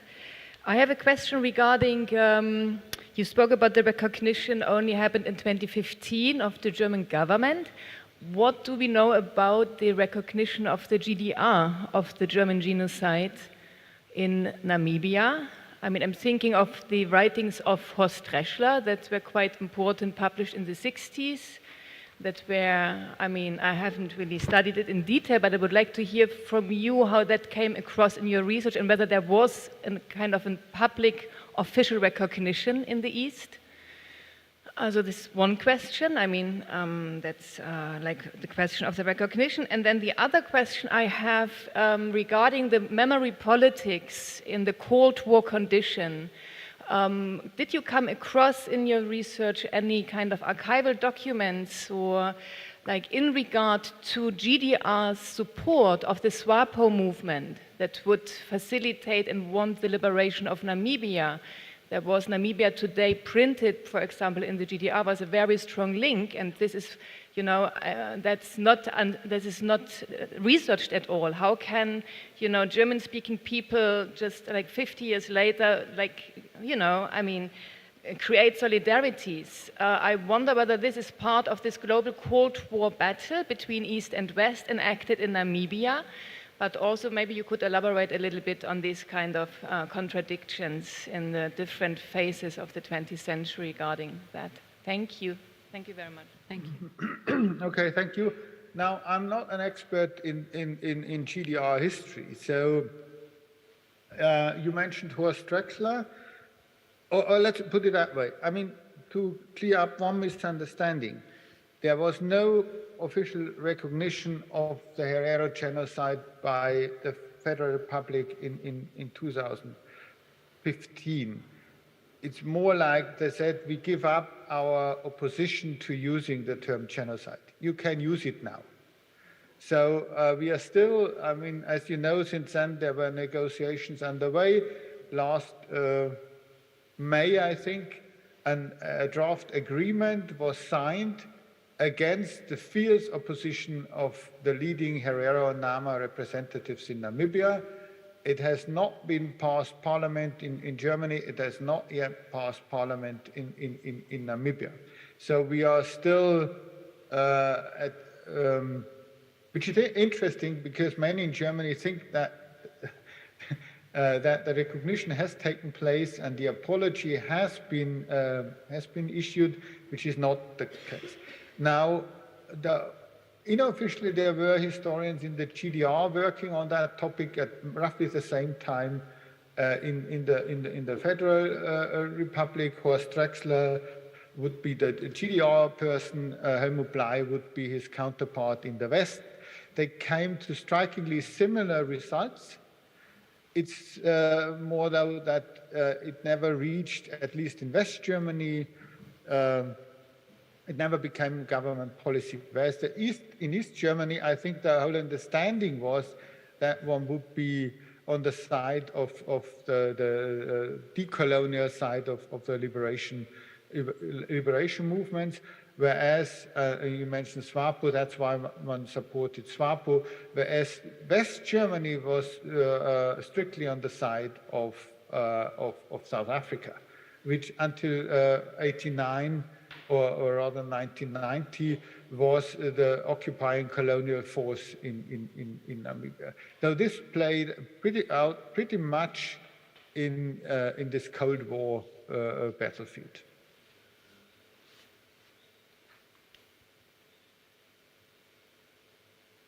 Thank you. Is there another question? Imani? Yeah, Imani has a... Oh, okay. Thank you very much. My name is Imani Brown. I am an artist here in the Biennial and a researcher with forensic architecture, with whom I am working on a new investigation into German colonial genocide in Namibia, and so I very much appreciated your presentation. I'm interested in, I have a lot of questions and do hope to perhaps speak with you at another time, but I wanted to ask now about the influence of National Socialism on German settler and German descendant communities in Namibia itself over the decades, and wonder if this has been any aspect of your research, thinking about the fact that after World War II there was, as I understand, or perhaps this is the question, was there any denazification process in Namibia itself? What does it mean for even contemporary Namibian society if there was this kind of microcosm of National Socialism that was able to fester, that was not addressed there in the country? Is this something that you've studied at all? I haven't studied it myself, but there are studies which looked into that. If you drop me an email, you can find my email easily on the web page or in the program, I don't know, then I can send you the links. You raise an important point because, of course, in all the former German colonies, which were Völkerbundmandate, were how you say it now? My English loses. Sorry, I'm still a bit under the weather because of this COVID. Because everywhere you had Nazi Ortsgruppen, you had Nazi societies, and the one in Namibia was in Southwest Africa was rather prominent, and of course there was an inherent, how I say. What I pointed out, the racist state, the racist settler state in German Southwest Africa, and the racist state of the Third Reich had very similarities, all these connections. So the settlers, the Germans there could relate. The problem is you ask about denazification. No, there wasn't, because in 1948, in South Africa, apartheid was introduced, and it was also introduced in German Southwest Africa, in Namibia. So basically, the principle of a racist state became the structuring feature of Namibia, and there wasn't seen any reason of denazification. You could rather say the sort of Nazi types took power in Namibia. Thank you very much. Thank you. I think we are running out of time, so Kader. We have a last question that I cannot refuse. Thank you. My name is Clementine de Lis. I'm very grateful to you for your lecture, and I'd like to come back to the question of language. You use very evocative metaphors. You speak of German colonialism as Boy Scout adventure, as Boy Scout nostalgia. You speak about colonial amnesia, colonial blind spots. You speak about the Holocaust as a black box. I want to come back to one of those metaphors that you used right at the start and ask you to please amplify a little bit on it. You spoke about the discussions around the Humboldt Forum, around colonialism, as something being, if you like, cultivated in secret societies, secret society activists that are often BIPOC. Could you talk to me a little bit about... Civil society, not civil. Not okay, civil. I'm sorry. Civil I understood society. Secret societies, so I was a bit confused. Okay. But I guess my question would then be, could you talk a bit about the nature of collective thinking at the moment? And I reference here what is going on at Documenta, the question of collective thinking, civil societies or secret. What is collective thinking?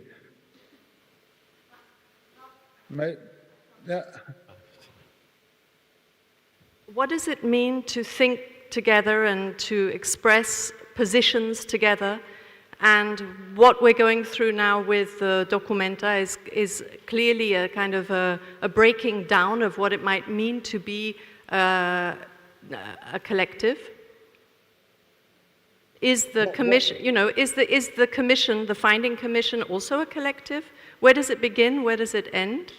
And so I'm just trying to understand how polemics in the press can start to chisel away at the question of a collective consciousness or collective position. And sorry, I understood that as secret society, so I wasn't completely in the clear. You don't need to answer if you don't want to. I'm trying to understand. I mean,